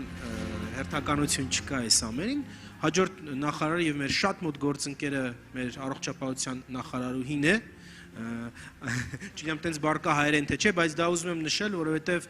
մենք ժամանակին քննադատվել ենք դրա համար, որ մեր կառավարությունում բավարար թիվ չեն կազմում մեր հասարակության կներեք ամենաառողջ տարրը մեր կանայք եւ դեմս այդ ամենաառողջ տարրը ունենք մեր լավագույն նախարարներից մեկը Անահիտ Ավանեսյանը Տիկին Ավանեսյան համեցեք նաեւ Լենան Անուշյանն է ներկա այստեղ փոխնախարարը ուր ուզեք եւ երրորդ նախարարը որը էլի մեր աշխատանքի բերումով եւ նաեւ պարզապես լավ է աշխատել այս մարդու հետ Նարեկ Մկրտչյանն է մեր այս նախարարության անունը միշտ դրում մեր սոցիալ նախարարն է բայց աշխատանքի եւ սոցիալ ծառայությունների նախարարն է ինքը այնքան իրականում այնքան կապված է Սփյուռքի հետ որ այսօր երբ որ ներս եկավ շենքը եւ մենք Ֆրանսիայի պատվիրակության հետ մի փոքր հավաք էինք անցկացնում եւ պետք է նկարեինք պարոն Մկրտչյանն էլ մեզ միացավ Տիկին Ավանեսյանն էլ բայց պարոն Մկրտչյանին բոլորը գիտեն Ֆրանսիայում որտեղ նա շատ ակտիվ է աշխատում մենք պարոն Դումանյանի եւ մեր ԿԳՄՍ նախարարության հետ իհարկե աշխատում ենք բոլոր 4 ուղղություններով, մանրանկրթության ուղղությամբ շատ են մեր շփման եզերքները, պարոն Մկրտչյան, միանաք մեզ, այո, համեցեք։ Առողջապահության նախարարության հետ արդեն շատ առաջին իսկ վայրկյանից հենց հունիս ամսից 19 թվականի մեր համագործակցությունը շատ ամուր էր եւ դա ինչ որ չափով մեր Սփյուռքի առողջապահական կառույցների կազմակերպվածության հետևանք էր, սակայն կոവിഡ്ի ընթացքում, համավարակի ընթացքում եւ ինչպես նաեւ պատերազմի արդյունքում մենք մեր համագործակցության լուրջ կոնսոլիդացիա զգացինք եւ շարունակում ենք նույն ոճով։ Նարեկ Մկրտչյանը ներկայացնում է մի բնագավառ, որը գիտեք բոլորիս կյանքի հետ է առնչվում եւ այդ առումով մենք եւս նրանց հետ ամեն օր աշխատում ենք։ Ես շատ խոսեցի իրականում, ես ձեզ ուզում եմ շնորհակալություն հայտնել ներկա լինելու համար եւ համոզված եմ, որ մեր հայրենակիցները շատ կարեւոր տեղեկություններ են ստանալու ձեզից եւ վերջում էլ հարց ու պատասխանին, եթե պատասխանեք, շատ շնորհակալ։ Այս պահին բեմ ենք հրավիրում Ժիրայր Ոսկանյանին, խնդրելով, որպեսզի նա վարի այս նիստը, նաև հիշեցնում ենք, որ հասանելի է հավելված, որի միջոցով կարող եք հղել ձեր հարցերը նախարարներին, պարզապես պետք է սկանավորել QR կոդը, շնորհակալություն։ Ողջույն, շնորհակալ եմ ներկայության եւ մասնակցության համար։ Համաշխարհային հայկական առաջին գագաթնաժողովի նպատակը, ինչպես գիտենք, Հայաստանի Հանրապետության շահն է, այսինքն յուրաքանչյուրիս շահը, եւ այստեղ այդ շահի ամրագրումը, արձանագրումը եւ բոլորիս աշխատանքը կլինի միտված դրան, եթե մենք կարողանանք նաեւ Հայաստան-Սփյուռք հարաբերությունները որակապես այլ հարթություն տեղափոխել։ Ես ուզում եմ մի բանի մասին մի դիտարկում անել, ինչ անդրադառնալ է մեր հարգարժան նախարարներին։ Առհասարակ ֆորս մաժորային իրավիճակներում է երևում պետության աշխատանքը, կայացվածությունը, նրա ջանքը եւ մենք կարող ենք հիշել սիրիական իրադարձությունները, մենք կարող ենք հիշել ներկայում ռուս-ուկրաինական ճգնաժամը եւ հենց ֆորս մաժորային իրավիճակներով պայմանավորված մեր բազմաթիվ հայրենակիցներ նաև օտարերկրյա քաղաքացիներ տեղափոխվեցին Հայաստան։ Այսինքն կայացած, զարգացած ամուր պետականությամբ եւ ժողովրդավարությամբ, ժողովրդավարական սկզբունքներով հիմնված եւ առաջնորդվող Հայաստանի Հանրապետությունը յուրաքանչյուրիս անհատապես ու նաև մեր բոլորի կոլեկտիվ շահն է, հետեւաբար Հայաստանի պետական շահը մեր բոլորիս անձնական շահն է այստեղ։ Եվ այսպես մի քանի բառով ասեմ, թե ինչի մասին ենք մենք քննարկելու, խոսելու ենք ներկայում կրթության, առողջապահության, սոցիալական ապահովության ոլորտում խնդիրներ, բնականաբար մարտահրավերներ, ոլորտային երկարաժամկետ ու կարճաժամկետ ռազմավարություններ, կառավարության ծրագրում ամրագրված դրույթներ, դրանց իրականացման ընթացքներ, Սփյուռքի կողմից իհարկե մինչ այս ոլորտներում իրականացված աշխատանքի մասին կխոսենք ու նաև հետաքրքիր կլինի կարծում եմ բոլորիս հենց ոլորտների անմիջական ներկայացուցիչների կողմից այդ աշխատանքին որոշակիորեն գնահատական տրվի, որպեսզի մենք կարողանանք հասկանալ դրա արդյունավետությունը։ Այսպես շատ երկար չծավալվեմ, որպեսզի ժամանակը չխլեմ եւ վերջում նախարարներին բնականաբար հնարավորություն կտանք իրենց ամփոփիչ խոսքի հակիրճ ուղերձի կոչի եւ սկսենք ընդհանուր, առողջապահության նախարար Տիկին Ավանեսյանից։ Տիկին Ավանեսյան այլ երկրներում բազմաթիվ բժշկական տարբեր ուղղություններով բժշկության մեջ մասնագիտացած ունենք մեր հայրենակիցները, ընդհանուր մինչև տարբեր կլինիկաների ղեկավարներ եւ այլն։ Հետաքրքիր է որքանով է կարողանում Հայաստանի Հանրապետությունը եւ մասնավորի հենց ձեր գլխավորած գերատեսչությունը կարողանում այս մարդկանց ներուժը կիրառել այստեղ բժշկագիտության զարգացման մեջ, առողջապահական ապահովագրության մեջ, ինչու՞ չէ նաեւ հենց առաջնային օղակների բարեփոխումների եւ վերափոխումների մեջ, որովհետեւ մենք խնդիր ունենք հենց ամենաառաջնային օղակներից մինչև այսպես վերև, համեցեք, խնդրեմ, ընդհանրական դիտարկումներ եւ այստեղ մի բան ասեմ, որ բնականաբար նաեւ ներկաները կկարողանան հարցեր ուղղել, որոնք անպայման կհնչեցնեմ, համեցեք։ Բարև ձեզ, նախ շնորհակալություն եւ գիտեմ լանչից հետո մի փոքր դժվար է ուշադրությունը կենտրոնացնել, բայց իսկապես երբ որ մտանք սրա շատ մարդկանց հետ ողջագուրվելով եւ ծանոթ ու սիրելի դեմքեր տեսնելով հասկանում ես, որ ինչքան կարիք կա նման հարթակների, որտեղ բոլորս մեկտեղվում ենք, մեր սերը, մեր հոգացությունը մեր երկրի եւ միասնական ջանքերը մեր երկրի ամրապնդման բերում ենք մեկ հարթակի շրջանակներում։ Իհարկե, առողջապահությունը, առողջությունը այն ոլորտներից է, որտեղ մարդկային կապերը եւ հումանիտար այսպես կապվածությունը երկրների, ժողովուրդների ամենալավն է ստացվում, կարելի է ասել, եւ ինչքան որ առողջապահությունը թե քաղաքականությունից, թե շատ հարցերից հեռու է մնում, մարդիկ շատ ավելի ազատ, անկաշկանդ են կարողանում համագործակցել։ Եվ 30 տարիներ Հայաստանի անկախությունից հետո առողջապահական ոլորտը մշտապես զգացել է Սփյուռքի թե աջակցությունը, թե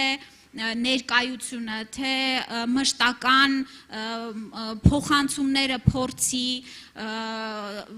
մենք չենք կարող այսպես որևէ մի շրջան առանձնացնել, բայց երբ որ ունենում ենք կրիզիսային ընթացքներ, իհարկե այդ համագործակցությունը մի այլ կարգի կարևորություն է ստանում,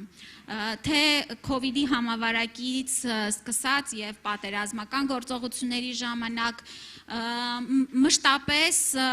եղել ենք ակտիվ քննարկումների, գործնական հարցերի կազմակերպման մեջ, բայց կարող եմ ասել, որ վերջին 2 տարիների ընթացքում անընդհատ աշխատել ենք նաև մի փոքր ռազմավարական դաշտ տանելու համագործակցությունը։ Եվ այս առումով նշեմ, որ մի կողմից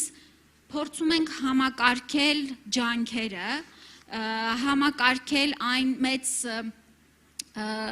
ցանկությունը, որն է օգնություն, աջակցություն, փորձի փոխանակում, նաև վերցնել ինչ-որ առումով հայկական կոնտեքստում հետաքրքիր օրինակներ, ավելի տանելու համակարգային փոփոխությունների դաշտ։ Սա կարծում եմ շատ կարևոր է եւ շատերը քննարկումների ընթացքում կիսում են այս կարծիքը, որ այո, մեկանգամյա այցելությունը, մեկանգամյա դասախոսությունը կամ բժշկական որոշակի միջամտության աջակցությունը կարևոր են, շատ կարևոր են, բայց դրանք արդյունքները դրանց իհարկե չեն կարող մասշտաբային լինել եւ մենք չենք կարող մեր երկրի համակարգի փոփոխության մասով խոսել։ Ինչպես ասեցի, վերջին 1.5 տարիների ընթացքում մենք ակտիվ աշխատել ենք ներգրավելու Սփյուռքի ներուժը նաև հենց ռազմավարական ուղղությունների կանխորոշման եւ դրանց հասնելու ճանապարհին մեր կողքին լինելուն։ Դա նշանակում է, թե Հայաստանի հետ ուրեմն տարվա ընթացքում որոշակի ժամանակ ներգրավվածություն, թե նշանակում է ծրագրերի կազման եւ ծրագրերի հետաքրքրությունը բարձրացնելու առումով ներգրավվածություն եւ նշանակում է ավելի լավ երկխոսություն։ Մի բանաձև ենք մտածել, որը վերջին շրջանում շատ օգնել է հաջողություն գրանցելու, դա նախ ծրագրերը պետք է լինեն համակարգային, երկրորդը դրանք պետք է շատ լավ կազմված լինեն, հասկանալի լինեն դրանց շահառուները, նպատակները, ժամկետային շրջանակները, երբ են իրականացվելու, ֆինանսական բաղադրիչը հասկանալի լինի եւ թափանցիկ, մեր դերակատարումները հստակ լինեն եւ անպայման պետք է բոլոր մասնակիցների կողմից մասնակցություն լինի, թե որոշակի ֆինանսական, թե մասնակցային, թե գիտելիքային։ Եվ այս մոդելը կարծում եմ շատ գործուն է դարձել ու մենք արդեն մի քանի շատ հաջողված օրինակներ ունենք, թե ինչպես թե նախարարությունը իր հատվածով, Սփյուռքը իր հատվածով, կոնկրետ օրինակ բժշկական կենտրոնը իր հատվածով ներդրում ունենալով շատ ավելի նախանձախնդիր է, որ այդ ծրագրերը ի վերջո լինեն կայուն, օգուտ բերեն համակարգին եւ մեր ժողովրդին։ Շատ խոսեցի, բայց սիրով նաեւ կպատասխանեմ ձեր հարցերին։ Բնականաբար մենք հարցերի հնարավորություն կունենանք, պարոն Դումանյան, կրթություն։ Մենք հիմա ներկա ենք մի պանելային քննարկման, որտեղ ոլորտների, այնպիսի ոլորտների ներկայացուցիչներ են, որոնց հետ մենք ուզած, չուզած միշտ առնչվում ենք, եւ առհասարակ Հայաստանում, երբ քննարկում են ցանկացած խնդիր, կլինի առողջապահություն, սոցիալական ապահովություն, անվտանգություն եւ այլն, միշտ զրույցի վերջում մեծամասամբ բանախոսները հանգում են կրթությանը։ Եվ հետեւաբար, պարոն նախարար, ձեր խոսքը կխնդրեմ կառուցել այն իմաստով, թե ինչ քայլեր, ինչ ինչ մեխանիզմներ են մշակվել, որպեսզի մինչև 2030 թվականի ծրագիրը իրականացվի եւ դրա շուրջ հնարավոր լինի համախմբվել ոչ միայն Հայաստանի, այլ համահայկական կրթական համայնքը, քանի որ մենք գիտենք նախորդ պետական երկու ռազմավարությունները, եթե կարելի այդպես ձևավորել, մեծամասամբ մնացին թղթի վրա։ Համեցեք։ Շնորհակալություն։ Հարգարժան պարոն Սինանյան, սիրելի հայրենակիցներ,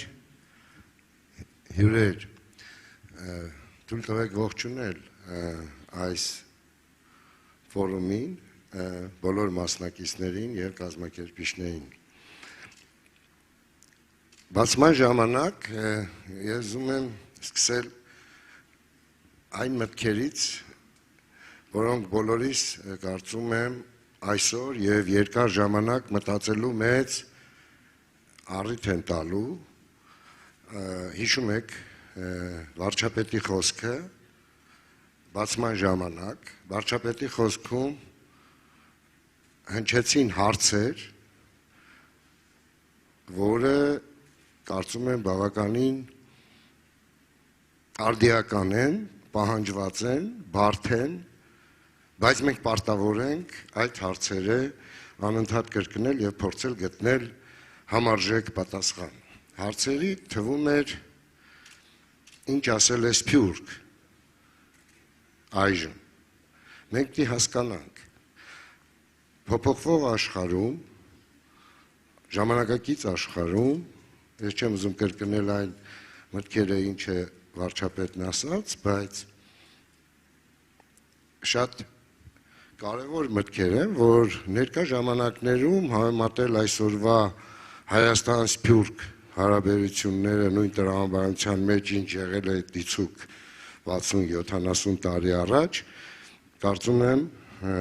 չի ստացվի, որովհետև փոփոխությունները շոշափելի էական, խորքային, գաղափարական,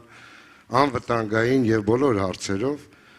ակնառու են այդ փոփոխությունները եւ մենք պարտավոր ենք այս հարցերին գտնել ընդհանուր պատասխան, որը կլինի ընդունելի բոլորիս կողմից։ Այդ իսկ պատճառով սա գլոբալ այսպես հարցադրումները կարծում եմ մենք լինենք Հայաստանի Հանրապետությունում, թե նրա սահմաններից դուրս, բոլորս մեզ պիտի համարենք Հայաստանի Հանրապետության անբաժանելի մասնիկ եւ մեր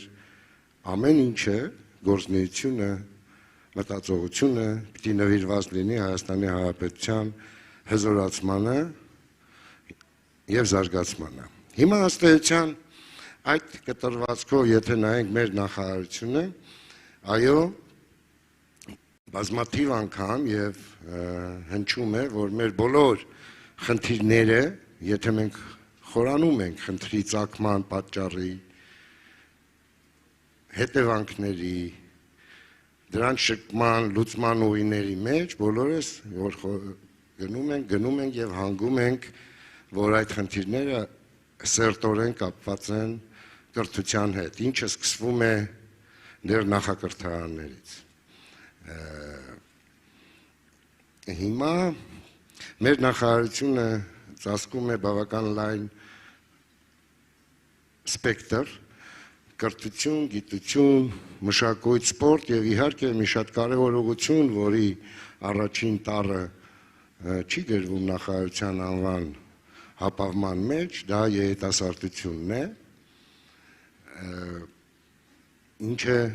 եւս անչափ կարեւոր է։ Սիրելի հայրենակիցներ, կառավարության մինչև 26 թվականի որդեգրած ծրագրում բոլորդ նկատել եք, որ մի մեծ ծավալ հատկացված է հենց կրթական խնդիրներին եւ կառավարությունը առաջնահերթություն է համարում կրթությունը, առաջնահերթություն է համարում ուսուցչի հեղինակության վերականգնումը, ինչը շատ կարևոր է, առանց դրա մեր ամեն ինչը կլինի ոչ լիարժեք։ Ուսուցիչը պիտի լինի հասարակության ամենահարգելի կարգավիճակ ունեցող անձնավորությունը։ Ուսուցիչը պիտի պատշաճ վարձատրվի։ Այդ ճանապարհին մենք իհարկե հստակ քայլեր անում ենք։ Դուք գիտեք, որ ես առիթ ունեցա շփվելու մեր հայրենակիցների հետ, բոլորին իհարկե կրթական հարցերը առավել հետաքրքիր են, իհարկե մշակութային եւ այլ հարցերի հետ միասին։ Սակայն ես հիմա հակիրճ մի քանի բան կասեմ, հետո իհարկե հաճույքով ձեր բոլոր հետաքրքրող հարցերին կպատասխանեմ ես։ Մենք այստեղ ներկա ենք մեր քաղաքական թիմով, նախարարության փոխնախարարներն են այստեղ եւ սիրով կպատասխանեն ոլորտային կոնկրետ հարցերին, լինի դա սպորտ, լինի մշակույթ, մշակութային ժառանգության հետ կապված հարցեր, արվեստի, գիտության եւ կրթության, բարձրագույն հանրակրթություն, բոլոր շերտերով մենք հաճույքով կպատասխանենք ձեր հետաքրքրող հարցերին։ Հիմա մենք գիտեք, որ ընդունել ենք հանրակրթության նոր չափորոշիչները։ Ես պիտի խնդրեմ մեր հայրենակիցներին բոլորը ուշադիր հետևեն այդ գործընթացներին, այնտեղ մենք ողջունում ենք բոլորի մասնակցությունը, շուտով կլինեն դասագրքերի նաև մրցույթներ, կազման, հրատարակման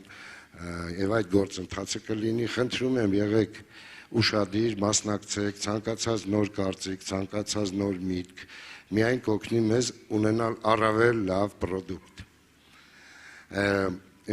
Այժմ ազգային ժողովում է գտնվում մինչև 2030 թվականի կրթության ռազմավարությունը, որտեղ մենք բավականին,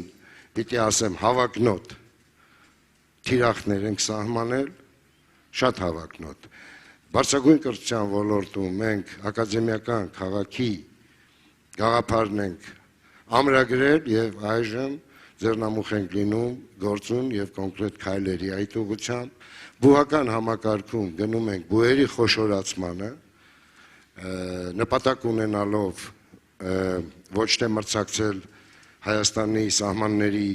ներքո, այլ մրցակցել ամբողջ աշխարհի բուհական համակարգի հետ, ոչ թե 16, ասենք, պետական բուհեր եւ մի քանի տասնյակ մասնավոր բուհեր ՀՀ տարածքի ներքո, ինչը ոչ մի, այսպես ասած, որակ վստահ եմ չի ապահովի։ Միջև մենք դուրս չգանք համաշխարհային համասահանական ընտանիքում մասնակցենք այդ մրցույթին։ Գիտության ասպարեզում դուք գիտեք, որ կառավարությունը 83%-ով բարձրացրեց,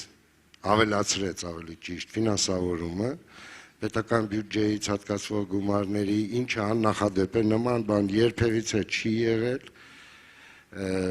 բայց դա լինելու է շարունակական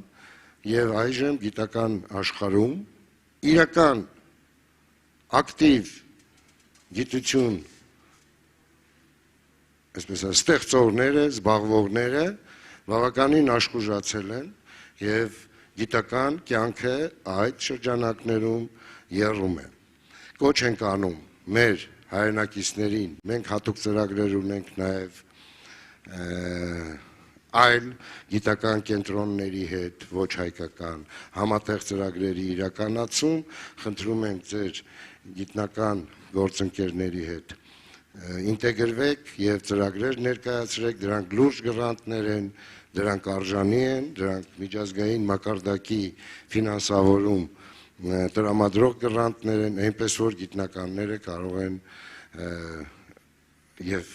կարծում եմ ինչ որտեղ պարտավոր ենք դա անել, որպեսզի մեր գիտությունը գնա առաջ։ Եվ այդ ռազմավարությունը իմ ազգային ժողովում մի ընթերցում անցել է եւ շուտով հույս ունենք, որ կանցնի երկրորդ ընթերցումը եւ կդառնա օրենք մեզ համար։ Մշակույթի ասպարեզում մենք բավականին լուրջ խնդիրներ ունենք, գիտեք, որ Արցախյան 44 օրյա պատերազմից հետո մենք շուրջ 2000 վտանգված մշակութային ժառանգություն ունենք, որը ցավոք սրտի մեր վերահսկողությունից դուրս է այժմ եւ վտանգված են այդ մշակութային արժեքները։ Մենք ՅՈՒՆԵՍԿՕ-ի կենտրոնակայանի եւ գլխավոր տնօրենի մակարդակով հարցը քննարկվում է, բայց հայտնի խնդիրների պատճառով դեռևս մենք այսպես ապահով զգալու որևէ հիմք չունենք այդ ասպարեզում, բայց պիտի շարունակենք նույն կերպ։ Մշակութային կապերում մենք խնդիր չունենք, մենք եկեք համագործակցենք, որտեղ դա մեզ պահպանող հարաբերություններն են։ Սպորտի մասով համահայկական խաղերը տեղի ունեցան եւ կունենան եւ այդ ուղղությունը շարունակվելու է մեզ մոտ։ Ես այսուհետ շատ է հնչում դասագրքերի հետ կապված Հայաստանից դուրս կրթօջախների ուսուցիչների վերապատրաստման հետ կապված, ես ուզում եմ ասել, որ այդ գործընթացը գնում է, վերջի համավարակի պատճառով եղավ 2 անգամ առցանց տարբերակով, այս տարի եղավ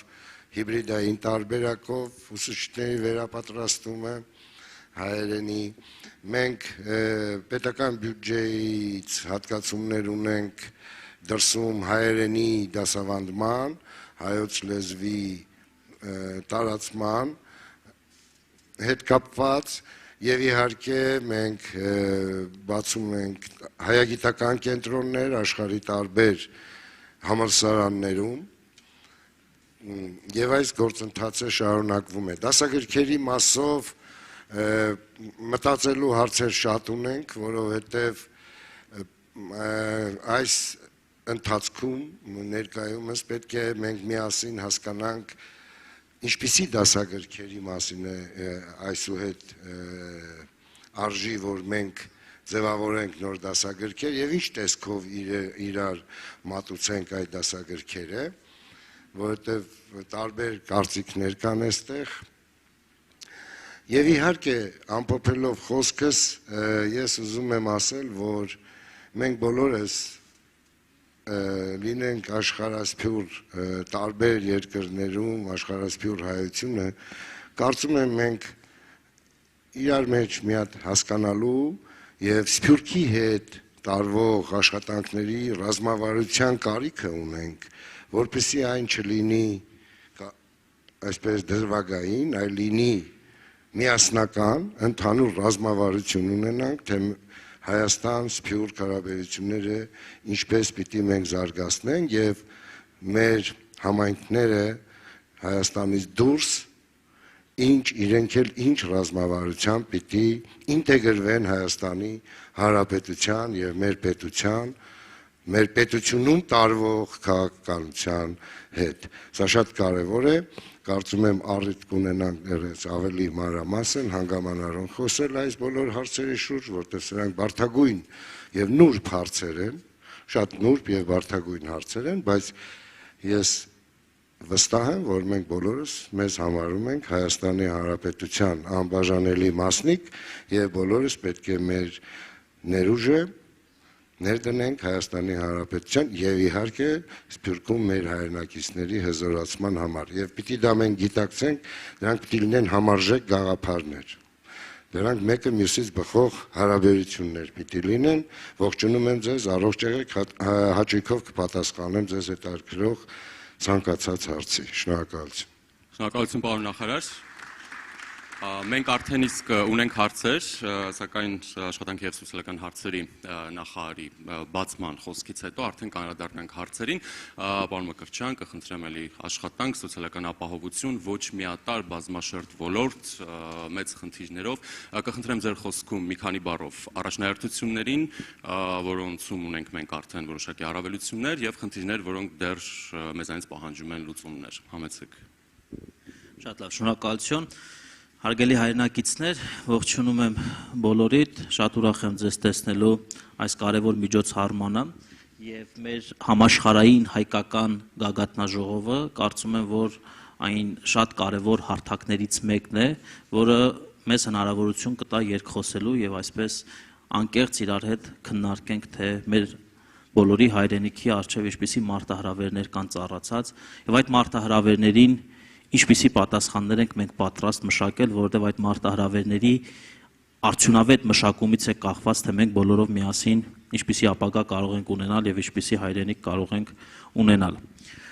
Աշխատանքի եւ սոցիալական հարցերի նախարարությունը զբաղվում է ամենատարբեր ոլորտներով, որոնք վերաբերում են աշխատանքի ոլորտին եւ սոցիալական պաշտպանության ոլորտին, եւ գիտեք, որ մենք 2022 թվականի պատերազմական իրավիճակով պայմանավորված բավականին բարդ խնդրականի առաջ կանգնեցինք, ճգնաժամային իրավիճակ, ճգնաժամային մարտահրավերներ, որոնց պետք էր հարիր պատասխանել։ Եվ մեր նախարարությունը, ասեմ, որ այս նախարարության աշխատանքը մեծապես կապված է եւ կրթության ոլորտին, եւ առողջապահության ոլորտին, եւ արտակարգ իրավիճակների նախարարության ոլորտին։ Պետք է դիտարկել այս նախարարության աշխատանքները հոլիստիկ շրջանակում, որովհետեւ չի կարող այն գործել մյուս գերատեսչությունների անկախ։ Հետևաբար յուրաքանչյուր ձեռքբերում, յուրաքանչյուր հաջողություն եւ յուրաքանչյուր խնդիր արկա պետք է մենք դիտարկենք այդ ընդհանրական ուրեմն համատեքստում։ Հետպատերազմյան ժամանակահատվածի մարտահրավերներին պատասխանող նախարարություններից մեկը, պետական գերատեսչություններից մեկը հենց աշխատանքի սոցիալական հարցերի նախարարությունն էր, երբ որ նախկինում չունենալով նման փորձառություն մարտահրավերներին պատասխանելու պետք էր շատ արագ կողմնորոշվել, համախմբել ռեսուրսները, ինչու ոչ նաև մեր մարդկային ընդհանուր կապիտալը, որը որ ոչ միայն Հայաստանի Հանրապետության ֆիզիկական տարածքներում է, այլ նաև մեր Սփյուռքում է, եւ դա ապացուցվեց այդ օրերին, եւ միասին մենք կարողացել ենք ըստ էության արձանագրել, որ մենք կարողացել ենք հաղթահարել այդ ճգնաժամը, եւ այդ ճգնաժամի հաղթահարմանը միտված միայն տեղահանված արցախահայության եւ առհասարակ արցախահայության շրջանակների համար, Արցախի համար իրականացվել է ավելի քան 20 ծրագիր եւ այդ ծրագրերը բոլորը մեծավ մասամբ սկզբից 0-ից սկսված ծրագրեր են եւ կարող ենք արձանագրել, որ այդ ծրագրերը էականորեն տվել են իրենց արդյունքները եւ այդ ծրագրերից որոշները նաեւ շարունակվում են հիմա։ Եվ մենք այս ժամանակահատվածում հասկացանք, որ մի շարք խնդիրներ կան, որոնք որ ի հայտ եկան հենց այդ ճգնաժամային իրավիճակում։ Հայերեն բառը ճգնաժամ բավականին գեղեցիկ բառ է եւ ես սիրում եմ այդ բառը, այսինքն ճիգ գործադրելու ժամանակ եւ այդ ճիգը չենք կարող մենք անհատապես գործադրել։ Այսինքն այստեղ պետք է մեր բոլորի համախմբվածությունը, միավորվածությունը եւ այն խնդիրները, որոնք որ վերաբերվում էին վիրավոր զինվորներին, որոնք որ վերաբերվում էին տեղահանված մեր հայրենակիցներին, իր հետ նաև բերում էր խնդիրների մի շարք այլընտրանք, խնդիրների լուծման այլընտրանքներ, որոնք որ հաճախ գոյություն ունեին, բայց Հայաստանում չէին գտնվում։ Բայց Սփյուռքը լինելով մեր, ես հաճախ Սփյուռք անվանում եմ Հայաստանի Հանրապետության պատուհան քաղաքակրթությունը, երբ որ տարբեր երկրներում ապրող մեր հայրենակիցները տվյալ երկրի գիտելիքը, տվյալ երկրի տեխնոլոգիան եւ փորձառությունը փորձում են ամեն կերպ ուղղորդել դեպի հայրենիք եւ այդ փորձառությունից մենք ամեն ինչ պետք է անենք, որպեսզի դեպի ավելի լավը դարձնենք մեր երկիրը եւ այդ խնդիրները կարողանանք արագ լուծել։ Եվ այն դժվարին օրերին, երբ որ պետք էր վիրավորված մեր զինվորների առողջական խնդիրները լուծելուց հետո ըստ էության կարծես թե մենք պետք է արդեն իրենց պատկերացնենք, որ վերադառնում են բնականոն կյանք, բայց պարզվեց, որ այդտեղ եւս խնդիրներ եւ մարտահրավերներ կան։ Պարոն Սինանյանը նախարարության անունը ճիշտ չտվեց եւ ես հաճախ եմ ասում, որ չէ, դրա համար չէ, սա շատ կարեւոր է, որովհետեւ մեր ընկալման մեջ միշտ էս նախարարությունը սոցիալ նախարարությունն է, այսպես է ձևակերպում, բայց սա նախ եւ առաջ աշխատանքի եւ ապա սոցիալական հարցերի նախարարություն, որտեղ կա խզում աշխատանքի հետ, սոցիալական հարցերը սկսում են կուտակվել։ Եվ այդ աշխատանքը ըստ էության շատ ուղիղ եւ շատ խորը կապված է կրթության ոլորտի հետ։ Եվ մենք հիմա օգտվելով այս առիթից ուզում եմ ասել, որ սկսել ենք մի շարք ուղղություններով ֆունդամենտալ ռազմավարական փաստաթղթերի մշակում, աշխատանքի եւ զբաղվածության ռազմավարություն, որը որ պետք է վերաբերի մարդու կենսափուլերին, սկսած, ինչպես պարոն Դումանյանը նշեց, ուրեմն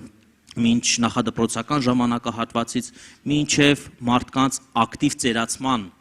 խնդիրներ, Վերջերս Հռոմում տեղի էր ունենում, որ 5 տարին մեկ աշխարհի բոլոր երկրները հավաքվում են ՄԱԿ-ի անդամ եւ քննարկում են, թե որոնք են այն հիմնական մարտահրավերները եւ առաջիկա 5 տարվա մարտահրավերը աշխարհի համար այս ոլորտի սոցիալական պաշտպանության որոնտպես դա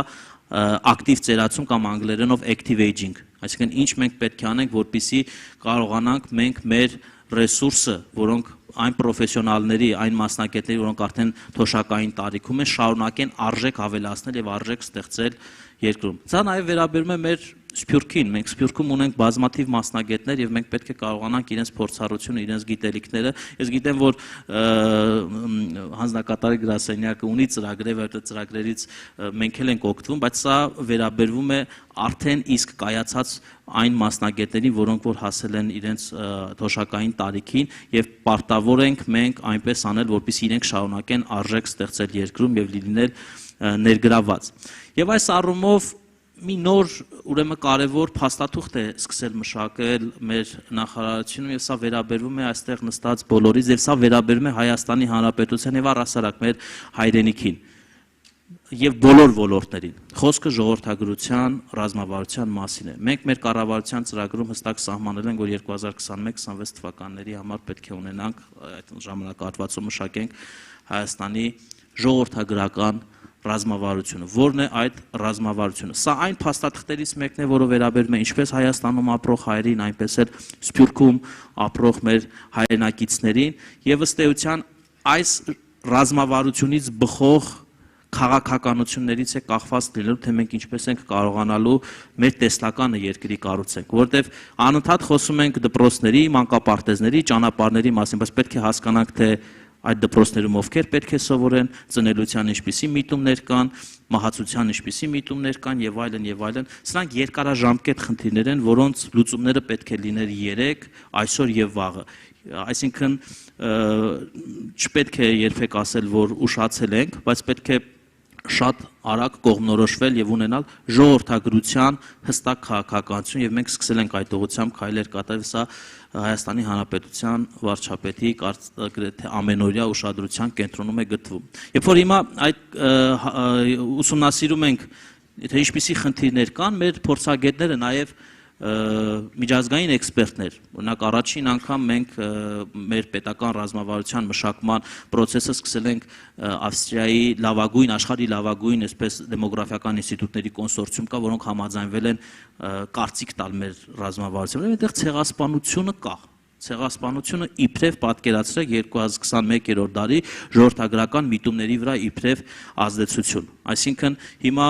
մենք մեր դասական սփյուռքը, երբ որ նայում ենք, գիտենք կան տարբեր սփյուռքներ իրենց ինքնութենական դրսևորումներով, բայց հիմնական սփյուռքի ձևավորման այդ բանը գիտենք, ցեղասպանությունն է, ցավոք մենք միշտ այդ բացասական էներգիայի շուրջ ենք միավորվում, բայց այնուամենայնիվ պետք է հասկանանք, թե այդ խնդիրները, որոնք որ պատմությունից ենք մենք ժառանգել, ինչպես ենք կառավարում այդ հետևանքները եւ այդ հետևանքներից ինչպես ստանալ դրական միտումներ։ Բավականին բարձ գործընթաց է, որը մենք կարող ենք իմի բերել միայն համատեղ մեր աշխատանքի միջոցով, մեր ջանքերը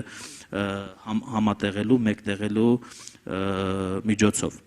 Ես ինչու շեշտեցի աշխատանքի կոմպոնենտը, որովհետեւ Աշխատանքի եւ սոցիալական հարցերի նախարարության կարևորագույն ուրեմն գործիքներից մեկը պետք է լինի երիտասարդության աշխուժացումը դեպի աշխատաշուկա, բայց դա չի կարող լինել ուղղակի ֆինանսական աջակցության միջոցով, դա չի կարող լինել ուղղակի գործատուների աջակցության միջոցով, որովհետեւ կան երիտասարդներ, որոնք դուրս են մնացել կրթությունից, որոնք դուրս են մնացել կարճաժամկետ վերապատրաստման հնարավորություններից եւ մենք պետք է կարողանանք լայնամասշտաբ, այսպես ասած, upskilling, reskilling գործիքակազմ ներդնել, որը հնարավորություն կտա նոր տեսլական բացել եւ մեր հասարակության յուրաքանչյուր շերտին հնարավորություն ընձեռել աշխատելու, արժեք ավելացնելու եւ այդպիսով կրճատելու սոցիալական խնդիրները, որոնք որ պետք է ուրեմն առաջանան։ Ես շատ մեր ոլորտը սոցիալական ապահովություն, սոցիալական պաշտպանություն, աշխատանք զբաղվածություն, կենսաթոշակային քաղաքականություն, այս առումով բավականին ծրագրեր այս վերջին 1.5 տարիների ընթացքում մշակվել են եւ հնդածս էլ արդեն գործում են, նոր ինստիտուտներ են ներդրվել։ Եթե դուք ավելի հարցերի տեսքով կարող ենք մենք շնորհակալություն։ Շնորհակալություն պարոն նախարար։ Նախ կխնդրեմ հարցերին շատ դիպուկ պատասխանել, առարկայական, որպեսզի մենք կարողանանք հնարավորինս շատ հարցեր ծածկել եւ կան հարցեր, որոնք իմաստային ու բովանդակության իմաստով նույն են, հետեւաբար նույնական են, կտամ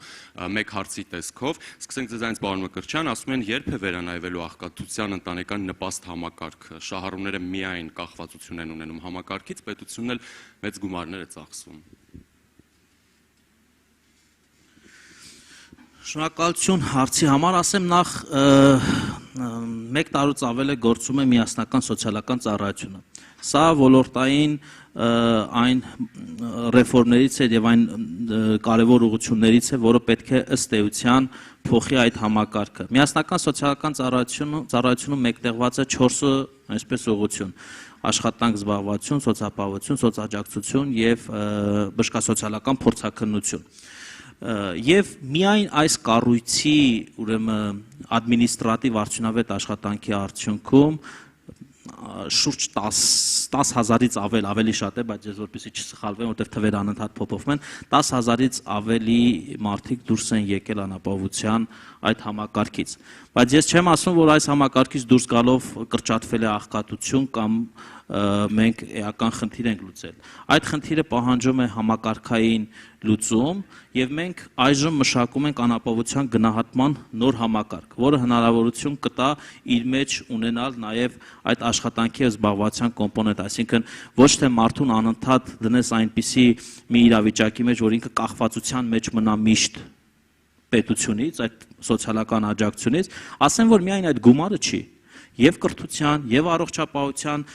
ոլորտում, երբ որ դու ունես արդեն այդ կարգավիճակը, բազմաթիվ ծառայություններ ես ստանում, եւ այդ ծառայությունների արժեքը տասնյակներ անգամ ավելի մեծ է, քան այն դրամական աջակցությունը, որ իրենք ստանում են։ Բայց դա փակում է մարդկանց իրենց քարանձավում եւ թույլ չի տալի, որպեսզի իրենք նայեն այդ քարանձավից դուրս եւ գտնեն տեսլական զարգանալու, կրթություն ստանալու։ Հետևաբար ես նշեցի, որ մենք ռազմավարական փաստաթղթեր ենք սկսել մշակել եւ արդեն շատերի մասով ամփոփման փուլում ենք, եւ այդ ռազմավարական փաստաթղթերը իրենք ուղղակի կարգախոսներ չեն։ Դրանց մեջ կան ֆինանսական շրջանակներ, կոնկրետ ծրագրեր, քաղաքականություններ, որոնք որ նպաստելու են այս խնդրի լուծմանը։ Այսինքն անապահովության գնահատման համակարգը մենք նախատեսում ենք, որ մյուս տարի սեպտեմբերից կսկսի գործել, որը հնարավորություն կտա ավելի արդյունավետ եւ թիրախային քաղաքականություն մշակել, որի կարևոր հիմքերից մեկը պետք է լինի մարդուն նախ եւ առաջ անապահովության այդ կարգավիճակից հանել, նրան տալով կարճաժամկետ վերապատրաստումների, կրթական որոշակի գործընթացներում ներգրավվելու եւ վերապատրաստումների միջոցով իրեն սեփական եկամուտը ունենալու հնարավորություն, այդ ոչ թե ուղղակի կտրել նպաստ համակարգից եւ ասել ինքդ որոշի թե ինչպես ես ապրելու։ Շնորհակալ եմ, հարցը վերաբերում է հավելելու բան։ Եթե կարելի է ես մի փոքր հավելում անեմ, շատ կարևոր հարց բարձրացրեց պարոն Մկրտչյանը, որ երբեմն մեզ մոտ սոցիալական երաշխիքները, որոնք որ պետք է լինեն, որոնք պետք են անհրաժեշտ են եւ անընդհատ պետք է վերանայվեն, խթանում են, որ անձը չդուրս գա իր կարգավիճակից, որովհետեւ աշխատելու պարագայում կզրկվի այդ սոցիալական երաշխիքներից եւ մեր միասնական տեսլականն է, որ այդ սոցիալական երաշխիքները ոչ թե լինեն խանգարող հանգամանքին մարդուն աշխատելու, բայց տան նրան հնարավորություն, օրինակ, վերականգնելու առողջությունը, վերականգնելու գիտելիքները, հմտությունները, որպեսզի նա վերադառնա աշխատաշուկա եւ կարողանա ինքն իրեն ապահովել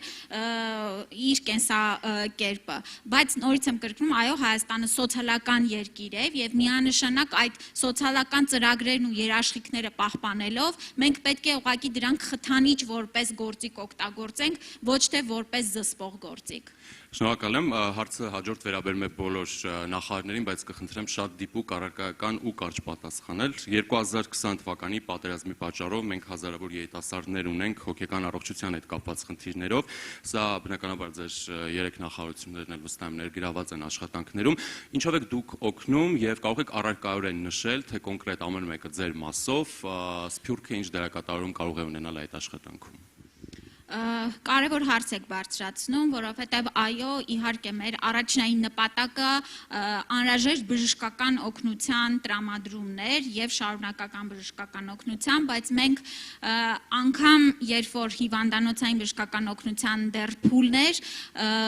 փորձեցինք համակարգել նաեւ հոգեկան առողջության խնդիրների հասցեագրումը։ Առաջին անգամ Հայաստանը ֆինանսական միջոցներ հատկացրեց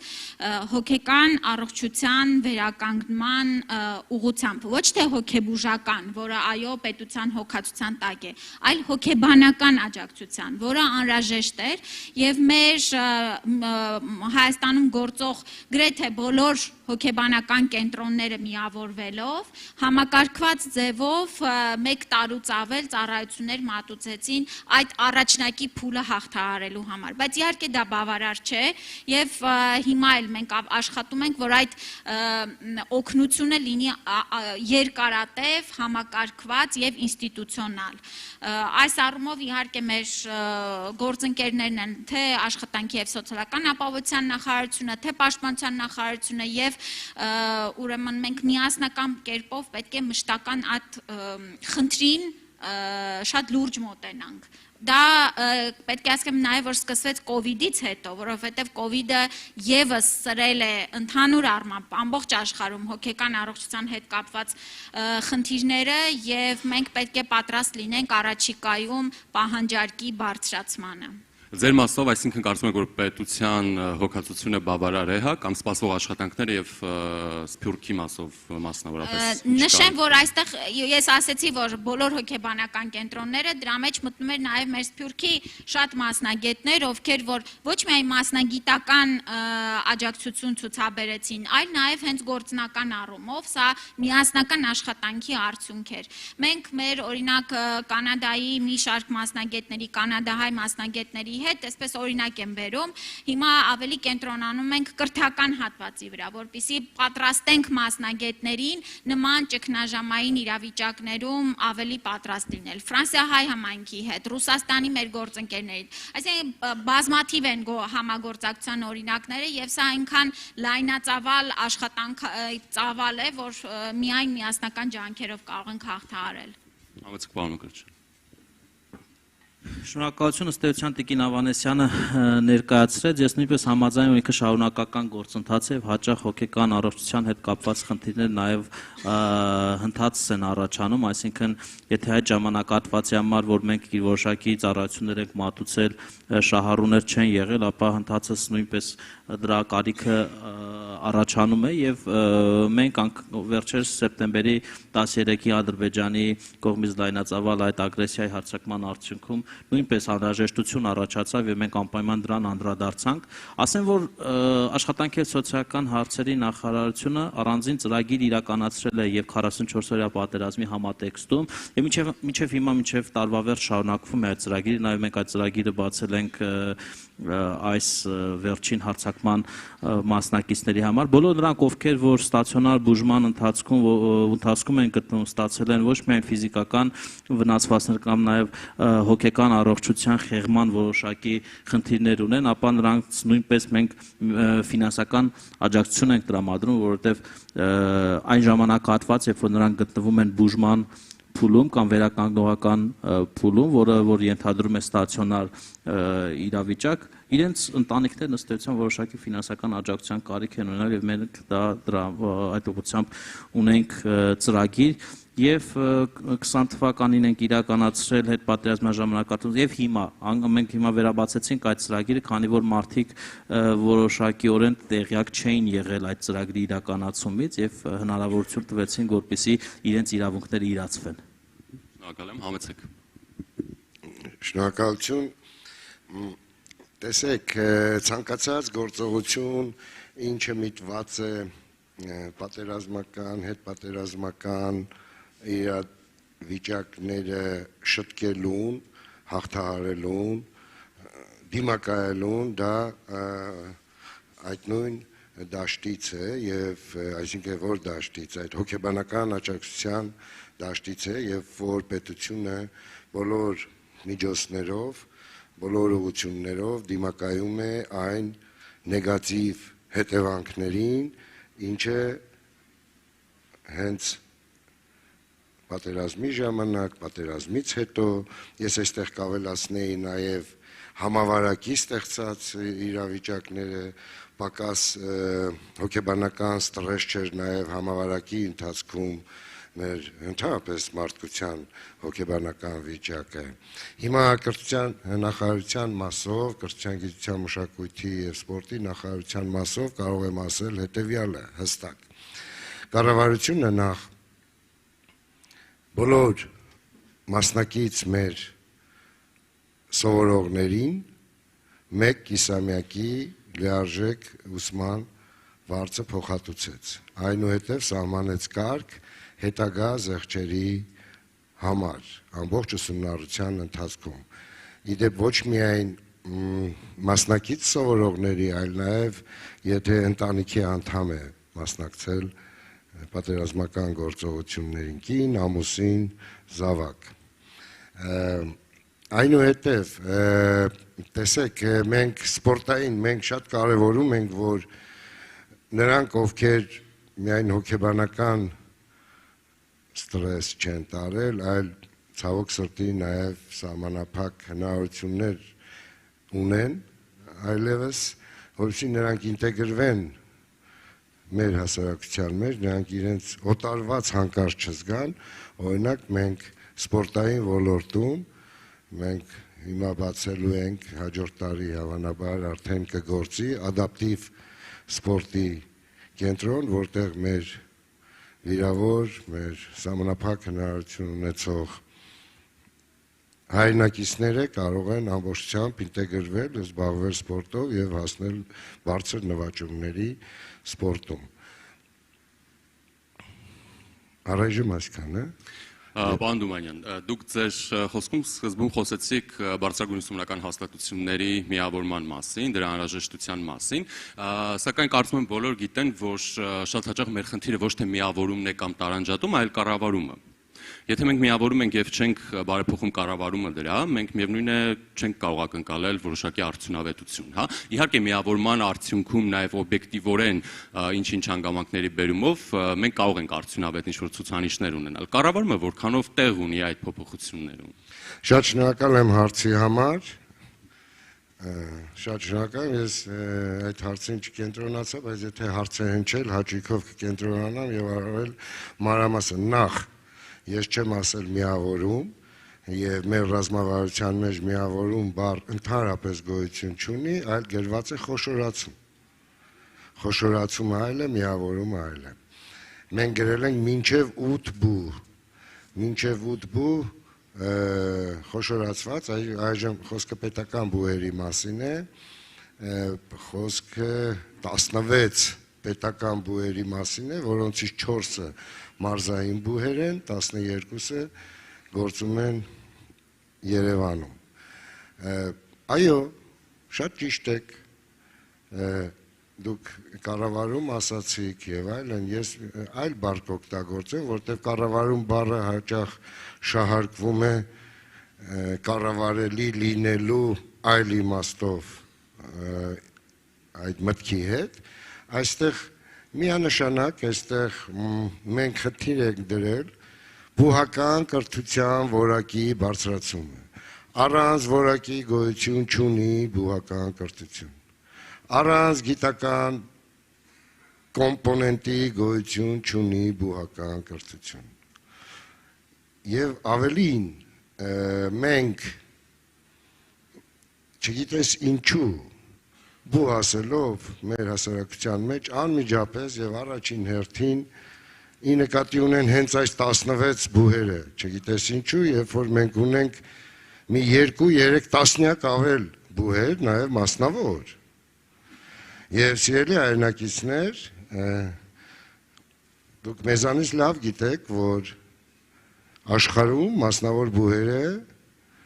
միջին իմաստով առավել թոփ կարգավիճակ ունեն, քան պետական բուհերը։ Եվ քանի դեռ ես այսպեսի մի միտք եմ ասել, ուզում եմ ձեզ մոտ կրկնել, մի քիչ պրովոկացիոն միտք եմ ասում, բայց հատուկ եմ ասում։ Քանի դեռ մեր բուհական համակարգում մասնավոր բուհերը չեն հայտնվել թոփ կարգավիճակներում, մեր բուհական համակարգը լուրջ խնդիրներ ունի։ Քանի դեռ մենք բու ասելով առաջին հերթին հասկանում ենք պետականը, ուրեմն մենք բավական հետ ենք։ Եվ մենք դրել ենք այսպիսի հավակնոտ թիրախ, ինչպես ես ասացի, կրկնեմ այդ միտքը։ Մենք աշխարհի միջազգային վարկանիշային չենք ֆիքսեվոր,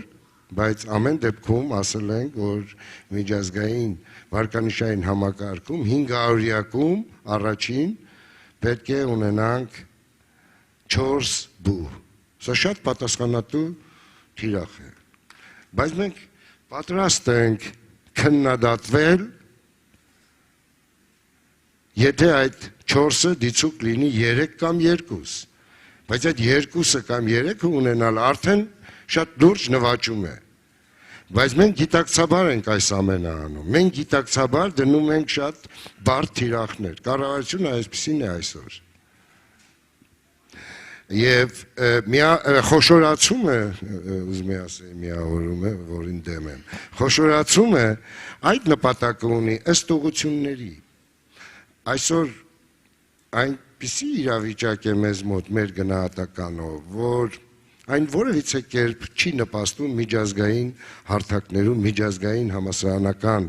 ընտանիքում հավասարի պես քայլեր մյուսների հետ։ Մենք համոզված ենք, որ այս խոշորացումը դա դրական քայլ է եւ կբարձրացնի բարձրագույն կրթության որակը, կստեղծի ակադեմիական միջավայր բուհերում, իսկ ակադեմիական քաղաքի գաղափարը, որը առավել հավակնոտ գաղափար է, մեր բոլորիս ջանքերով պիտի դարձնենք իրականություն, այնտեղ արդեն ոչ միայն բուհի ներսում պիտի լինի ակադեմիական միջավայր, այլ նաև բուհից դուրս, ինչը դուք շատ լավ գիտեք, աշխարհում մենք հայտնագործություն չենք արել, դա գոյություն ունի, ունեցել է, ունի, մենք ուզում ենք, որ մենք էլ ունենանք այդ հրաշալի գաղափարի իրականացումը եւ վստահ եմ, որ շարժվում ենք այդ ուղղությամբ։ Շնորհակալություն։ Տիկին Ավանեսյան,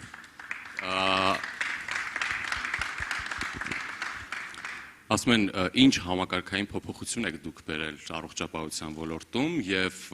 շարունակում են մի քանի հարց ունենք այդ իմաստով, ինչու չեք նախաձեռնում առողջապահական պարտադիր ապահովագրություն։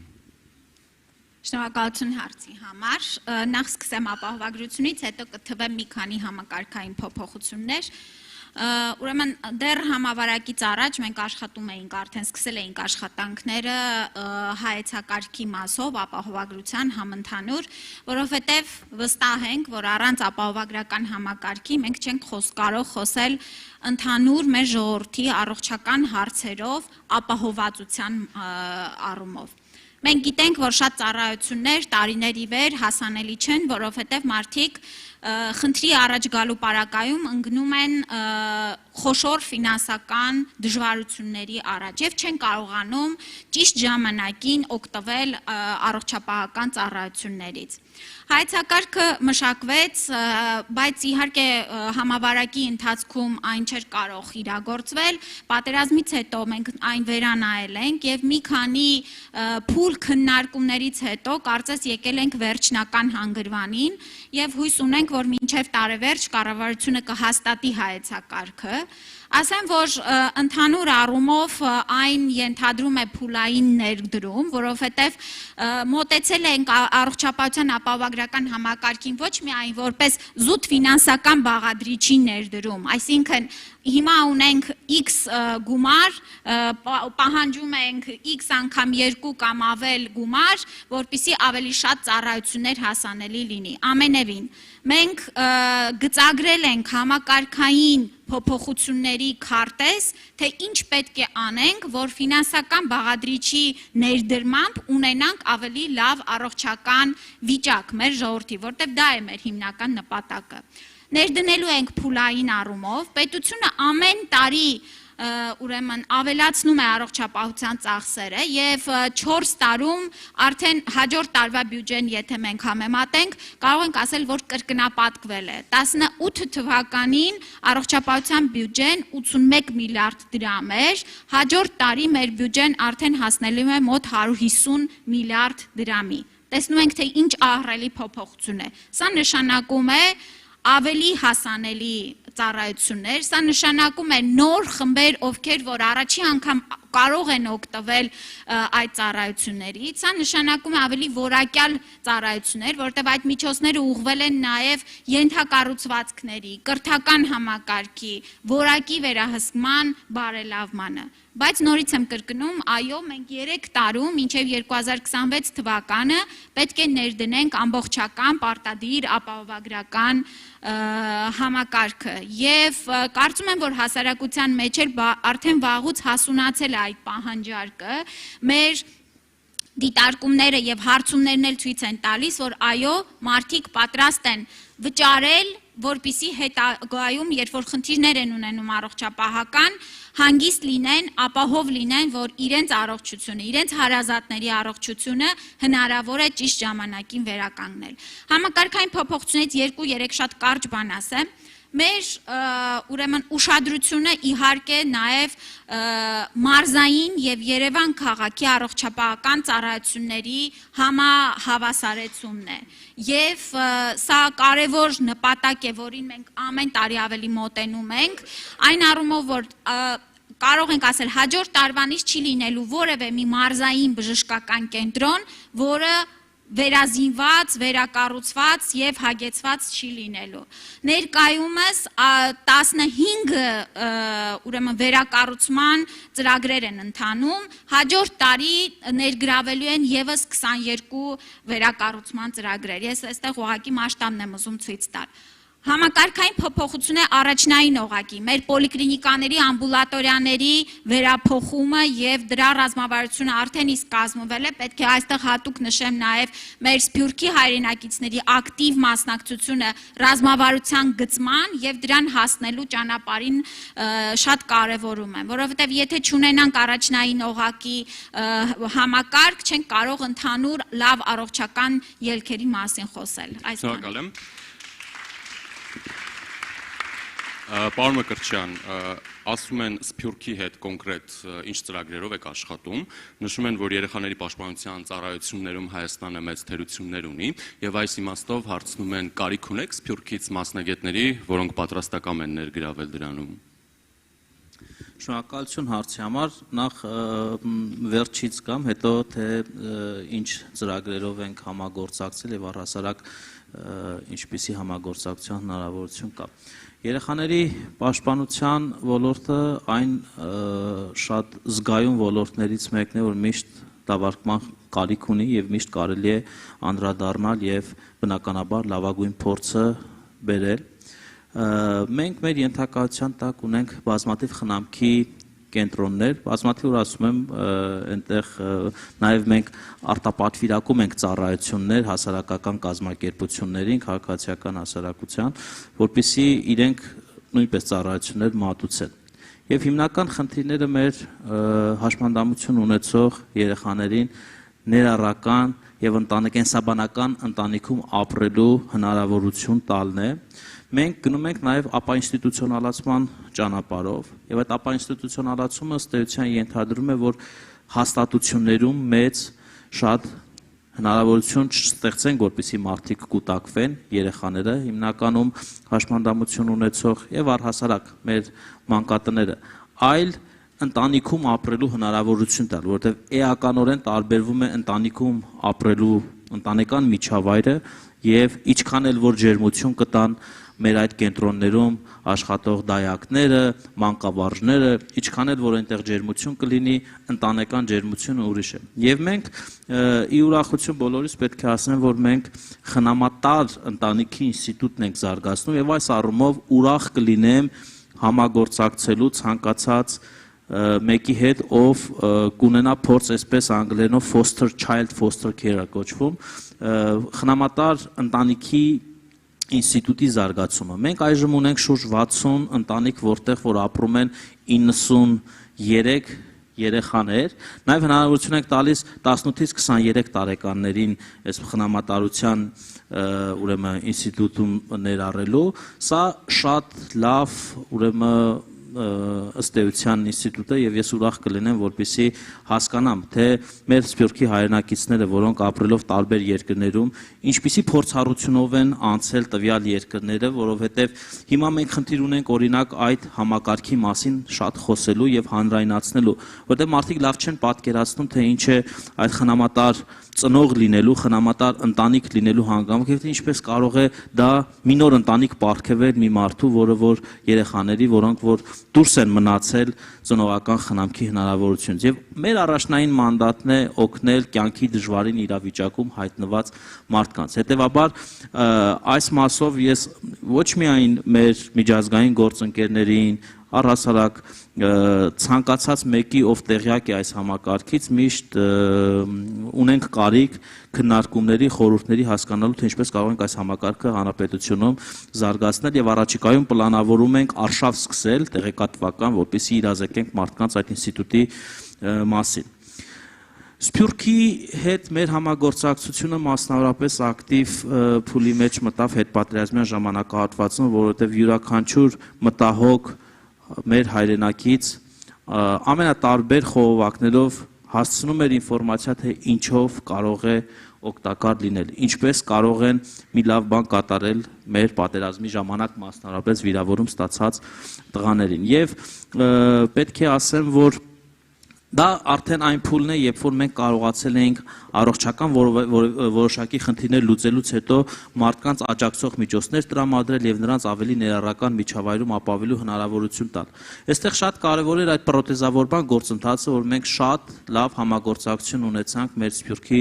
գործընկերների հետ, որովհետեւ մի բան է ունենալ ռեսուրս, մի բան է ունենալ ցանկություն, մեկ այլ բան է ունենալ գիտելիք եւ այդ գիտելիքը շատ կարճ ժամանակահատվածում բերել, որովհետեւ երիտասարդ տղաներ, որոնք ուղղակի չունեին սպասելու եւ մենք պետք է պետության պարտավորություններ գերժամանակակից այսպես աջակցող միջոցներով ապահովել նրան։ Եվ այս առումով կոնկրետ, երբ որ մենք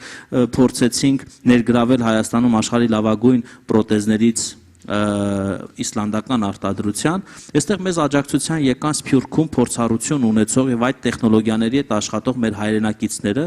որոնք իրենց ժամանակը բավականին տրամադրեցին, եկան Հայաստան եւ փորձեցին։ Տեսեք, ես հաճախ ասում եմ, որ Սփյուռքը պետք է նաև գլոբալ գաղափարներ գեներացնող լինի, բայց այդ գաղափարը պետք է բխի հայկական խնդրից, հայկական ճգնաժամից։ Եվ երբ որ մենք հասկացանք, որ սա մի խնդիր է, որ Հայաստանում չկար, այսինքն մենք անընդհատ ձեռքերի, ոտքերի ամպուտացիաներ երիտասարդների շրջանում չէր եղել, որպեսզի հասկանանք եւ առհասարակ պարտավորենք լավագույնը տրամադրել։ Եվ այստեղ ծնվեց լոկալ ստարտափերների մոտ գաղափար, որ ինչու Հայաստանում չստեղծել եւ ուրախ եմ, որ այստեղ նաեւ ներկա են մարդիկ, որոնց հետ մենք առիթ ենք ունեցել մի քանի անգամ շփվելու, նաեւ Սփյուռքից երիտասարդներ իրենց տեխնոլոգիական գիտելիքները ի նպաստ այդ գործի եկան եւ հիմա ուրախ եմ, որ արդեն պրոտոտիպեր կան, արտադրանքներ կան եւ հետաքրքրություն են արդեն առաջացնում միջազգային մի շարք կազմակերպությունների։ Մյուս օրինակը համագործակցության, երբ որ մենք գտնվում ենք Հայաստանից հեռու, ինչպես կարող ենք օգնել պատերազմի մասնակից մեր տղաներին։ Պարոն Դումանյանը հիշատակեց վարչապետի երեկվա խոսք, որ մենք ապրում ենք փոխկապակցված աշխարհում, տեղեկատվական տեխնոլոգիաներ եւ այլն, բայց դա այո մարտահրավեր է, բայց յուրաքանչյուր մարտահրավեր ունի իր մեջ հնարավորություն։ Ես բերեմ մի օրինակ ֆրանսիական մեր համայնքից, երբ որ մենք հուշագիր ստորագրեցինք մի ընկերության հետ, խելք այդպես է կոչվում, որոնք հեռավար, այսինքն վերապատրաստման մի քանի ամսվա կուրսեր էին տրամադրում, ապա ինտերնշիփի հնարավորություն եւ մարդուն դարձնում էին մրցունակ եւ ազատ թողում ինքը որոշի, թե շուկայում որտեղ կգնա, այսինքն համագործակցության մեր ուրեմն ծրագրերը տարբեր են, եղել են սկսած վերականգնողական ժամանակահատվածից հետո տեխնոլոգիական ոլորտում նոր ստարտափեր, գաղափար ծնվեց, այսինքն այդ մարտահրավերներից եւ մենք ուրախ ենք եւ բաց ենք եղել միշտ այդ համագործակցությանը։ էլի կան գաղափարներ, բոլոր այն հիմնադրամները, որոնք որ Սփյուռքի հետ են աշխատում, պարոն Հայրապետյանը այստեղ ներկա է, իմ քայլը հիմնադրամի հետ էլի շատ լավ համագործակցության ծրագիր ունեցանք, երբ որ պատերազմի մասնակից մեր տղաների վերապատրաստման հնարավորություն տրվեց եւ սա այն փոքրիկ բանն է, կարծում եմ, որ մենք կարող ենք անել նրանց ունեցած ներդրման դիմաց, բայց կարևոր եւ անհրաժեշտ քայլ, որովհետեւ բայց քանի որ պայմանավորվեցինք նաեւ պետք է անկեղծ խոսենք, ես կարող եմ ասել ներկայացնել մի փորձառություն, երբ որ պատրաստակամություն հայտնեցին ընկերություններ 100 պատերազմի մասնակից տղաների տալ կրթություն, վերապատրաստում, ապա ընդունել աշխատանքի, բայց մի ամբողջ նախարարության համար մոտ 2 ամիս պահանջվեց, որպեսզի 100 մարդու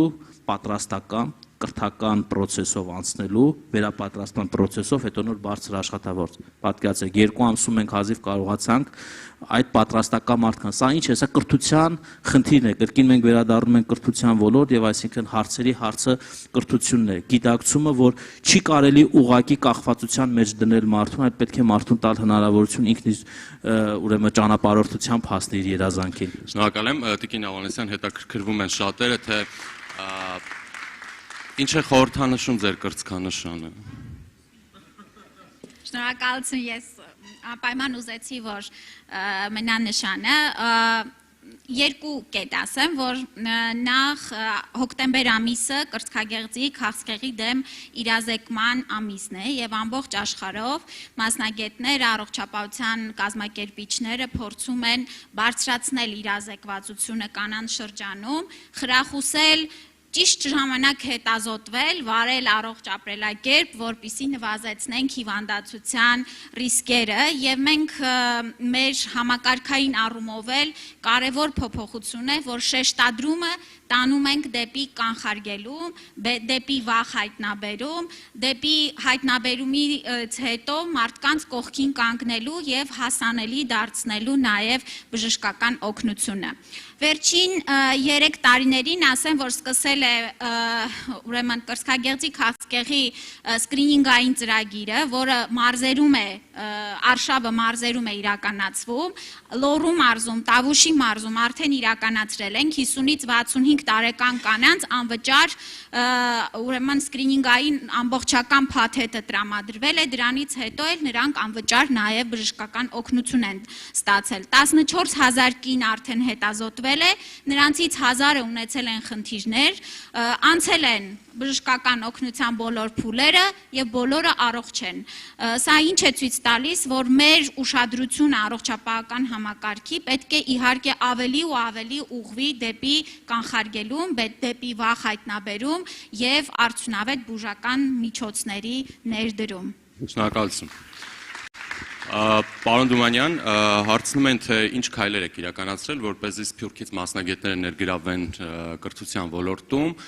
մասնավորապես մասնագետների մասին է խոսքը, եւ սփյուռքահայեր, որոնք ցանկանում են Հայաստանում կրթություն ստանալ, բայց ոչ հայերենով ունեն այդպիսի հնարավորություն։ Տեսեք, եթե չեմ սխալվում, դասավանդիր Հայաստանով մենք ունենք դասավանդողներ դրսից,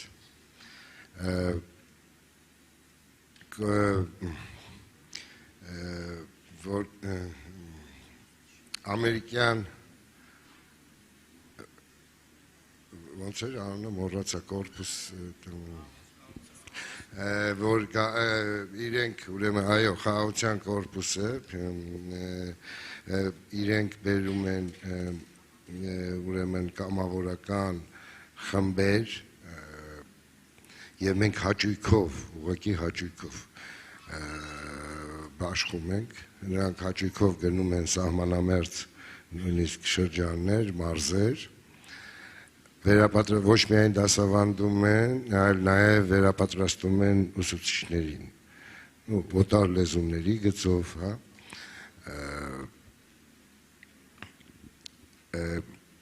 Սփյուռքից ուսանողներ, ես կարծում եմ ցանկացողները որևէ խնդիր չունեն գալու, մենք պետք է Սփյուռքը ես կրկնում եմ էլի, մենք այստեղ խնդիր կա, հասկանում եք։ Որ ասում ենք ինչ ենք անում, որպեսզի Սփյուռքից երիտասարդները գան եւ ուսանեն այստեղ։ Կներեք, իսկ ինչ պիտի անենք։ Իրենք կարող են գալ եւ ուսանել։ Հարցն է օտար լեզվով կարող են ուսում ստանալ։ Ես ձեզ չեմ էլի ասում, ես բարձրաձայնում եմ խնդիր, ես առիթն եմ կոնկրետ ձեզ չի, խնդրում եմ ըմբռնումով մոտենալ, որովհետեւ մեր երիտասարդները որ գնում են շատերը դրսի համալսարաններ, իրենք ինչ որ բան են անում, որ իրենք գնում են։ Չէ, եթե Սփյուռք համարենք ջավախքը, ինչը շատ դժվար է այդպես համարել, բայց փաստորեն մենք համարում ենք այսօր Սփյուռք։ Ջավախքի ուսանողների համար ես կարող եմ ասել, որ կոնկրետ ջավախքը մենք ոչ մի տարբերություն չենք դնում Հայաստանի Հանրապետության ուսանողի եւ ջավախքից եկած մեր հայրենակից ուսանողների վարձավճարի մեջ եւ պայմանների մեջ հիմնականում դրանք մեկին մեկ համընկնում են, միայն այնտեղ փոքրիկ նրբություններ կա, այն էլ կփորձենք հավասարեցնել ամբողջությամբ տեղացիներին։ Մենք ողջունում ենք այդ ամենը եւ մեր Սփյուռքի ժողովուրդը գիտեն մեր տեղը եւ հաճույքով կընդունենք, եթե ցանկանան մեզ մոտ սովորել, կամ որոշ բժշկական մասնագիտությունների գծով եւ այլն։ Օտարալեզու կրթության մասով Օտարալեզու գիտեք ոնց մենք ունենք լեզվի մասին օրենք, բայց այդ լեզվի մասին օրենքի շրջանակներում հիմա մենք ասեմ ձեզ, մենք շրջանառում ենք բարձրագույն կրթության եւ գիտության մասին օրենքի նոր նախագիծ, որտեղ այն գործողության մեջ մտնելուց հետո մենք որևէ խնդիր չենք ունենալու օտարալեզու կրթական ծրագրերի ներդրմամբ։ Այսօր մենք որոշակի ինչ-որ սահմանափակումներ ունենք, հատկապես հանրակրթության բնագավառում։ Մեր քաղաքացիները ամեն դեպքում Հայաստանի Հանրապետության քաղաքացիները, օրինակ հանրակրթությունում պետք է ստանան կրթական կրթություն հայերեն լեզվով, սա իմպերատիվ է, բացառությամբ իհարկե մեր այն հայրենակիցների, որոնք ճակատագրի բերումով վերջին 5 տարիները բնակվել են Հայաստանի սահմաններից դուրս եւ այլն մի քանի այդպիսի բան, հիմնականում հայերեն։ Շնորհակալություն, հավելել բան ունեք, բայց շատ հակիրճ մեր ժամանակը սպառվել է։ 2 րոպե։ Կուզեի ուղղակի հավելել պարոն Դումանյանին, որ օրինակ մեր ոլորտում մենք ունենք շարունակական մասնագիտական զարգացման ուրեմն մասը, սա նշանակում է, որ բոլոր բժիշկները իրենց գործունեության ընթացքում 5 տարին մեկ պետք է կրեդիտներ հավաքեն, եւ մեր սփյուռքահայ մասնագետները շատ ակտիվ ներգրաված են այս կուրսերի թե մշակման, թե դասավանդման մեջ։ Ասեմ, որ այո, լեզվական իհարկե խնդիրները կան, բայց դրանք պետք է ոչ թե խնդիր դիտարկենք, այլ նաև հնարավորություն, ինչը մեր մասնագետներն էլ մոտիվացիա են ստանում իրենց լեզվական հմտություններն ու գիտելիքները լավացնելու, որպիսի հասանելի նաև մասնագիտական կրթական հնարավորություններ ունենան։ Այնպես որ շատ լավ այս process-ը իրագործվում է։ Շնորհակալ եմ։ Պարոն Դումանյան, շատ հակիրճ խնդրում եմ։ Փոքրիկ, չէ, ուղղակի ռեպլիկի կարգով, եթե մենք այսպես արտասահմանից եկածներ, օրինակ բժշկական մասնագիտությունների գծով մենք ունենք շատ մեծ թվով ցանկացողներ Հնդկաստանից, Շրի Լանկայից։ Հենց այդ եմ ասում, հայերի մասին է խոսքը, բայց չգիտես ինչու առավել շատ գալիս են օրինակ Հնդկաստանից, Շրի Լանկայից եւ ուզում եմ ասեմ այնպես չի, որ մենք ինչ որ բան ենք արել, որպեսզի Հնդկաստանից ավելի շատ գան եւ մեր հայրենակիցները չգան։ Ուզում եմ ասել, մեր տեղը հայտնի է, մենք հաճույքով բոլորին կընդունենք, բարով գան, բարով սովորեն, բարով աշխատեն ու ձեռք բերեն մասնագիտություն։ Շնորհակալ։ եւ հավասարության համար բայց շատ կարճ։ Մինչ պարոն Դումանյանը նշեց լեզվի մասին օրենքում փոփոխություն գիրականացի, որպեսզի մեր հայաստանյան բուհերում հնարավորություն լինի անգլերեն լեզվով դասավ, գիտեք անգլերեն այսօր lingua franca է եւ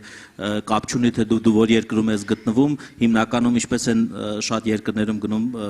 առաջատար համալսարաններ անգլալեզու է կրթություն, մինչ այդ խնդիրը կլուծվի այդ մարտարավերը, ասեմ որ Հայաստանում կա Հայաստանի ամերիկյան համալսարան, ֆրանսիական համալսարան, սլավոնական համալսարան, ես ասում տարբեր երկրներում ապրող մեր հայրենակիցներին, ովքեր կուզենան սովորեն եւ ես շատ լավ ուսանողներ ունեմ ամերիկյան համալսարանում եւ այնտեղ մի շատ լավ հնարավորություն էլ կա օգտվել այդ հնարավորությունից սովորել հայոց լեզու, հայոց պատմություն, որը Սփյուռքյան համայնքներում ուսանողական կրթության մակարդակում միգուցե հնարավորություն չլիներ։ Մինչ համակարգային խնդիրը լուծել, կա շատ լավ պլատֆորմ այդ համալսարանները, որոնք որ ապահովում են բարձրագույն կրթություն եւ բավականին հեղինակություն ունեն։ Շնորհակալություն մեր նախանեն, շնորհակալություն ներկայացության համար, բոլորիդ արդյունավետ օր։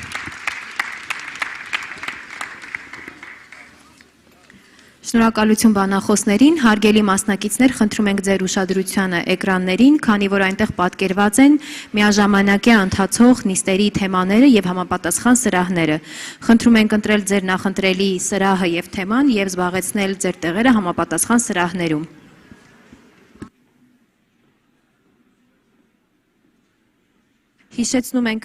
Հիշեցնում ենք նաև, որ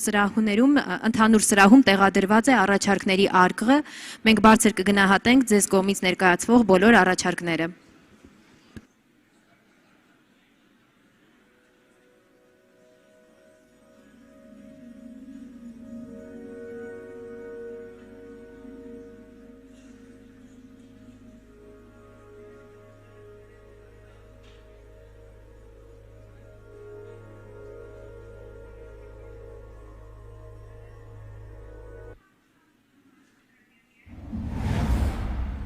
Ladies and gentlemen, please take your seats.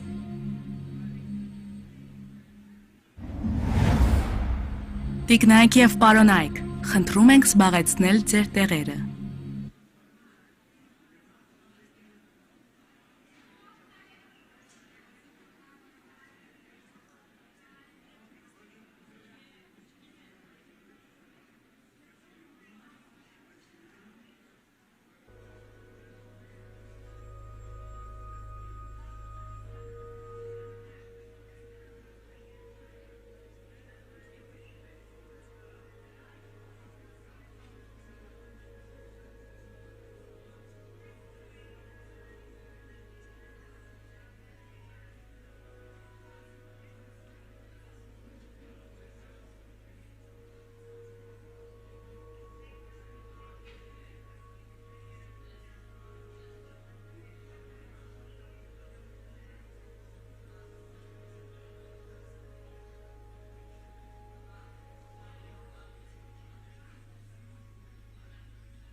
Հարգելի ներկաներ, խնդրում ենք այս սրահում մնան այն մասնակիցները, ովքեր մասնակցելու են Սփյուռք գիտության եւ տեխնոլոգիաների ոլորտում նիստին։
Ladies and gentlemen, please take your seats. Տիկնայք եւ պարոնայք, խնդրում ենք զբաղեցնել ձեր տեղերը։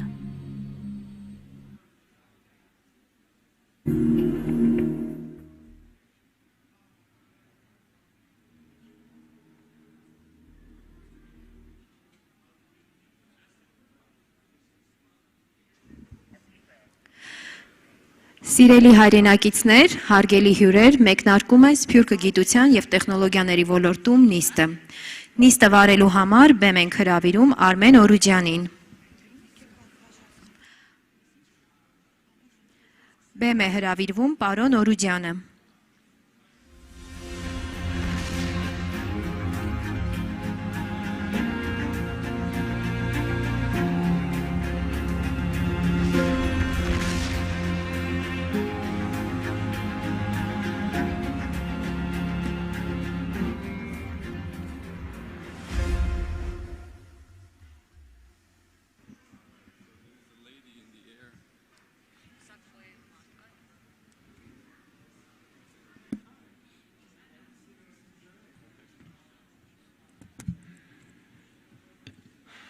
Okay, ladies and gentlemen, we're gonna have this session slightly different than any other session, and I think my outfit already tells you we're going to make it very informal, very communicative. This will be dialogue style. I want to invite my speakers to the stage, so we'll sit down and then I'll make the introductions. I'm not going to spend my time separate from them. So please, those of you who will be on this panel, I invite you to the podium. Yes, to the stage, and then I'll make the introductions while we're sitting.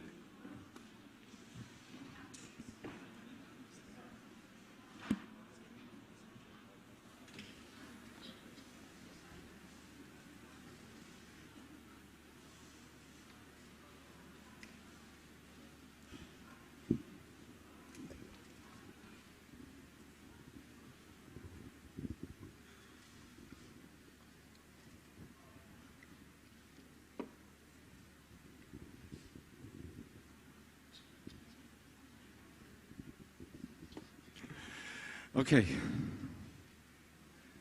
Well, ladies and gentlemen, good afternoon. So I want to talk to you a little bit about science and technology, and then what the diaspora's role is, and where the diaspora is in science and technology, and how important is science and technology to everything that's being discussed here in the last 2 days, especially what was being discussed, the panel right before us. I want to say science and technology is probably one of the top 3, if not top 1, discussion topic. And I'm glad that we're having this conversation here today. We'll try to get as much into details as to what's happening here as possible. Many of this panel are experts in the field, and I know many of you in the audience also from diaspora are from this space, so I'm hoping that also will be dialogue. We will make sure that you have your questions in, and then we'll be able to have a discussion with you. Today we'll have a discussion on a number of aspects of science and technology, but more so on education, research, and commercialization. Those are the 3 areas that we champion at our foundation, Foundation for Armenian Science and Technology. We will naturally not have all the time in the universe in 75 minutes for us to get into gist of everything that's out there in those spaces, but we will try to cover as much as possible. We have fantastic professionals, 5 of them, and I don't know if Yervant is connecting. Can someone tell me if Yervan Zoryan is going to be connecting? No one is going to tell me if Yervan Zoryan is going to connect. But if... Yes, he's joining on Zoom right now. Oh, fantastic. Thank you. All right. So I'll make brief introductions, and then I'll start the panel. I'll start with Haik Chobanyan, who's far right. the former governor of Tavush, and then also former minister of high technology of Armenia, and currently the CEO of the Union of Advanced Technology Enterprises, also known as UAT. Let's give a warm round of applause to Haik for being here at this panel. And then I have Vahe Andonians, the founder and CTO and Chief Product Officer of Cognaze, a company that helps businesses tap the vast amount of unstructured data they own to make better data-driven decisions. Vahe, welcome. Parur Abramian from Skyla, which produces one of the most competitive real-time threat detection systems. Welcome, Parur. I have my very good friend Mkhitar to my immediate right, the former Minister of Diaspora and the current Executive Director of My Step Foundation, a person who cares deeply for building strong and lasting bridges between Armenia and diaspora. Welcome, Mkhitar Jan. And last but not least, Yervan Zorian, Chief Architect of Synopsys, a company at the forefront of smart everything with the world's most advanced tools for silicon chip design, verification, IP integration, and more. He's also the president of the company here in Armenia. He's everywhere in the world. I don't know where he is now, but he's with us remotely. Welcome, Yervan Jan. Thank you. Thank you, Evan. Okay, so we'll kickstart this, and I want to start this with Haik. Haik, you've served interesting roles here in Armenia throughout your professional career, and now especially being in charge of UAT, and before that being the Minister of High Tech. We have many people in the audience that are coming here from abroad. I would want you to set the stage, what's happening here locally. But unlike traditional ways of saying everything is hunky-dory, this is the greatest place to be, the IT sector in Armenia is second to none, let's just call it as it is, so we can have a very good conversation, healthy conversation, and debate if necessary. So I'll send it to you. Բարև բոլորին։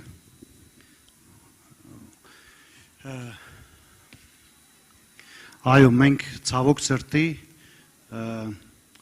20 տարի ավելի շատ խոսում ենք, թե ինչ պետք է անենք, եւ համարյա ոչինչ չենք անում։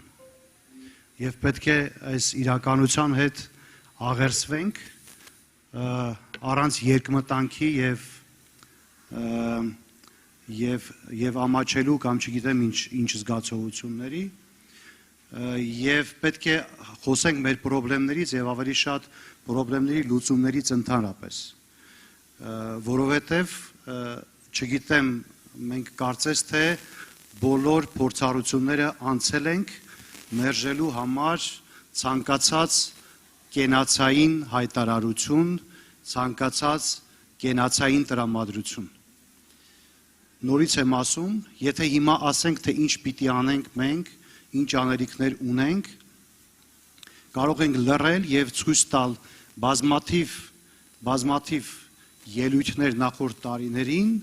եւ կտեսնենք, որ օրակարգերը մեր գրեթե չեն փոխվել։ Ինչու? Որովհետեւ մենք գրեթե ոչինչ չենք արել։ Մեզ բացակայել է համարձակությունը դա անելու, մեզ բացակայել է անկեղծությունը դա անելու, որտեղ եթե ինչ-որ բան ասում ենք եւ չենք անում, նշանակում է մենք ինքներս մեզ հետ անկեղծ չենք։ Եվ մենք պետք է անկեղծ լինենք, դա նշանակում է, որ մենք պետք է անենք այն, ինչ որ ասում ենք, եւ ոչ թե ասենք մի բան եւ գտնենք հարյուրավոր պատճառաբարություններ, որոնք միշտ կան չանելու համար։ Եվ վերջապես կամ մեկ ուրիշ բան, որ ամենահեշտը եւ ամենաքիչ պատասխանատուն չանելն է։ Ես սա տեսել եմ իմ ամբողջ նախորդ շրջանի կարիերայի ընթացքում եւ սա համարում եմ հիվանդություն։ Սա համարում եմ հիվանդություն, որը պետք է հաղթահարենք եւ փոխենք акցենտները մեր աշխատանքի։ Եվ այս առումով ես մի օրակարգ եմ ուզում առաջ քաշեմ նաեւ կազմակերպիչների առաջ, որ մեր գործը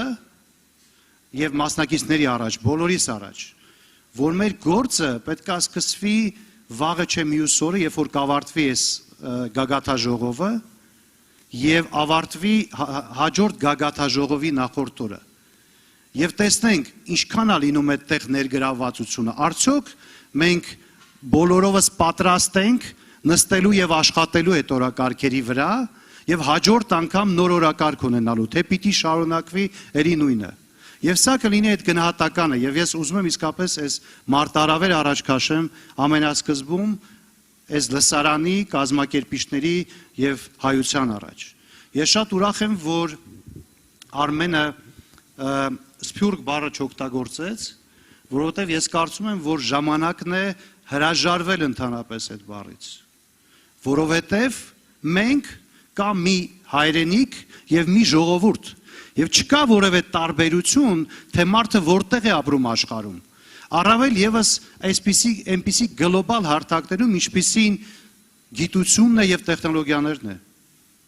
Եվ բոլոր մոտեցումները եւ լուծումները պետք է ելնեն այդ սկզբունքներից։ Այդ սկզբունքներից պետք է ելնեն բոլոր լուծումները հայկական, հայաստանյան, որոնք ցավոք չկան։ Հայտնի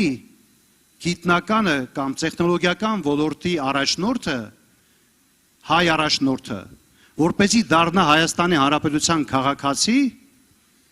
ինքը ամիսներով պետք է բյուրոկրատիայով զբաղվի, որպեսզի կարողանա լուծի իր իրանական ծննդյան վկայականի թարգմանության հարցը, կարա լուծի, չգիտեմ, իր անվան փոփոխության հարցը, որ կյանքի ինչ-որ էտապում եղել են,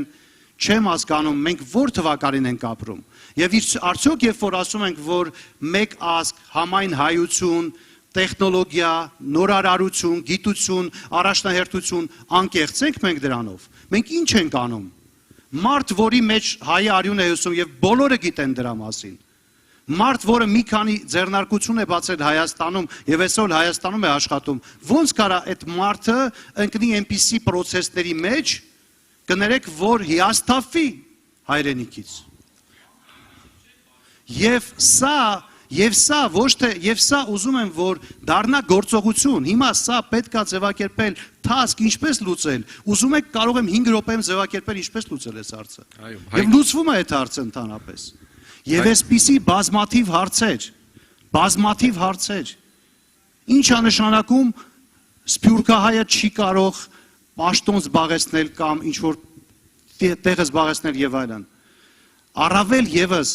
գիտության եւ տեխնոլոգիաների ոլորտը Հայաստանի բոլոր ռազմավարական փաստաթղթերում համարվում է մեր հաջողության առնվազն 70% գրավականը։ Հայկ ջան։ Եվ մենք ի վիճակի չենք այս խնդիրը լուծելու, եթե չդիտարկենք այսպես բացարձակ հավասարություն եւ անմիջականություն համայն հայկական կամ համահայկական առումով։ Դրա համար ես սփյուռք բառի փոխարեն կառաջարկեի միշտ օգտագործել համահայկական տերմինը, եթե մենք ի նկատի ունենք նաև այն մարդկանց, ովքեր ապրում են Հայաստանից դուրս։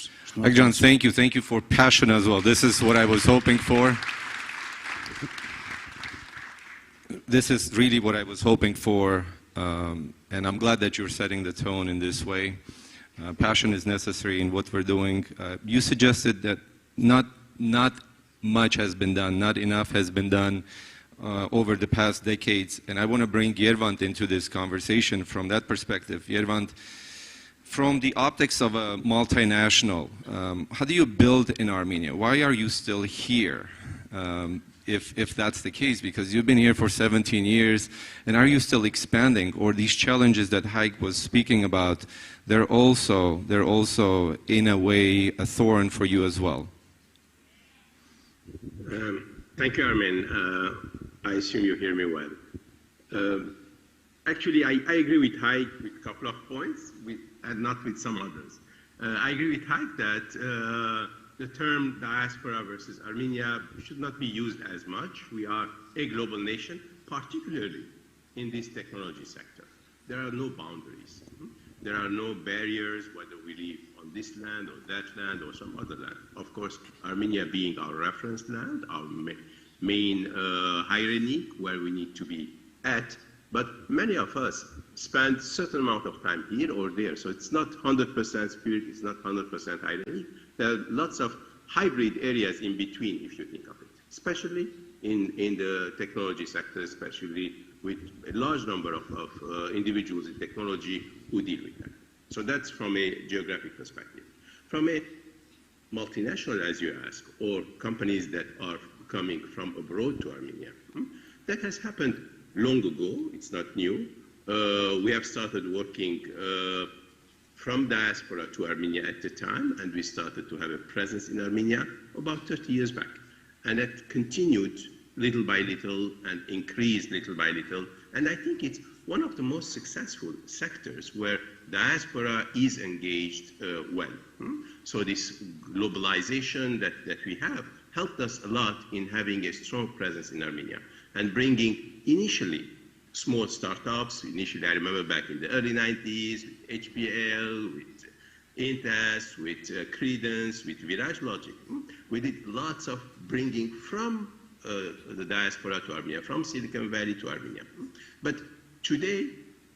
there are lots of multiple multinationals, such as Synopsys, which keeps growing. So we came there 17 years ago. That's true. We didn't start from zero. We acquired existing companies and we built on it. So in fact, it's not 17 years even, it's longer. But the growth is what's important, that if you are successful, you will grow further. Our company happens to have 1,100 people today in Armenia. Tomorrow it will be different, so it changes every day. But do we have the necessary criteria in Armenia to not only to stay, but to grow? I think we do. I think we do have necessary criteria.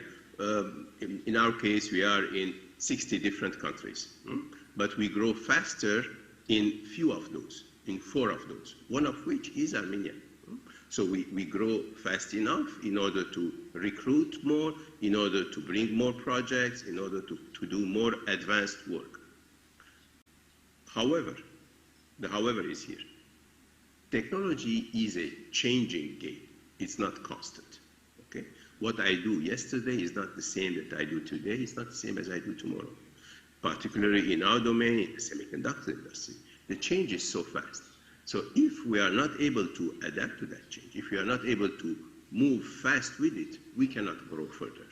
Okay? So I think what's important is to be able, technically, to be able to change, to learn enough, to expand further. For that, I come back later if you want. We need to prepare people, we need to educate, to bring in research, to bring in training, and so on, because doing the same thing status quo is not acceptable. Yervanjan, thank you. You say something which is critical. I'll let people recognize that you said something critical, and then I'll move forward. You said something very interesting, which is moving from diaspora. Sorry, Haikjan, I'm going to interchangeably use this word through tonight, but then we'll come up with the term we won't use diaspora any longer. I just don't like pan-Armenian. I think diaspora is better than pan-Armenian to me. Sounds like very obsolete.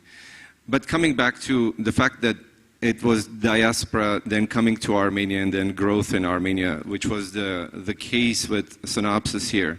You know, Synopsys being a large company, I think the valuation, unless things have been very bad for you this week as well, you're about $40 billion company. So it's one of the behemoths. But then I wanna leave the 40 billion and I wanna come into an entity that is about to become a $40 billion company. Vahe, this is about you and Cognaze. Because in your case also you started essentially starting from diaspora, coming to Armenia and then growing here. I'm just wondering how it's taking place for you, because what Yervant has done was 17 years ago, and then moving through decades of differences and challenges and growth. Now you're coming here into this last couple of years, hiring teams, training teams. Maybe you can speak a little bit about those challenges here. Sure. I like the 40 billion reference. Thank you for that. So that's what Emma keeps telling me. You know, it's like you're no longer a unicorn. So you know, I started believing. Yeah, so I think Yeah, it's actually very different than doing or building a large corporation, because we started a couple of years ago, and we're about 300 people now, and we're still growing very fast. Last month we hired 31 people, and we are constant search for talent. And of course, if you said 300 people. 300 people overall, and 31 we hired just last month. And I think that if you are in a small country, scaling fast is of course a problem, especially in the high-tech sector. That's not an Armenian problem, that's a global problem, and Armenia needs to tackle that as well as almost any other country in this world needs to tackle that. When it comes outside of high-tech, I think that finding economists and research analysts and these kind of positions are easier, much easier, and it makes also price-wise a little bit more sense, to be frank. So education is, of course, the biggest problem. I wouldn't say that's the only problem. Other problems that we have here are the legal system is very convoluted and very difficult. So I'm literally spending, and I live in Germany, which is known to be a very difficult place, but I spend here more for lawyers than I pay there, just to be sure that I don't make any mistake, right? So it's problematic. I think it needs to change, and the same is for the tax system. I mean, having to sign everything in paper, still not accepted, digital signatures, and so on. There are many, many issues that need to be cleaned up, I think. But overall, I think it's a good experience to be here. One thing I just want to follow up on a question, and then I'll move to our next panelist.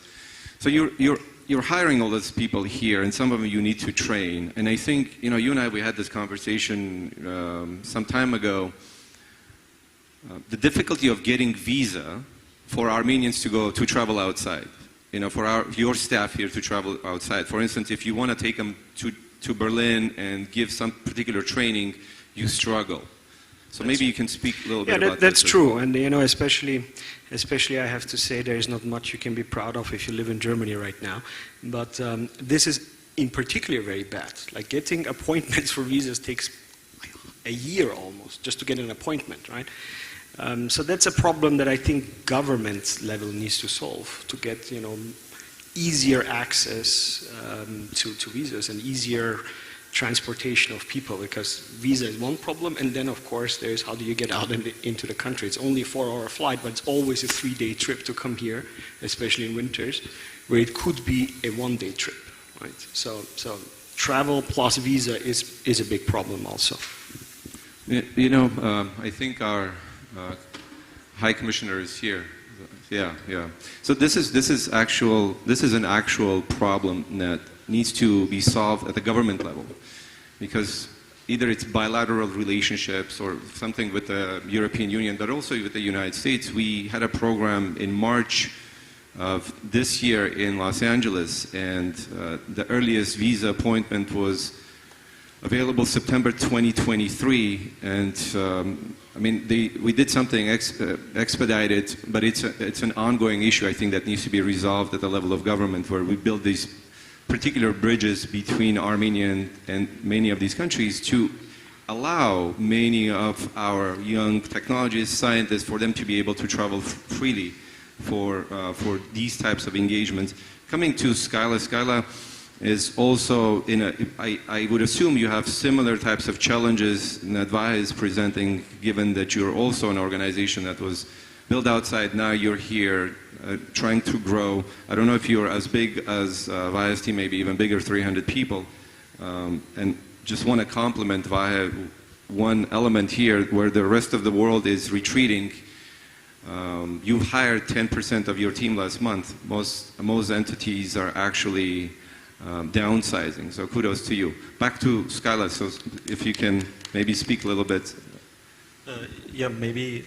I will start from a bigger picture. As Haik said, during the last 30 years, there's been little done, and we always say, the world is more dangerous, and Armenia is in between of these different threats, and basically we have no time anymore to waste on nice words, and everyone has to do their step. And we always say we don't have resources, that the only resource we have is our intellect, intellectual capacity, and we always գլուխ են գովում ամենտեղ մենք ամենալավն ենք եւ այլն. But when it comes to supporting companies like Skyla, I'm not just talking about Skyla, but the talented like groups, initiatives, startups, worldwide Armenians have no idea about those companies because we don't have so-called science diplomacy. I would distinguish this to other kinds of diplomacies. What does that mean to me is that there has to be a comprehensive approach between government, the community structures, organizations, and the diaspora members, business people, investors, to map, to understand, to identify the STEAM diaspora out of all the diaspora people we have, to target them for three directions mainly. First, to try to get those guys the talents, the knowledge, the skills, the expertise, to serve also, I'm not saying only to Armenian agendas, Armenian companies, startups, governments, etc., but to serve Armenian agendas, Armenian causes, Armenian also, let's say. Second of all, not be proud when everything is done and there is a new Armenian unicorn company and then everyone is proud of, but they have no participation. So rather than being just proud, you have to take the ownership, participation. You have to be the economic agents of those companies like Skyla, in different parts of the world, promote those companies, promote in your countries, within your professional network, etc. Skyla is probably the only physical security threat detection company in the security sphere that is doing based on artificial intelligence, computer vision technologies. That is right now the only Armenian co-founded company that is commercially being sold worldwide, globally. We are present in many countries, about 200 corporate clients worldwide. We have more than 100 employees, 70 engineers in Yerevan, a big office, and it's over $100 million market valuation right now. And we have investors, both Armenians and foreigners, but I always say if there is this kind of potential to, the investors, they don't see the nationalities, they see where they can earn profit, and it's independent on the nationality. But I say you don't have to invest in every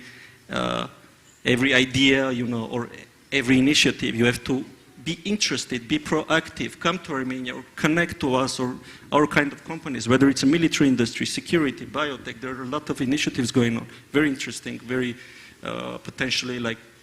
Armenia changing initiatives. You have to be proactive as well. Companies like us, we have to be also proactive, governments, to approach each other, to raise awareness of each other, present each other in order to have this. And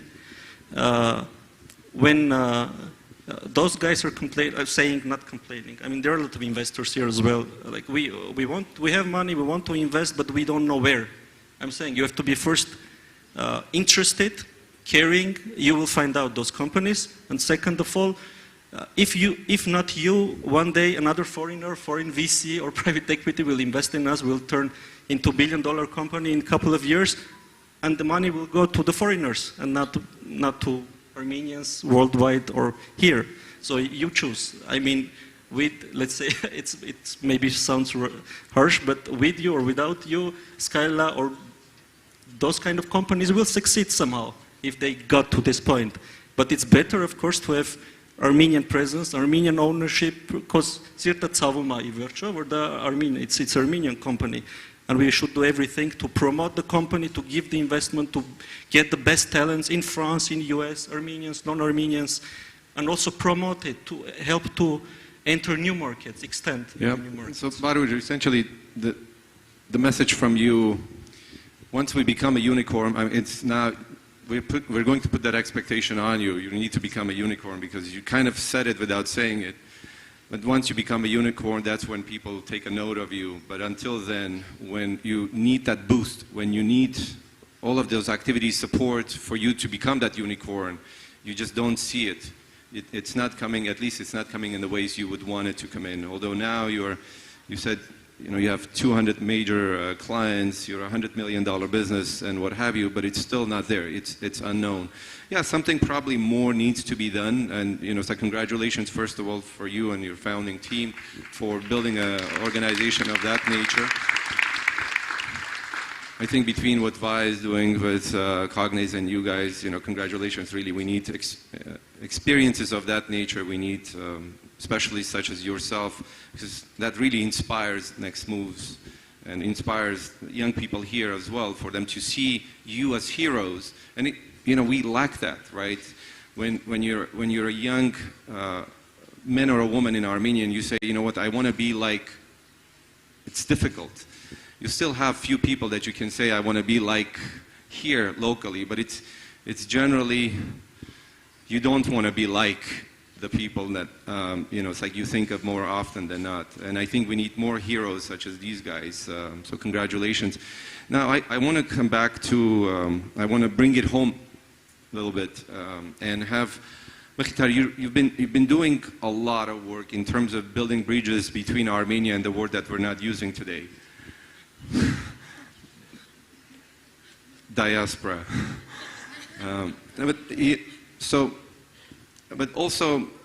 I was thinking, and I was having this conversation, I think last night, you don't even need to travel outside of Armenia to meet diaspora. To me, the regions in Armenia look like diaspora to Yerevansi as well. It's very bizarre, but we have this very island type of an approach to everything. Even in Yerevan, if you live in Erebuni and if you live in Yerortmaz, you're a foreigner, you're another diaspora. So there's segments of diaspora, I think, that exist in our nation, in our culture, and I think I want to associate this to culture of who we are and how we are. I want to understand some of the work that you're doing through My Step Foundation, and you as an individual, Mkhitar, because you're far richer than any organization could encapsulate you. I want you to speak a bit about your own thoughts, but also some of the work that you're doing in that space. Հարգելի պարոն Սինանյան, չգիտեմ դա հիշում եք, շնորհակալություն եմ հայտնում Գագաթնաժողովի կազմակերպման համար։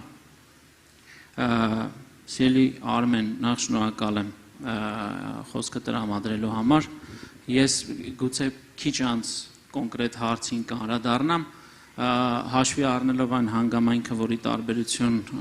այսօրվա մեր 5 պարոնների ես երևի թե ամենա համեստ փորձն ունեմ տեխնոլոգիական մասով, ես կնախընտրեմ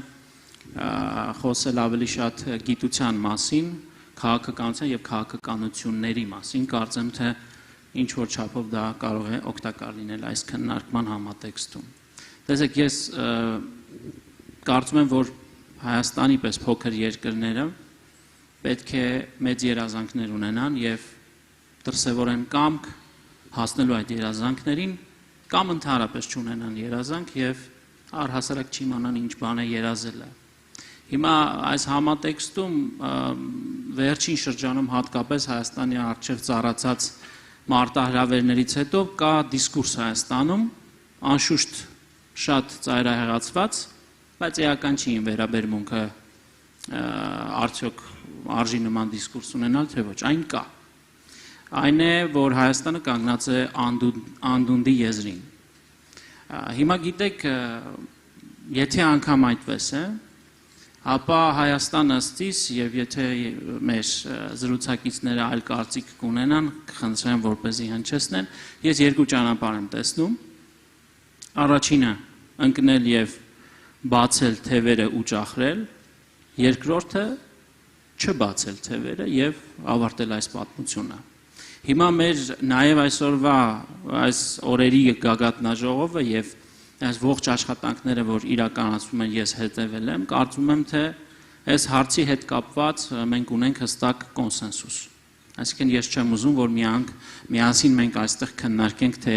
ինչ պիտի անենք, ընդհակառակը։ Ես ուզում եմ, որպեսզի մենք այսօր քննարկենք, թե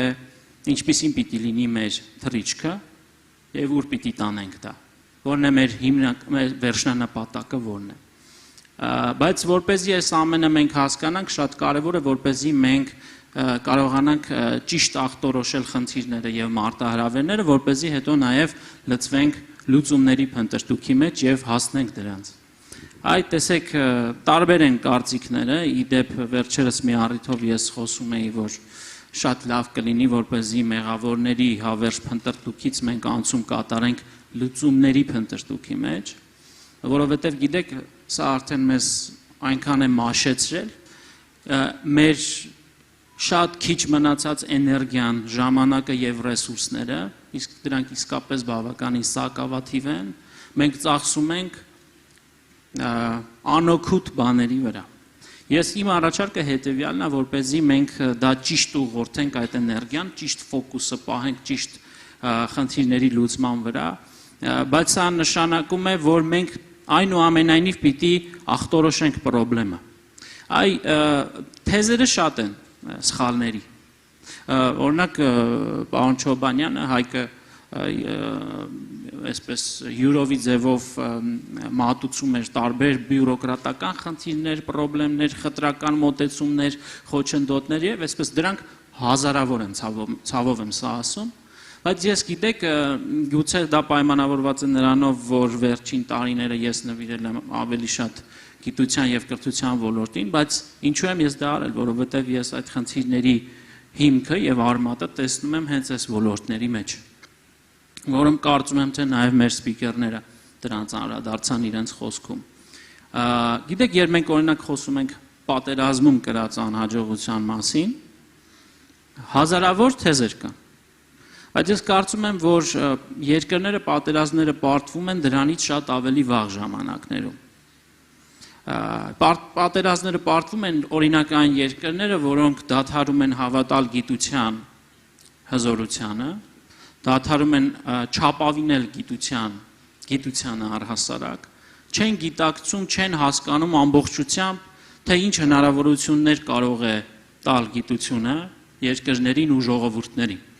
Ցավոք սրտի, մեր հիմնական խնդիրը, որ ես կարող եմ տալ որպես գնահատական եւ ախտորոշում, դա կրթական եւ գիտական համակարգերի քայքայումն էր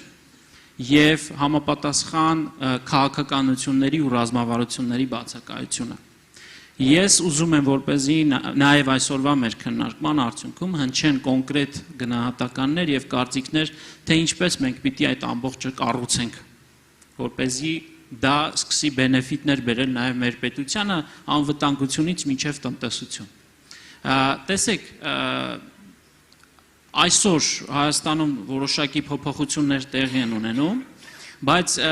ինչքան էլ մենք խոսենք նեգատիվ բաներից, ճգնաժամերը եւ արհավիրքները նաեւ բերում են հնարավորություն։ Ես հիմա կբերեմ դա իմ անձնական սեփական օրինակով։ 2019 թվականին ես պարլամենտի ամբիոնից ունենում էի տեքստ գիտության բյուջեի եւ գիտության ֆինանսավորման մեխանիզմների փոփոխության մասին։ Նույն գրեթե նույն բառապաշարով եւ բովանդակությամբ ելույթներ էի ունենում 21 թվականին։ 2019 թվականին ցավոք սրտի նաեւ կարող եմ ասել որոշ իմ գործընկերների մոտ այդ տեքստերը բավական դժվարությամբ էին մարսվում։ 2021 թվականին ես անգամ կարիք չունեի ավարտել այդ տեքստերը։ Գիտեք ինչու, որովհետեւ ստացվեց այնպես, որ մեր հասարակությունը եւ մեր պետությունը սկսեց հույսը կապել հայաստանյան եւ համահայկական գիտական արժեքների եւ հնարավորությունների հետ։ Այդպես ստացվեց, կյանքը այդպես դասավորվեց, որ որևէ այլ սուբյեկտ, միջազգային կառույց, պետություն, ազգեր, մենք սկսեցինք հույսներս դնել բացառապես մեզ վրա։ Եվ ինչքան էլ գումար եւ ռեսուրսներ այլևս ներդրվի գիտության մեջ, ներհայաստանյան հասարակական շրջանակներում որևէ ընդվզում դուք չեք տեսնի։ Որովհետեւ դա է միակ մեր ճանապարհը, խնդիրների լուծման երաշխիքը։ Եվ ես սա ցավով եմ ասում, որովհետև շատ վատ է, երբ ճգնաժամային իրավիճակներում ես դու գալիս եւ նման որոշումներ կայացնում։ Ընդ որում, 2020 թվականից հետո արդեն գիտության բնագավառում մենք այլևս չենք խոսում, որ այս կամ այն ներդրումը ռիսկային է։ Այո, գիտության բնագավառում մենք պարտավոր ենք չմտածել այդ ռիսկերը զրոյական դարձնելու մասին։ Եթե մենք առաջնորդվենք քաղաքականություններ մշակելիս, որ գիտության մեջ ներդրում անելիս պիտի ռիսկերը զրոյացնենք, մենք կունենանք այն, ինչ ունեցել ենք մինչև օրս։ Եվ այս առումով կոնկրետ օրինակներ ես կցանկանամ բերել, բայց չեմ ուզում չարաշահել ժամանակը, հույս ունեմ, որ հարց ու պատասխանի ժամանակ ես սրանց հանգամանալից կանդրադառնամ։ Տեխնոլոգիական մասով կրկին մեր հասարակության շրջանում գիտեք, տեխնոլոգիա ասվածը թեև ես նշում եմ, որ բավարար չափով ինձ կոմպետենտ չեմ համարում, բայց տեխնոլոգիաները դրանք անշուշտ 20-րդ եւ 21-րդ դարում ստեղծված համակարգերը կամ սարքերը չեն։ Դա 1000-2000 տարի առաջվանից տեխնոլոգիաները կիրառվում են տարբեր ազգերի կողմից, այդ թվում եւ պատերազմական իրավիճակներում, որովհետեւ տեխնոլոգիաները դրանք հմտությունների, գիտելիքների, մեթոդների ագրեգատն է, որի հիմքում դրված է միտքը, մարդկային միտքը, եւ որի արդյունքում ստեղծվում են այդ նույն սարքերը, գործիքները, համակարգերը։ Հետևաբար այս առումով ոչինչ չի փոխվել աշխարհում, ոչինչ չի փոխվել մարդկության պատմության, այս հազարամյա պատմության առումով։ Պարզապես հիմա ուղղակի էլ ավելի նոր տեխնոլոգիաներ, քվանտային համակարգեր, նանոտեխնոլոգիաներ, արհեստական բանականություն եւ այս առումով ինչպես նախկինում, այնպես էլ այսօր պատերազմում մարդկային գործոնը ավելի նվազ է, քան մարդկային միտքը եւ դրա տակ դրված տեխնոլոգիան եւ գիտությունը։ Thank you, Mkhitarjan. One important element that you speak of, that investments in science are always going to be risky. You're actually not going to know what the outcome is going to be is critical. And if you're trying to make an investment with understanding that you're going to get 100% on your investment, that's probably not going to activate too many people wanting to go into this. Look, this discussion about science and technology cannot but include also a conversation on security issues. And you've touched upon this already yourself, Mkhitarjan, and I want to bring Haik back into this conversation. In terms of securities, Haik, can you being at this for decades now, has there been enough investments in that space over the generations, and if it hasn't, what's the path forward? Կարճ պատասխանը ոչ է, բայց կա նաև մի քիչ երկար պատասխան, որ կուզեմ անդրադառնամ անպայման։ Նախ առաջինը շարունակելով նաև մի փոքր եւ կպցնելով նախորդ քննարկումը եւ այս հարցը, ես կարող եմ ասել, որ հաջորդ challenge-ը պետք է լինի մոռանալ օգնություն բառը եւ փոխարինել դա ներդրում բառով եւ լավ հասկանալ դրա էությունը։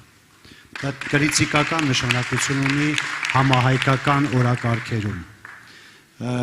Ես վերջին հատկապես պատերազմից հետո որոշ գործընթացների մեջ եմ ներգրավված այս առումով եւ ես կարող եմ միանշանակ ասել ցավալով, որ եթե ես 1 տարի առաջ գնայի օգնության խնդրանքով, այսօր ես կունենայի այդ օգնությունը։ Ես գնացել եմ ներդրման խնդրանքով եւ դեռ ես չունեմ ներդրումը։ Սա, այսինքն ես ուզում եմ ասեմ, որ այս երևույթը, որ կարծես թե շատ པարզ է եւ բոլորը շատ լավ հասկանում ենք, ինչպես եւ բարեգործության մեջ, երբ որ ասում ենք ձկան փոխարեն կարտ տանք եւ կարծես բոլորը շատ լավ հասկանում ենք, բայց իրականում նույն թեման է, մենք ասում ենք, արտասանում ենք, բայց չենք անում։ Դրա համար իմ հաջորդ challenge-ը դա պիտի լինի եւ սա վերաբերում է կոնկրետ քո հարցին, Արմեն ջան։ Եվ այսօր հատկապես պատերազմից հետո մենք ունենք բարեբախտաբար մասնավոր ներդրումներ եւ նախաձեռնություններ հանուն անվտանգության, հանուն Հայաստանի եւ հայ ժողովրդի անվտանգության։ Եվ սա սրանք համահայկական նախաձեռնություններ են։ Բայց սա շատ փոքր է բավարար լինելու համար։ Ինչ է պետք դրա համար։ Դրա համար պետք է որ դեսպանները շատ լինեն։ Մարդիկ, ովքեր շրջում են համայնք ընտանիք եւ խոսում են սրա մասին։ Մենք այսօր այս ամբիոնից շատ է հնչել հрьяաների անունը, օբյեկտիվորեն է դա հնչել, որովհետև շատ հարցերում իրենք իսկապես ստեղծել են շատ ռացիոնալ մեխանիզմներ շատ վաղուց, եւ մենք պետք է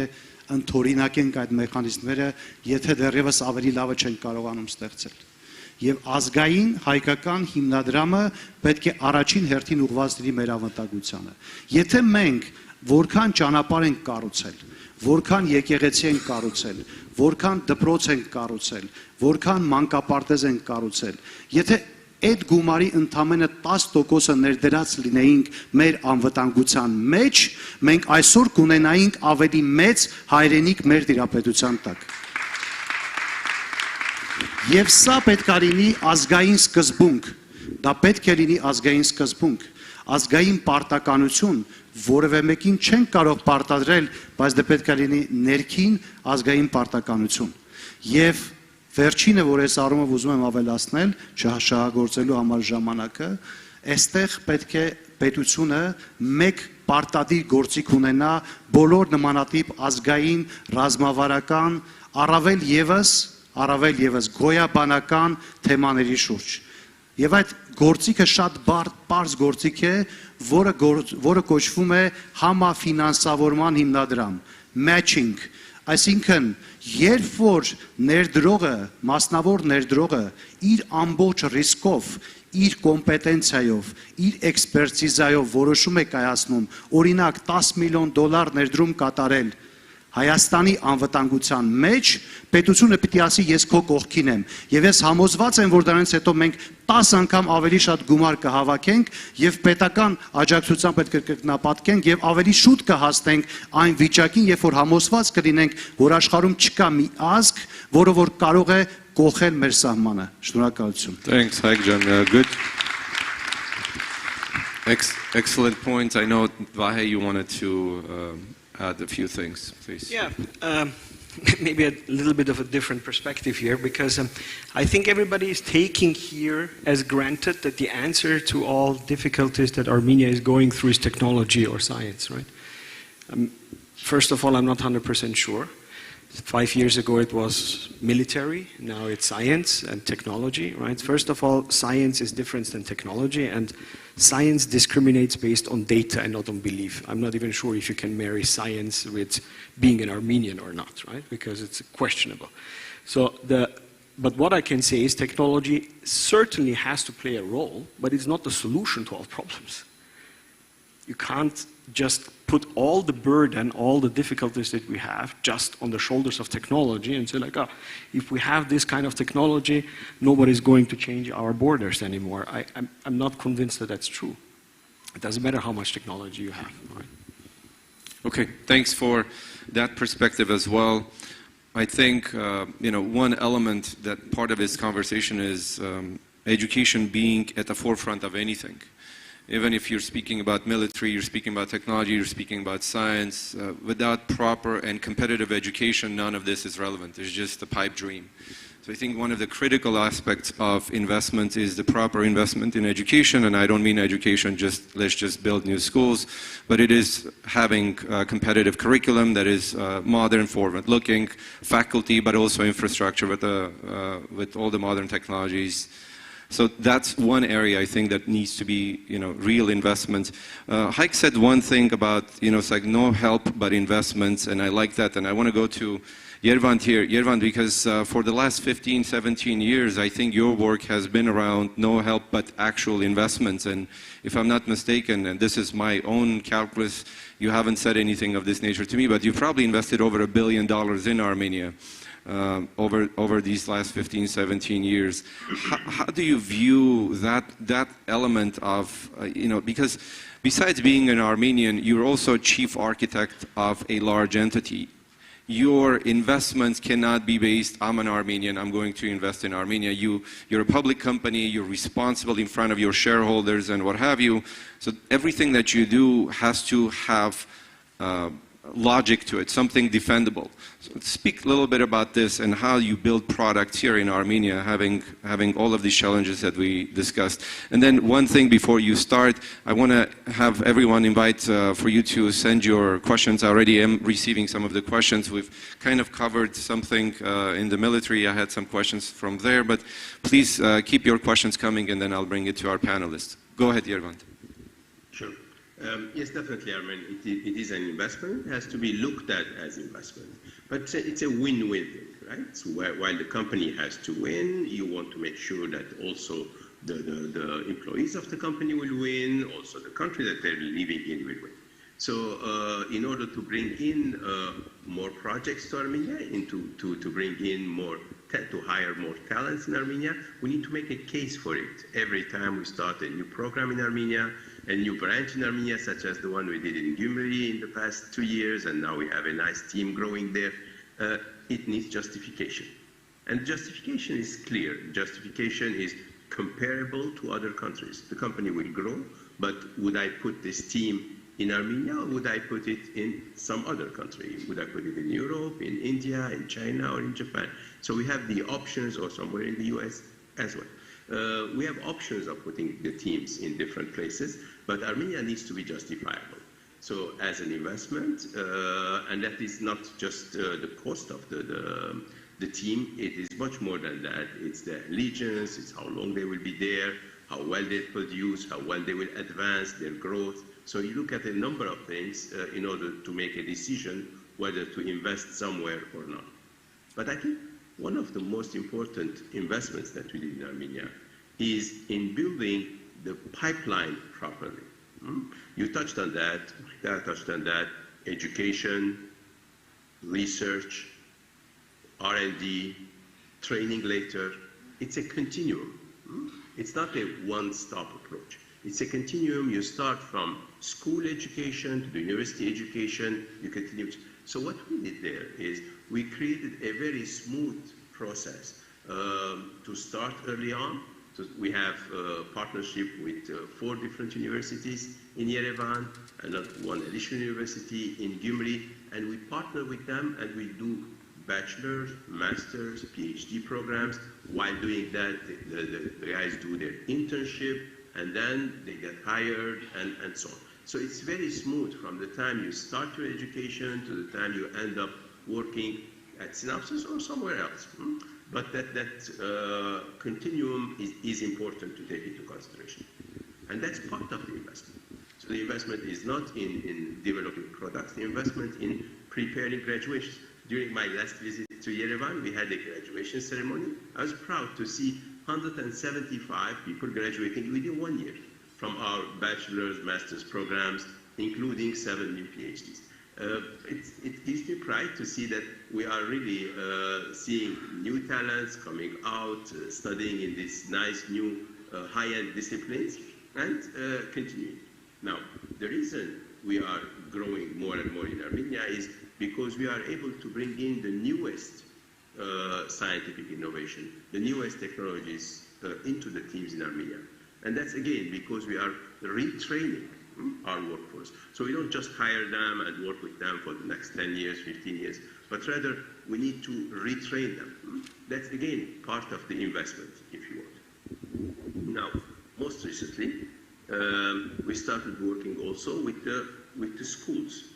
That is high school programs in science, in developing technological knowledge, in developing, and the recent one that we started is in data sciences. So we started an artificial intelligence course that we are actually the first graduates of which will be receiving their certificates tomorrow. And the first pilot project we did it in Artsakh. It's an online AI course to train the kids from school age to think in terms of data sciences, to think in terms of artificial intelligence, so that they are prepared when they go to the university and continue later,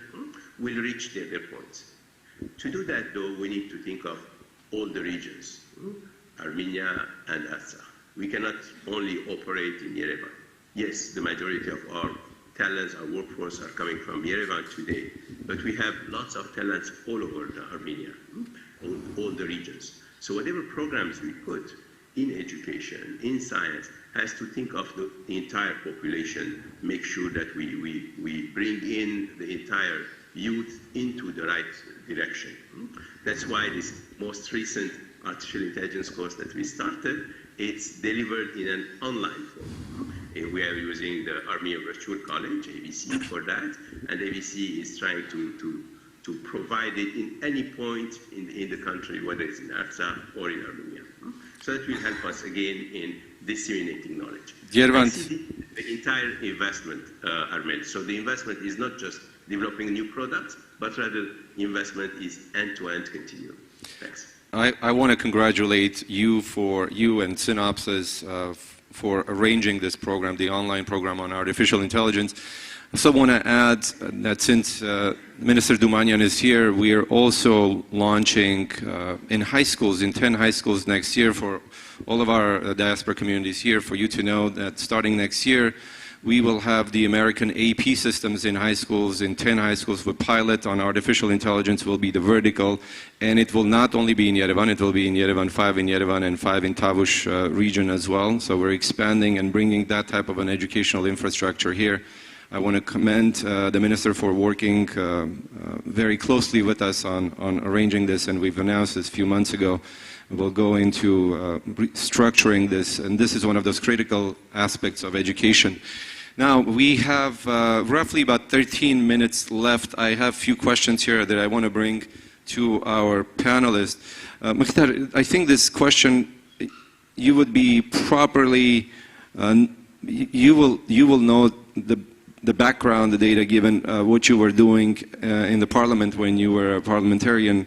some time ago. So the question comes from our audience. It says state financing of science increased rapidly, but whether we increase the absorption capacity, and this is critical, whether we increase the absorption capacity of the scientific system accordingly, how can we increase that? And we recently did a study, and I want to give you a tip. From 2014, PhDs in STEM have been in steep decline. So people don't go to get PhDs in this particular area. So absorption capacity is as important as increasing those figures, because I know people always complain to the government, we got to increase, and I'm for that. You know, it's one of the first things that we've been communicating as well, that percentage of GDP investment on scientific research needs to be increased, but also it cannot be just money. It has to be in line with absorption capacity as well. Շնորհակալություն հարցի համար։ Այո, միայն փողով չես կարող փոխել ամբողջ գիտական միջավայրը։ Դա կարևորագույն եւ կենսական պայմաններից մեկն է, բայց ոչ բավարար։ Այս որպեսզի մենք հարցին կարողանանք շատ հանգամանալից պատասխանենք, պիտի անդրադառնանք բոլոր շերտերին, այսինքն գիտության մեջ ինչ պիտի փոխեն գիտության մեջ, որպեսզի նաև եւ հետազոտական բաղադրիչը կարողանանք ուժեղացնել, հետեւաբար նաև արժեքները, որ դրա արդյունքում կստեղծվեն եւ կծնվեն ու կծառայեն։ 2019-ից սկսած մենք պարլամենտում սկսեցինք քննարկել բարձրագույն կրթության եւ գիտության մասին օրենքի նախագիծը, որը շատ եմ ցավում, բայց ցայսօր չի ընդունվել։ Այդ օրենքի հիմնական ուրեմն առանցքում մենք դրել էինք նաև ֆինանսավորման մոդելի փոփոխությունը եւ բոլորովին նոր կառուցվածք էինք առաջարկում գիտական հաստատություններին, գիտական գործունեություն իրականացնող մասնակիցներին այս համայնքի եւ ես հույս ունեմ նաև պարոն Դումանյանը այստեղ ներկա է, որպեսզի նաև իր ջանքերով եւ նախարարության առաջնորդությամբ պարլամենտում վերջապես այս օրենքը կընդունվի, բայց ես ուզում եմ որպեսզի թեկուզ եւ հակիրճ, բայց անդրադառնանք ամեն դեպքում այդ շերտերին, որը գալիս է նախ եւ առաջ գիտնականի կերպարի ուրեմն ցավոտ թեման ընկալումների մասին է խոսքը։ Տեսեք, որպեսզի մենք հասկանանք, թե ինչու օրինակ տեխնոլոգիական կամ STEM ուղղություններով բավական տխուր իրականություն ունենք, ասենք դիմորդների մասով, որտեվ վերջին տվյալները ամենևին լավատեսություն մեզ չեն ներշնչում, ասենք մանկավարժական համալսարանում ֆիզիկայի ֆակուլտետին բացառապես մեկ տեղ է ընդունելություն եղել, եւ սա խոսում է այն մասին, որ ապագան, եթե մենք կտրուկ փոփոխություններ չանենք, այդքան էլ լավատեսական չէ մեզ համար, բայց դրա արմատները գալիս են նորից անցյալից։ Տարիներ շարունակ, տասնամյակներ շարունակ, ֆիլմերում, սերիալներում, տարբեր սիթքոմներում ամենահարմար, ներողություն եմ խնդրում, անշուշտ ես սա ասում եմ չակերտավոր, ամենահարմար հեգնանքի եւ ուրեմն սատիրայի թեման եղել է գիտնականը։ Գիտեք, քանի որ Սփյուռքից շատ մենք հյուրեր ունենք, վստահ չեմ, որ բոլորը օրինակ ծանոթ են, բայց 90-ականներին, 2000-ականների սկզբներին ամենաշատ տարածված ուրեմն կատակներից մեկը դա ինժեներ բալան էր։ Հիմա ես ձեզ ուզում եմ ասել, որ գիտեք, այսօր աշխարհում պատերազմներում, քանի որ խոսք գնաց նաև անվտանգության մասին, պատերազմները հաղթում են ինժեներ բալաները, ֆիզիկոս բալաները, արհեստական բանականության մասնագետ բալաները, եթե ուզում եք խոսենք գրոտեսկներով կամ սատիրայով։ Եվ ցավոք սրտի, այստեղ եւս նախարարությունը եւ կառավարությունը եւ մասնագիտական հանրությունը շատ մեծ անելիք ունի։ Սկսած ֆիլմի արտադրությունից, այդ սերիալներից, գովազդներից, թատրոնից, երաժշտությունից, արվեստից, պետությունը պարտավոր է որոշակի, ես չեմ ասում ավտորիտար մոտեցումներով, ամեն դեպքում մենք մի երկիր ենք, որ ողջունեց եւ գնում է ժողովրդավարության ճանապարհով, բայց որոշակի նարատիվներ գոյություն ունի, որպես պետական քաղաքականությունը պիտի վերևից ներքև դելեգացնի։ Եվ ահա տողատակերով, հենց նույն մշակույթի եւ կրթամշակութային բաղադրիչով մենք բոլոր խողովակներով հանրության ընկալման մեջ պիտի մաքրենք այդ խայտարակ մոտեցումները։ Ես եթե ունենայի բավարար չափով ժամանակ եւ էներգիա, յուրաքանչյուր այսօր էլ կան որոշ ֆիլմեր, սերիալներ, որտեղ ձեռք են առնում գիտնականի կերպարին։ Գիտեք, շատ փոքր կարճ օրինակ ասեմ, երբ որ ճապոնական զարթոնքից հետո լրագրողը հարց է տալիս կրթության դեպարտամենտի ղեկավարին, ասում է լավ, որն է Ճապոնիայի հզորացման գրավականը, ասում է մենք ընդամենը մի բան ենք արել։ Անշուշտ ես հիմա մանկավարժների մասին կբերեմ օրինակը, բայց տարբերությունը մեծ չէ, որտեղ նորից ամեն ինչ գալիս է հենց դպրոցից։ Ասում եմ մենք ուսուցչին տվեցինք պատգամավորի չափ ուրեմն աշխատավարձ, նախարարի չափ ուրեմն հնարավորություններ եւ որոշում կայացնելու ուրեմն մանդատ եւ կայսեր չափ հարգանք։ Սա մեկ բաղադրիչ է, այսինքն մենք բոլորս նաեւ այստեղ, եթե ուզում ենք փոխել միջավայր, պիտի լծվենք այս աշխատանքին։ Ֆինանսական առումով որոշակի դրական դինամիկա այնուամենայնիվ կա, ես չգիտեմ նախարարը հասցրել է զուտ ժամանակային առումով ներկայացնել գիտության պետական կոմիտեի օրինակ repatriation grant-ի, այսինքն կամ ինտեգրման գրանտները, որը հնարավորություն է տալիս իհարկե ոչ միայն ազգությամբ հայերի, բայց հասկանում եք հիմնական թիրախը սփյուռքահայ գիտնականներն են, նվազագույնը ամսական $2000 աշխատավարձ ստանալ, մշտական բնակություն հաստատելու եւ գիտահետազոտական խմբերում ներգրավվելու պարագայում, եւ արդեն այս ամիսների ընթացքում ունեցել ենք 5 դիմում, ազգությամբ 1 ռուս, 4 հայ գիտնականներ, top կլասի գիտնականներ են, եւ սա ինչ որ մի ծրագիր է, որը սկսել է աշխատել։ Բացի այդ, ուղիղ ֆինանսավորումը նաեւ սարքավորումների եւ հետազոտական ուրեմն միջավայրը հարստացնելու եւ հզորացնելու առումով իհարկե բավականաչափ քայլեր արվում են, բայց ոչ բավարար։ Ֆինանսավորման հետ կապված հարգելի ընկերներ, հարգելի հայրենակիցներ, տեսեք 18-19 թվականի ուրեմն ընթացքում ժամանակ $27 միլիոն է եղել գիտության բյուջե։ Ուրեմն $27 միլիոն, եթե դու ֆիքսում ես որպես պետություն եւ ժողովուրդ, որ քո գիտության բյուջեն պիտի լինի $27 միլիոն, գրեթե դու խոստովանում ես, որ քեզ պետություն պետք չի։ Դու, չէ, պետություն եւ գիտություն պետք չի, հետեւաբար ոչինչ քեզ պետք չի։ $27 միլիոն մի հատ նորմալ գուցե տեխնոլոգիական ընկերություն կարելի է հիմնել, ինչ որ ներդրումներ անել։ Այսինքն լրջագույն խնդիրներ լուծելու համար բնականաբար կարճ պատասխանեց պարոն Չոբարյան, ես կրկնում եմ, բայց բարեբախտաբար կրկնակի մենք բյուջեն գիտության ավելացրել ենք, անշուշտ սա բավարար չէ, անշուշտ այն ամբիցիաները, որ մեր պետությունը իր առջև պիտի դնի, չի համապատասխանում այդ ֆինանսավորումը, բայց Արմենն էլ իր խոսքում նշեց, շատ կարևոր է, որ մենք հասկանանք ինչպես պիտի ծախսենք այդ գումարը, սա արդեն մյուս կողմն է, այսինքն մենք այս գիտության միջավայրին նաև պատրաստ ենք տալ 100-200 միլիոն դոլար,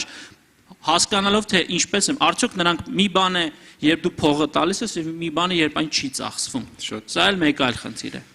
Thanks Mkhitaryan. It's one of the critical discussions that we're having in this country, the financial obligation of the state, but also the absorption capacity of the people. There is this tandem that needs to be addressed. Badur, I want to come to you. There is this one question, and we have like 4 minutes, so it's going to be very quickly. And then my last question for everyone is going to be your call for action. So as Badur is reflecting on this next question, please think of what would be your call for action. Badur, so here's a question that comes from our audience. It says, how important is it and what obstacles are there to protecting the intellectual property covering the scientific research and tech innovation in Armenia? Because, you know, I'm sure in your work you're dealing all the time with intellectual properties and what have you, especially, you know, including the privacy matters, since you are following people in many different respects. So in your work, how do you look at this? So what are some of the consequences and some of the realities that you face in Armenia when it comes to IP? In countries like Armenia, this issue is not that significant, like in Europe where you have GDPR issues or you're not allowed to do a lot of things, there's legislation. But in countries like Armenia, on the other side, being surrounded by only threats, unfortunately, we have to somehow give or sacrifice part of our, to me, I mean, I'm not sure of that, but part of our maybe liberties to be able to feel safer. Many countries like us following this route, also Israel, that is mentioned a lot of times, but I'm not expert on property, intellectual property, etc. But I would rather focus on two main things and shut up. So the first thing I would like to say is that we always mention Israel. The major difference between them and us is that their kids, it's been a while, are being, the kids from high school, you mentioned there are a lot of projects going on to incentivize our youngsters, teenagers, kids to be more involved, more critical thinkers, etc. They've been done this quite a while ago. Their kids, their teenagers have been challenged to solve critical issues for their countries, or at least to contribute. You've heard about their many units, cyber units, 8200, whatever it is. There are teenagers solving big critical issues, shutting down Syrian nuclear stations or whatever, being personally greeted by the presidents. So they're idols for their aged colleagues and friends, classmates. So investing in education, in STEAM education especially, but in order to reach to this level, again we are coming to the major problem. You can give a lot of money, a lot of non-financial incentives for our kids to grow and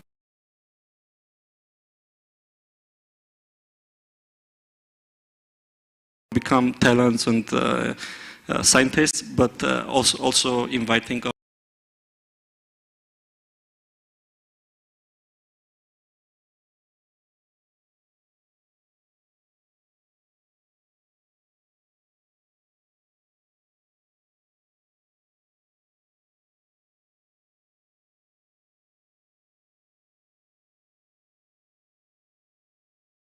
or diaspora people to move to Armenia, but there is always a political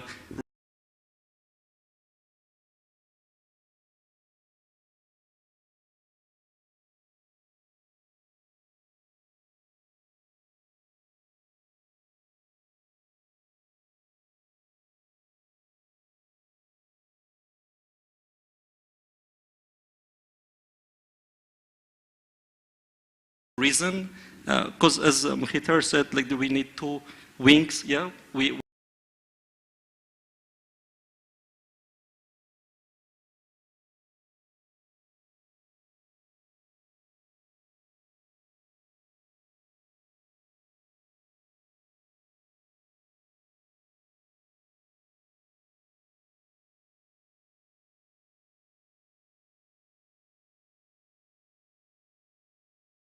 We need to fly or die, let's say. But I would say this thing, we cannot fly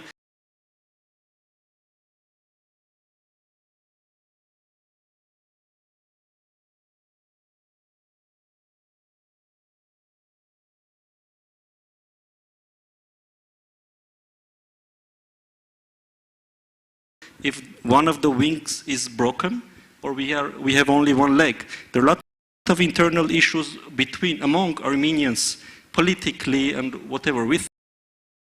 think differently. This divides us, and this is not our agenda. It's an agenda for enemies. So, Parur, if I may, because we did run out of time. Not that we're running out of time. Sorry, but you're essentially echoing how the panel began, with Haik saying that there are elements that really require for us to go deep into and try to figure out, and you're voicing the same types of issues that exist. I appreciate that. I want to bring this panel just in one sentence, call for action, and then we'll end. So I'll go to Yervant first with you. If you can give us your call for action, and we'll go down this panel. Sure. My call for action is the following. Science and technology is global, as we know, like our nation is global.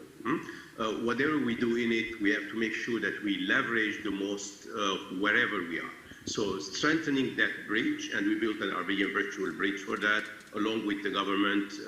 along with the high-tech industry ministry. I think that bridge exists, but we have to keep strengthening it. Okay? As our nation is global, our technology bridge has to be also global and strong. Thanks. Thank you. Haik, one sentence. Ես կցանկանամ ավելի կոնկրետ ասեմ, կոնկրետ մի բան, որ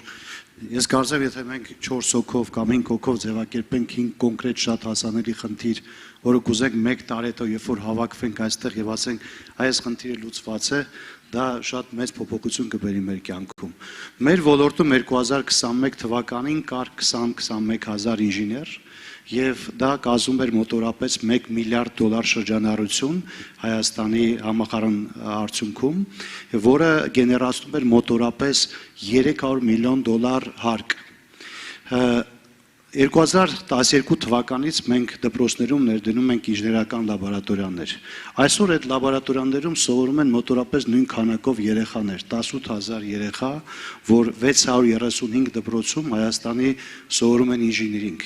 Եվ իրենք պիտի գան եւ հաջորդ 20,000-ները դառնան ոլորտի, հաջորդ միլիարդները դառնան GDP-ի մեջ, հաջորդ 300 միլիոնները դառնան հարկերի մեջ չհաշված այն գիտելիքի ակումուլյացիան, որը որ ստեղծում է այդ ամեն ինչի արդյունքում։ 600 լրացուցիչ լաբորատորիայի ներդրումը ընդամենը $6 միլիոն է։ Եվ դա կարելի է անել 1 տարվա ընթացքում։ Շնորհակալություն։ I would again touch the topic of investment. If we have, I would call again to our global Armenian investors who are looking to invest in Armenian startups or startups founded by Armenians elsewhere. In order to keep these kids in Armenia and use their talents, we need investments, we need companies, and they have to stay here, at least most of them. So it's just a call for everyone to give a deeper look on what we have, because we have a lot of things going on. And figure out where you can invest and take part responsibility and not just talk. Thank you. I would like to second what Yervan said. We need to build stronger and better bridges between, exchange, scientific exchange between the word that we are not supposed to say and Armenia. Մխիթար Շնորհակալություն, ես կարծում եմ, որ մրցունակ պետություն ունենալու համար մենք պիտի ունենանք մրցունակ հասարակություն։ խնդիրներ կատարող, խնդիրներ լուծող հասարակություն եւ դրա առանցքը մարդն է, որ ունի գիտական, մասնագիտական լրջագույն կարողություններ եւ մեր հիմնադրամի հիմքայլը հիմնադրամը հիմա ես խոսեմ այդ մասին, որ իր հիմնական առաքելությունն է հռչակել, կատարել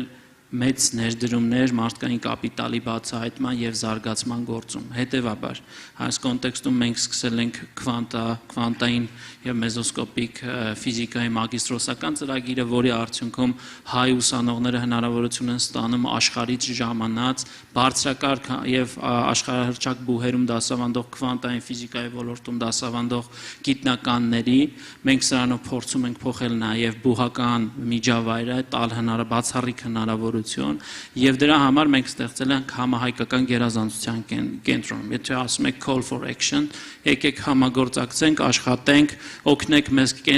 կայացնել այդ գերազանցության կենտրոնը, որով չի բավարարվի միայն քվանտային ֆիզիկայով, բարձր տեխնոլոգիական ուղղությունները, STEM ուղղությունները, քիմիան, մաթեմատիկան, որովհետեւ սրանով է որ մենք ապագայում խնդիրները լուծելու ենք։ Ես չեմ ուզում որպեսզի սխալ հասկացվեմ։ Մեզ պետք են փիլիսոփաներ, մեզ պետք են լավ կառավարիչներ, մեզ պետք են լավ մենեջերներ, բայց այսօր կյանքը մեզ բերեց մեր հիմնադրամին, բերեց որպեսզի մենք դա վերցնենք որպես priority առաջնահերթություն, չեք աշխատի մեզ հետ, պարզապես քննարկում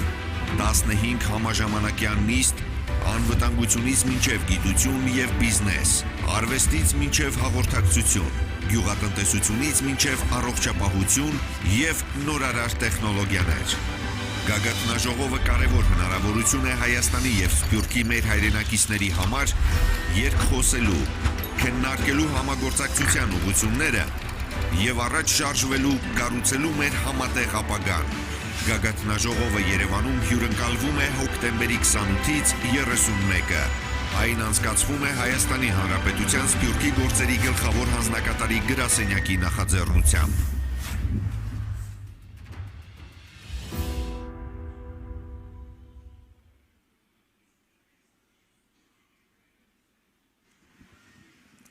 Հարգելի մասնակիցներ, հարգելի հյուրեր, մեկնարկում ենք Սփյուռքը կրթության եւ մշակույթի ոլորտում նիստը։ Հիշեցնում ենք, որ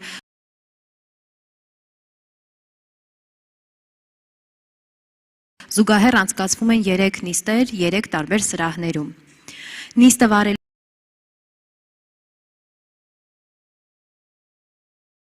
համար բեմ ենք հրավիրում Շուշան Քեշիշյանին։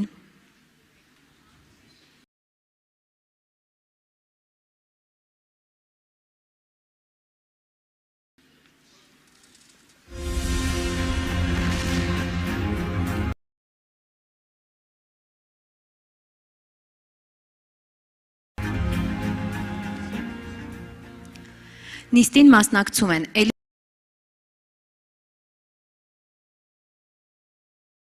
Լիզա Մինասյանը,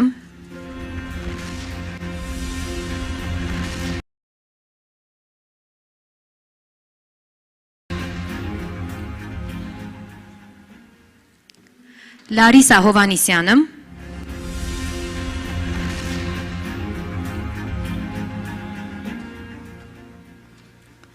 Վազգեն Բրուտյանը,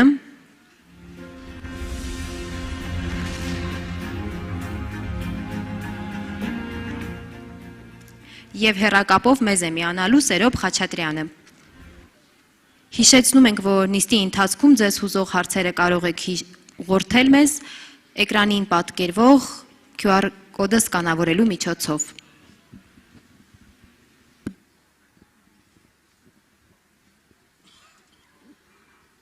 Լավ, բարի երեկո բոլորին,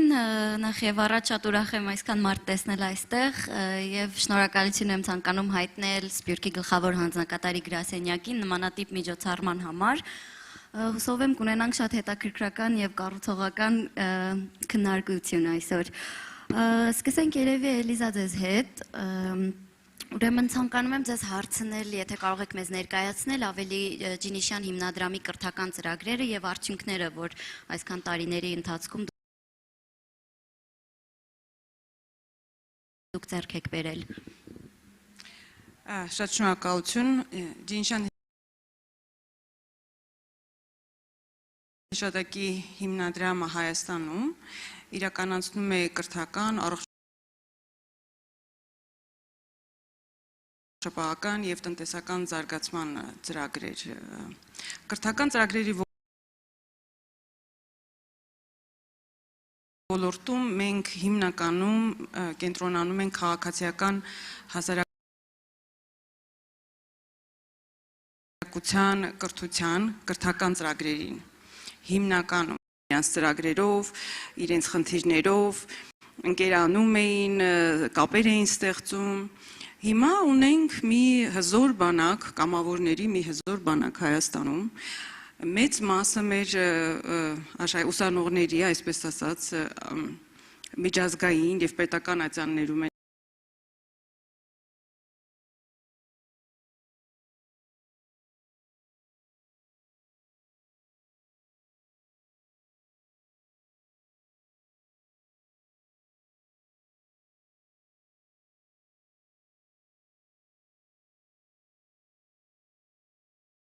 որ ապացուցվեց, որ դա անհրաժեշտ է, դա շատ կարևոր ազդեցություն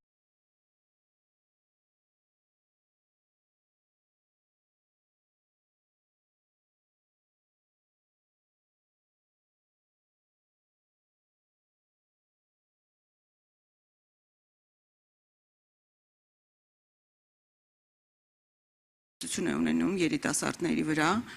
եւ արդեն ամբողջ Հայաստանի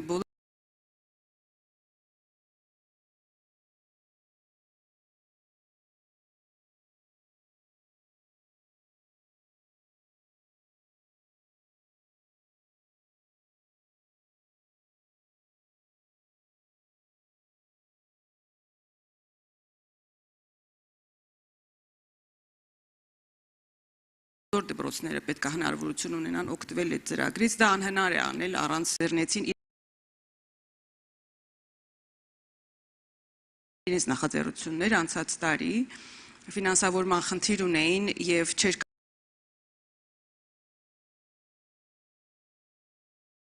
կարող ծրագիրը սկսվեր, եթե արագ ֆինանսավորում չստանային,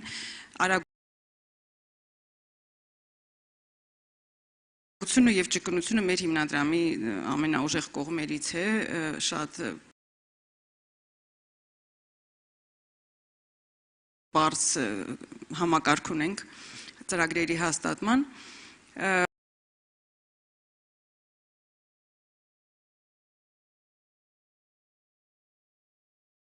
եւ գտանք, որ սա հենց այն է, ինչի մասին, որ մենք մտածում էինք, այսինքն երիտասարդ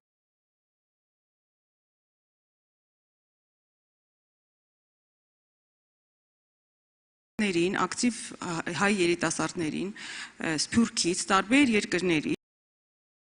եւ արդեն ամբողջ Հայաստանի բոլոր դպրոցները պետք է հնարավորություն ունենան օգտվել այդ ծրագրից, դա անհնար է անել առանց ձեռնեցին իրենց նախաձեռնություններ անցած տարի ֆինանսավորման խնդիր ունեին եւ չէր կարող ծրագիրը սկսվեր, եթե արագ ֆինանսավորում չստանային Արագությունը եւ ճկունությունը մեր հիմնադրամի ամենաուժեղ կողմերից է, շատ բարձ համակարգ ունենք ծրագրերի հաստատման